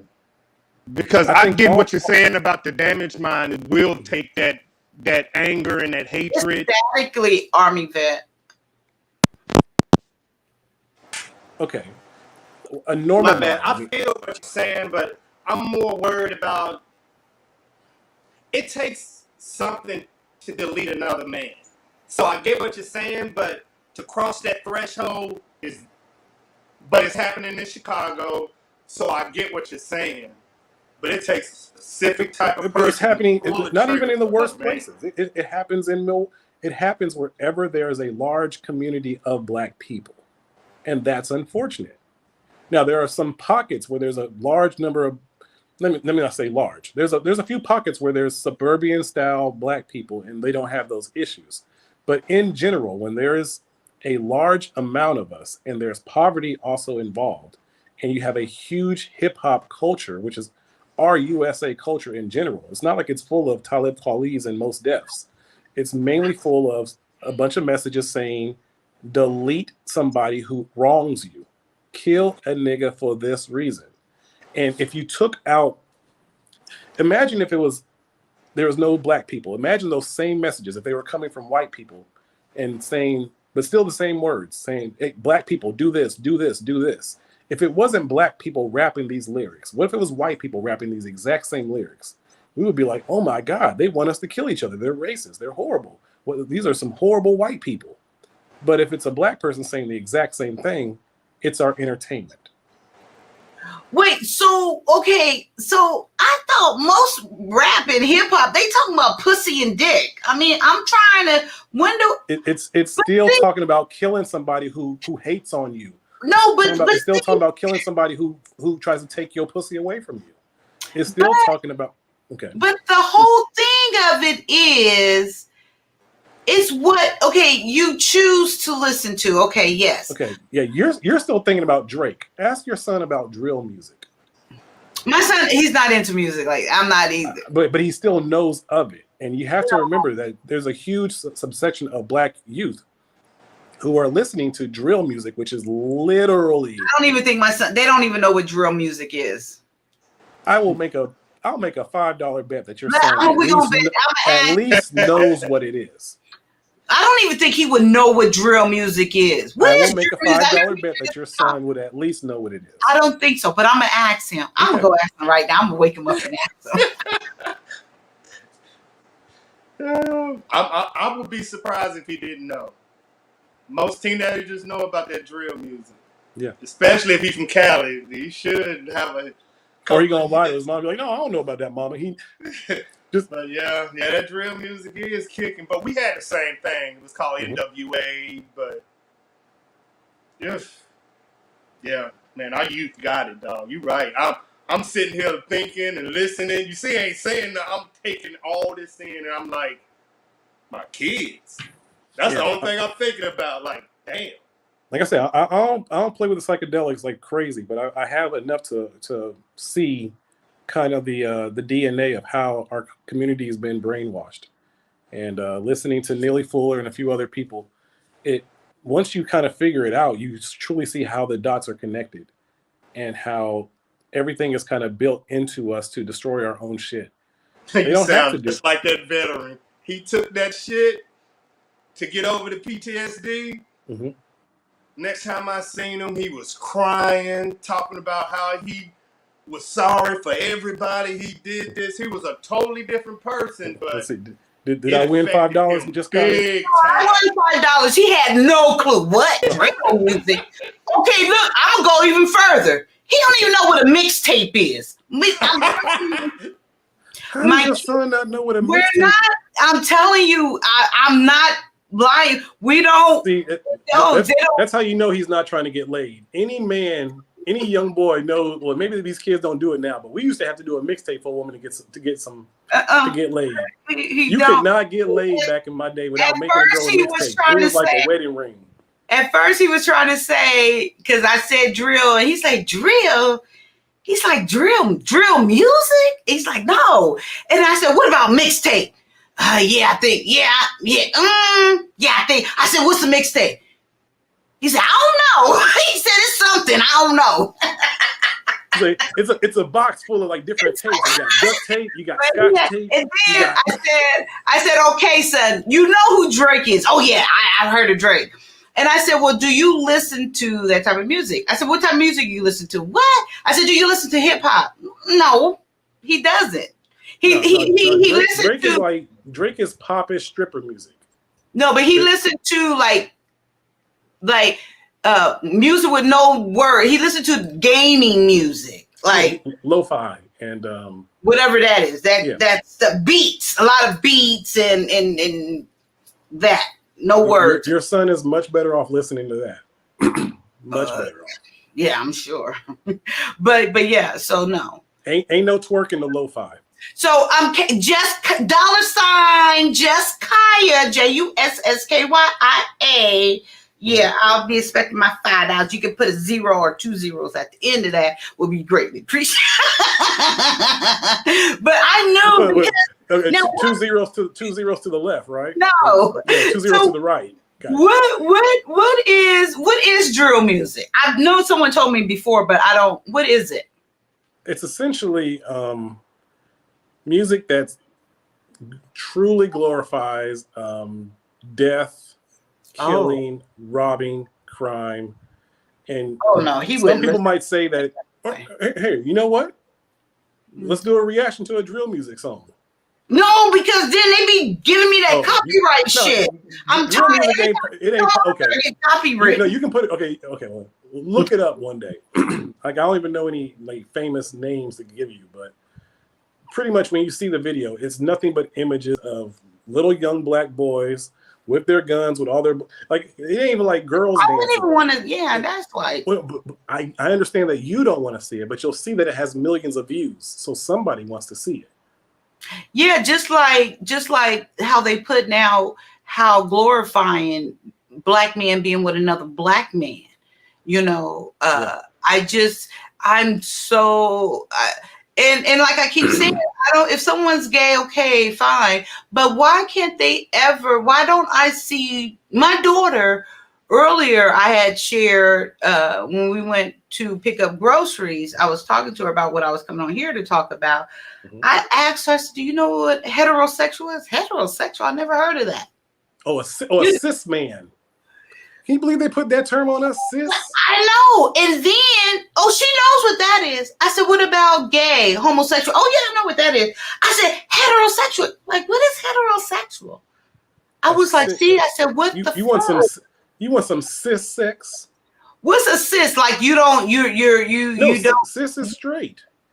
See, they made a straight man or a straight woman is labeled is cis. Why did they come up with cis?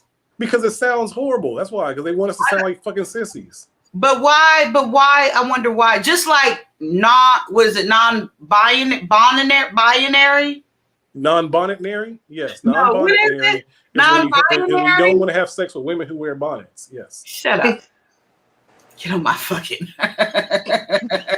What is it? You know what the hell I'm trying to say? Is it binary? Non-binary is someone who doesn't identify as a male or a female. Okay, yes. She knows what that is. What the fuck? Like, Like what?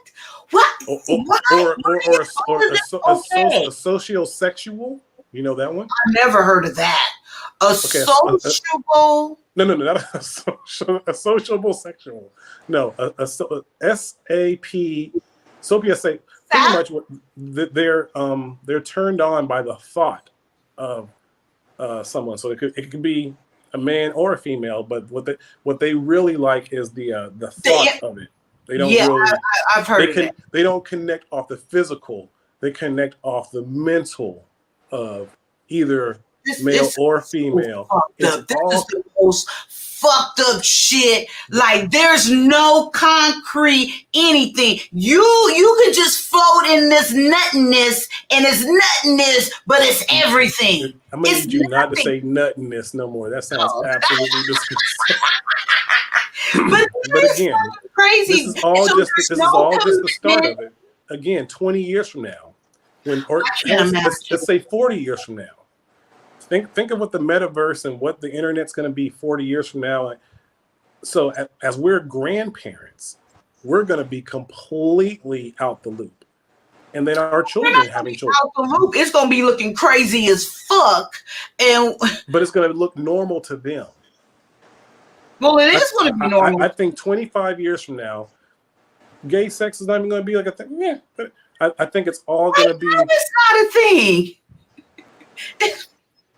But it's not a thing, but it's still a thing. Meaning that, like for most Black women, if a man says I'm bisexual, they probably don't. Right, but I will say 25 years from now, they will. Who will what? I think 25 years from now, there will be more intermingling between I think everyone's gonna be like it'll be fine for a woman. Like, oh, you were with a man before? Okay. Like I think 25 years from now, it's gonna be everyone's intermingling, and it's not gonna be a big deal. Whereas today, it still is a big deal. Women want you either to be gay or they want you to be straight. I think in the future, I think women will be more accepting of men being with men and also still being with women as well. Yeah, because it'll be hypocritical for them not to, and that's what they'll be shamed to feel. They'll be shamed because they'll be like, wait a minute, like why is it fine for men to accept women who are bisexual, but you won't accept men who are bisexual? That's how it is now, though. Oh, but that goes back to your what you guys say. It's different for a man and a woman. But that's where the confusion is coming in. We say that now because we're still logical. What no man and a woman is. Yeah, exactly. As a man, so. Like the documentary, What is a Woman? You'll see these college-educated people who not even being able to define exactly what a woman is because they're so afraid of like offending the alphabet community. Yeah. How did that take over like that? How did that gain so much power? Feminism. Yes. So y'all niggas just let all the control go. When I'm saying that, I mean like all men just let everything go. Y'all, what was y'all leading? This fell up under y'all leadership. No, it fell under the leadership of the elites. The elites want this to happen. The elites don't care about the majority of men. The elites care about whatever plan they have planned. And this is all for their benefit. Who are the elites? Let's define elite. Because the top 5%, money, power, structure-wise. The ones who really control the world. Don't call me, so we talking about white men. No. There's Asian elites. There's absolutely Asian elites. Okay, so the top 5% of what then? Maybe I should have clarified that then. The top 5% of wealth. The people, wealth and power. The people who are sitting at that table. And there's elite people in China who, every country has its elites. No, but see, wait.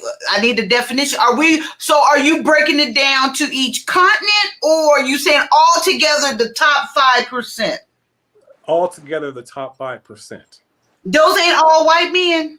I didn't say they're all white men. That's why I said elites. I'm asking. I'm saying they're all white men. There's black elites.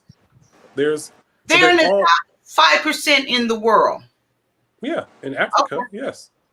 No, because see, now you're saying in Africa. That's black. That's black. We're elites. all putting it together though. But in that Yes. top 5%, there's a little bit of every. Yes, Okay. it's mostly white, but there's definitely some Asian sprinkled in. There's definitely some Latino sprinkled in. There's definitely some black sprinkled in. So, Yeah. out of that top 5%, would not the majority lead though? Yeah, the majority of the elites are white. Absolutely. So, why is it so hard for you to say these white motherfuckers is the one that's doing this? Because they're not all white. So, if an Asian and a black come together and they disagree with these white motherfuckers, those Asian and blacks gonna have the final say. It depends. Okay. Ooh, Absolutely. Amen. Wait, because again, white people cannot tell too many people in China what the hell to do if they're an elite. China's a whole world power. So you think white men are just going to come straight out and tell you what their plan is? So you don't think that they're conniving enough? They know not to come. I know they're conniving enough, but I'm saying it's. Let me say it this way: you just refuse to say these white men. No, because that's short-sighted. I think to say these white men because. Hell, they might be reptiles for all I know. Like, look, the people who are truly up there, it's beyond them being white. It's really, yeah, they're demonic. Money. They're demonic. It's not about them being white. It's about them being demonic. Okay. This stream about to get taken down, but you finna go there. You finna go there. I already know. He just tiptoeing right now. He's scared to put his foot in the water. I will say the top 5%, all of them are demonic, yes. But I will not say the entire top 5% are all white. Does that make sense? Okay, she about to Google are the top what is the percentage? You got some Chinese, you got a Chinese dude in there, you probably got a Middle East. They're breaking it down. They won't do just people. A Russian dude up in there. Elite people. Top 5%. We doing Russian. Most of them are white, but there's definitely some Arab people in there. There's definitely some like there's real wealth in Africa. So there's somebody at the table who's selling that wealth off. I know there's real wealth in China. I hear what you're saying. I do. But what I'm trying to see, I see white folks. But what are you looking at? What are you looking at? Real-time billionaire Forbes, top 10 richest people in the world. Okay. Of June. So Warren Buffett is number 5. I know he white. That name sounds white. Oh, you ain't gonna know some of them Middle Eastern kings. You ain't gonna know them Middle Eastern. Right here. Let me share it. Okay, here we go. Okay, can you guys see that? Is it big enough? Yeah, oh, y'all heard that multiple times. Huh? Okay, I ain't never heard that before. Wow. Because they already see that it wasn't. Okay. Okay, so we're talking about the top 10 right here. Okay. White. And they're all white men. I ain't seen a female. I don't even see Oprah. Oprah not in there? Oh, hell no. I said I don't even see Oprah's name. Okay. I'm sorry. So, say her name again. Oprah. What's her name? No. Say how you said it before. I'm not gonna say it like that again. My daughter do the same thing. She like phone. I said shut up. So my point being, okay, white men is that top 5% elite. Okay. Oh wait. So no.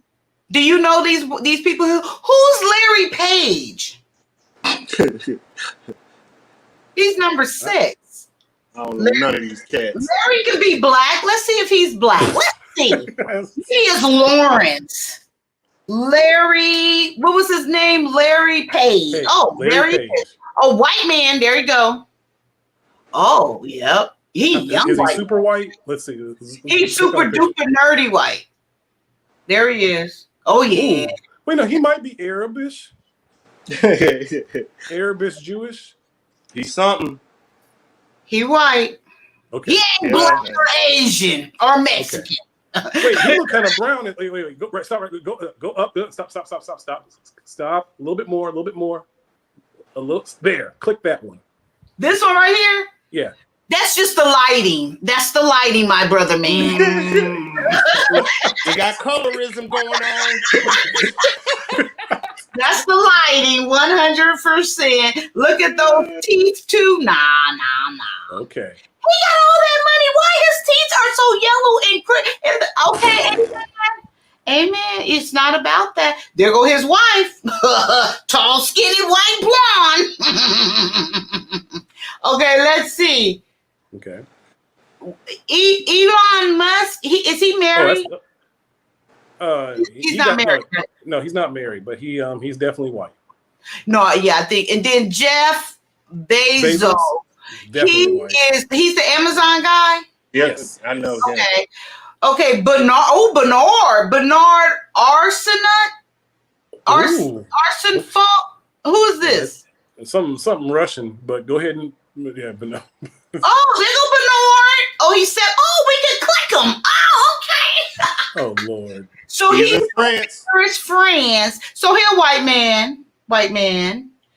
Bill Gates, white man, Mm-hmm. and smart white man had his wife in his hole. Okay, he was open and honest about it. Like, look, Warren. Who is Warren Buffett? That name is familiar. That's the gentleman who has most of the media. What do you mean he has most of the media? What is he's that in mean? control of most of the media. He's in control of Fox News, but even he's got his hand. That's the motherfucker who's putting the narrative out here. Yes. Okay. Return and I'm not going. Okay. So he's 91. Look, money key. Yeah, he look good for. He look happy. He look like a hobbit. Yeah, he's a little person. Look at his hands. Hey, shit, he don't care. He's like sitting on all that money. Okay, who is this? Sergey Bine? He's only 48. Oh, he's in California. Oh, he's Alphabet. Okay. He's from Russia. He's the owner of that? Okay. The Alphabet is it Google? No, not Google. It's I remember B9 talking about invest in Alphabet. He might be the person that can control all that crypto shit then. Wait, Google offers suite online. Okay, so it is Google. It's the Google search, I think. Okay. Okay, so Gantam Denny. Oh, we ain't got no pictures of him. He's from India. Okay, there we go. We finally got one. Okay. He's a brown skin. He made it number 8. Number 8. And he's 98 billion. What the fuck? Wait, let's look at the money. I wasn't even looking at that. 99 billion. What? 103 billion. Damn. 114 billion. What? 123 billion. 136. It's like nothing to say. Bill Gates would be higher had he not bought all that land during the pandemic. Oh, he lost money? You know how much land he bought in America? Yeah, he bought a shit ton of land. So, in what? When he lost money? So, no, he didn't. He didn't lose money. He spent. He just money. bought something. Yeah. Oh, 144 billion. Yeah, he spent billions on land. This Negro got 224 billion. Yeah, that's the only way we get to go into space now through him. How do he keep up with that money? How do he know he's not getting rid? How do you do that? He has people that will kill somebody who rips him off. You feel me? But really, how do you do that? You get deleted. You're still working, motherfucker. Unless somebody else were passing low, share the wealth. All right. He was born in South Africa. All right, just Kai. I'm about to go get my Chinese food. No, wait, we're not done. We got 2 more. Wait a minute. Oh, okay. We don't have pictures. Oh, that's our Indian. Oh, that's an Indian. Oh, and Steve Ballmore. Clippers. Oh yeah. Oh yeah. Oh, he was the Clippers owner. Oh. Yeah, I know him. Oh, okay. I'm scared of him. Okay. All right. All right. So what the phone? What time is it? Is it late? Oh, No, it's 12:15 in the afternoon here. it No, was it's 3. 5:16 here. It's 3:16 here. Okay. Well, what the fuck may I say, my brother? I can't believe you came and hung out with the hoe. Like I said, I had to. The way he was speaking earlier, I was just like, oh. Also, it had nothing to do with me.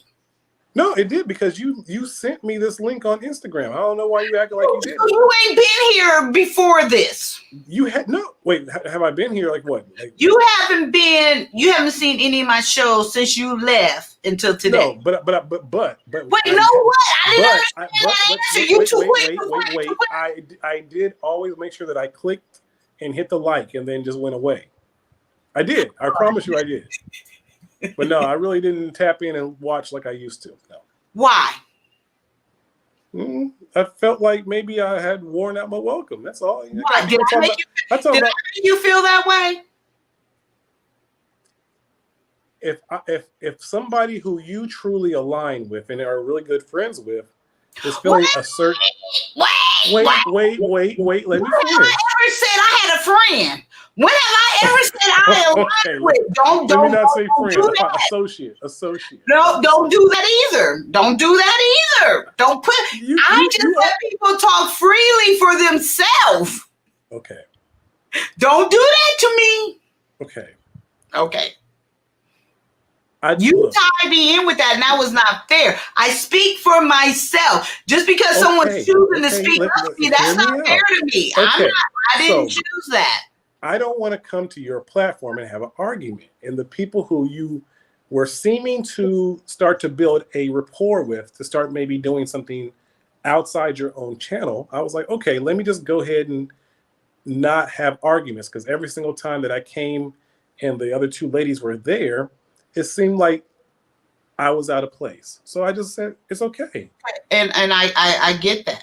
Okay. When I go to the other channel, it wasn't their channel. It was Red Lipstick's Vibe channel, which I have no control. Over here, if it's an open panel and they which everyone is welcome, then that is still not me per se. And I speak up very clearly.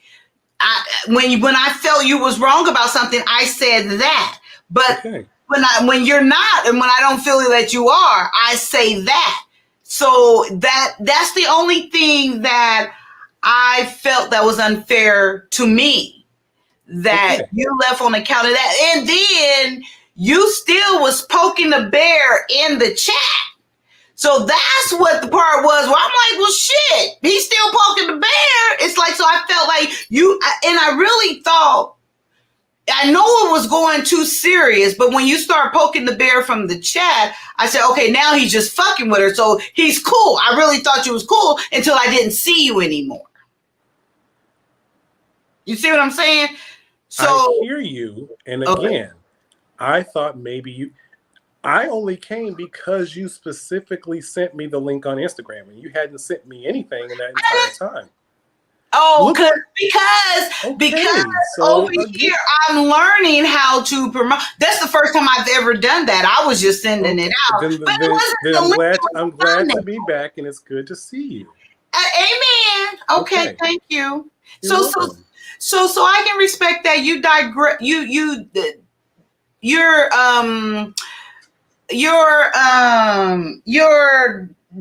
No, I'm not divested. No, what is it? You're de-escalating and bringing. I can respect that. I don't think it's escalating. I'm just really expressing to you. So I don't want to make sure it doesn't happen again. And if you felt that way, I would appreciate it if you just say, Kaya, what the fuck? You know, and whatever that is for you, I would appreciate that than being lumped, because I think I make it very clear I am an individual. I don't, that's not my thing. If so, okay. That makes sense. I believe you. I really do. Yeah. I ain't got time. But anyway, thank you. Go have your tea and your crumpets. and Tea enjoy. and crumpets. I'm literally about to get some Thai food. But okay. Oh, you're gonna get some pad thai? Yes, I'm gonna get some pad thai. I like that. And drink some mango juice. Yes. Ooh, that sounds really good. When I come and visit, you must take me to get some pad thai and some mango juice. I will. It's literally like 30 seconds walking from where I live. Oh, I knew you was gonna say so. We're gonna have to walk. Okay, so a bitch gonna be in shape. We're gonna be ready. It's 30-second walk. It ain't far. You'll be fine. Oh, I like to walk. Okay. You know what? Another thing, I'm going to take in hiking as well. I found out from this guy who works out. I can't remember who it was. It was something I was watching, and he's like, "Yes, it's good to go to the gym and blah blah blah blah, but you have to incorporate like hiking because it hits all those other muscles and it does something totally different." But and hike with, if you can, 8 pounds weight in a backpack. See, yeah. Mm-hmm. So you get a weight. If you can do that with a little backpack that has some weight on it, you're gonna do great. And do you have a GoPro? I don't know what that is. I've heard that before. Okay, you might already have one. But what you can do is you can take music that you already like, and you can play the music while you're walking, and it'll videotape while you're walking, and then play the music. And then when you come back, you can upload your hike onto your channel, and it'll be like a musical thing where every time you go on a hike, you can hear the music and see where you're looking at and hiking. Oh, a GoPro. Yeah. Before you go, so I haven't been up and running for a couple, sure, maybe a couple of months or whatever, right? So I've been researching, learning, educating myself. I think you kind of maybe heard that. Yeah. So I showed today, I have a website that I did all by myself. Aren't you proud of me? I am. Let me see it. Yes, amen. I showed it earlier today, and I did it. My son did not help me. He wouldn't anyway, but he did not help me at all. And I still got a little more work to do with it. But I did this all by myself, and it's up and running. I figured everything out. So, and everything works. Look at this. Oh my God, I can't believe I did this. It looks great. Well, what's the name of the website? The link is set up. Oh my God, I can't believe I did this. I'm so excited. Okay, so this is how it begins. Mm-hmm. And then I did all of this. I'm so proud of me. I cannot. This even worked. So you gotta go subscribe or whatever. I haven't said all that part of. I mean, you can do it, but don't expect nothing right now. I don't expect anything, but I will do it. I got this bitch up and running. I'll send my email list and whatever. Yes, do that. Amen. And then what is the name of the website? Come on now, you got to know the name of the website. JustKaya.com? JustKaya.com. And then I have all it is, and I have it all linked up. And then that's linked into the feed or whatever. And then wait. So you can go back up here, and then I got. Is this another page? Or I don't know what this is called yet. I got to figure out. But you go over here. And what is this called? When you can do this too. And that goes to something else. And then you can click this. I haven't set this up yet, but I'm working on this. And you can go here, and these are different breakdowns and things I want to offer. The green is the perfect color. It really is. I love it. And then I'm starting this. I've been looking up blogging, so I'm going to get into this. And then one more thing. So I'm on the healthy lifestyle kick and start sharing recipes and putting that stuff here. Amen. Look at this. Yeah. I'm so proud of myself. I would absolutely be super interested in seeing your hiking trails and where you start to hike at. I think that would be I'm going to do that. Yes. So I am excited. Okay. And that's why I was taking, and I'm just learning. I took classes to learn how all this YouTube stuff work and all that good stuff. So I'm excited, and I'm just having a ball, waking up every day, so enthusiastic about what the day holds for me. Yeah. In fact, I think you should even think about doing a discussion about the I Am a Woman, because a lot of people have been doing reactions to that. And I'm gonna watch that. What is that on? I don't know what it's on, but you can go on YouTube and just type in "I am a woman" reaction, and you'll see a lot of channels have been doing reactions to it and getting a ton of views. But So, I want to see the show. Yeah, Right. it's a show. But you can do like you can do like part 1, part 2, and part 3. I think that's how a lot of people have been doing it online because it's only like maybe 1 hour long. But see, and I get you, but that type of stuff, I'm putting naturally, authentically me. Conversations. Gotcha. Yeah. Okay. But well, then I would say, love for us to have a conversation around that documentary. No, yeah.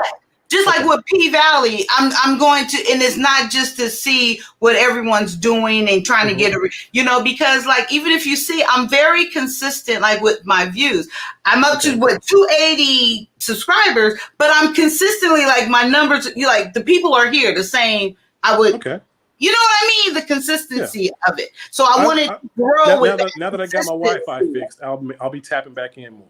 I appreciate it. Well, enjoy your Thai and your mango juice, and I thank you. I'm glad that thank you for sending me the invite by accident. I appreciate it. No, I didn't do. I knew it was your name. I knew I was clicking on, but I'm glad. I'm glad that you dropped in and made your presence known. Thank you. I appreciate it. All right, Josiah. Stay amazing. I will. Thank you. That's what I is. Amazing. Oh, I thought just clicking out. Okay. All right, you guys. I was expecting to go long, but what is it? 3:30. Okay. All right, that's good. Simon, you could have came up, my brother man, and say hello or something, but no problem. So that was a wonderful. I feel a little fulfilled, a little full that I received from you guys. That I was here and I hung out. I just realized y'all can see back there. Did y'all see my booty when I got up earlier? Because I'm telling you, I really ain't. When the camera was on, I thought, okay, anyway. Okay, it's a pretty booty. Just saying. If anybody want to come up, nope. If not, Simon, anyone? If not, I'm about to go. I'm gonna wrap it up. I haven't eaten yet, and I'm going to eat. And as I say goodbye, wait, I'm gonna put it in here one last time, because like I said, oh wait, I'm confused. It won't go up. Wait, let me see. Oh, maybe I got to do this. Oh, there it is. It's so hard to say goodbye to you guys. It's so hard to say goodbye. So, chats, the links there. I'm going to begin my departure. If someone comes up, I will continue on. But if not, you guys, I truly appreciate each and every one of you guys. Oh, Army Vet, I just seen your message in the private chat. No problem, my love.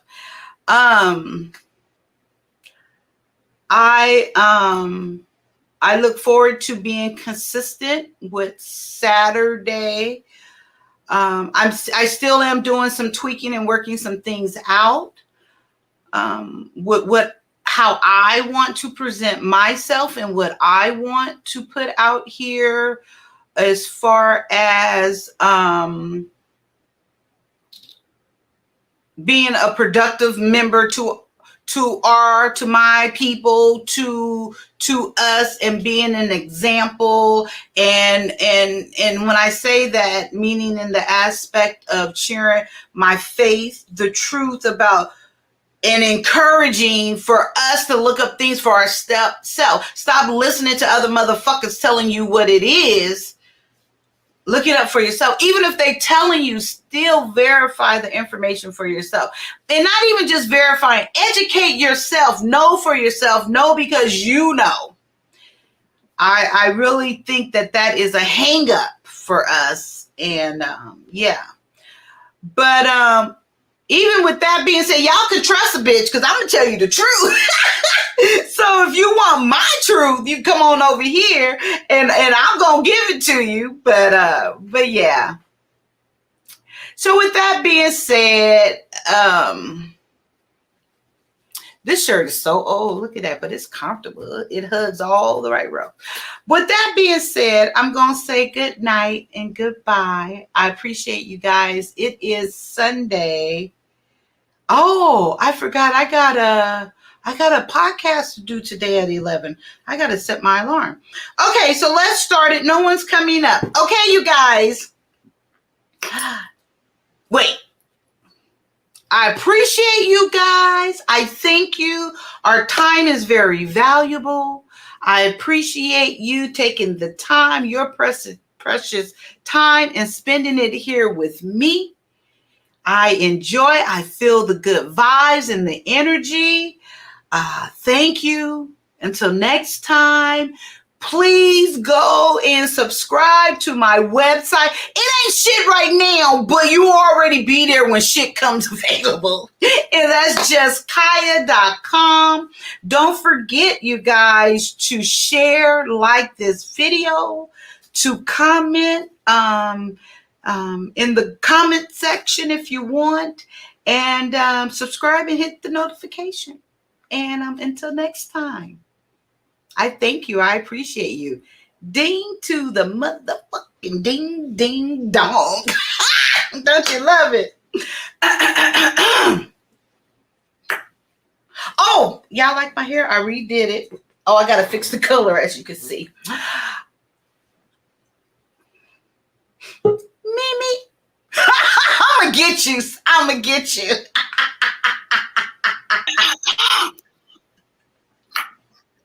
Oh, you got to turn the other one off. Hey, cutie pie. All right. What it do, boo? What's up? Sorry, I knew you was gonna cut out, so I was just like, look, my daughter's taking a bath, so I was just like, look, I'm gonna just say hello, thanks, especially for like just helping me out the other day. No, my pleasure. You know, I'm always gonna be rocking with you anyway, so like I don't care, you know what it's like. But you take care of yourself. I know he's gonna tune out. You got your day to do.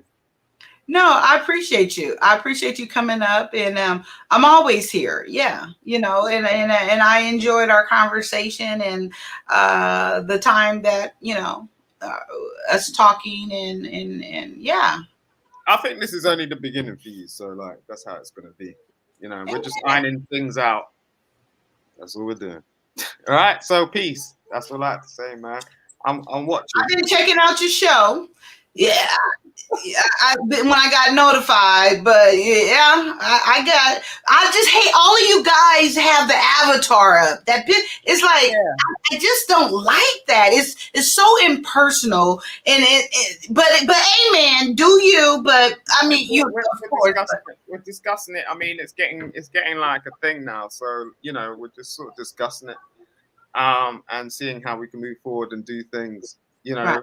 Because at the end of the day, we didn't really know what was going to happen. So like now that we're here, it's like okay, then we can move in a certain way, and that's like how you set up a shop. So you know, right.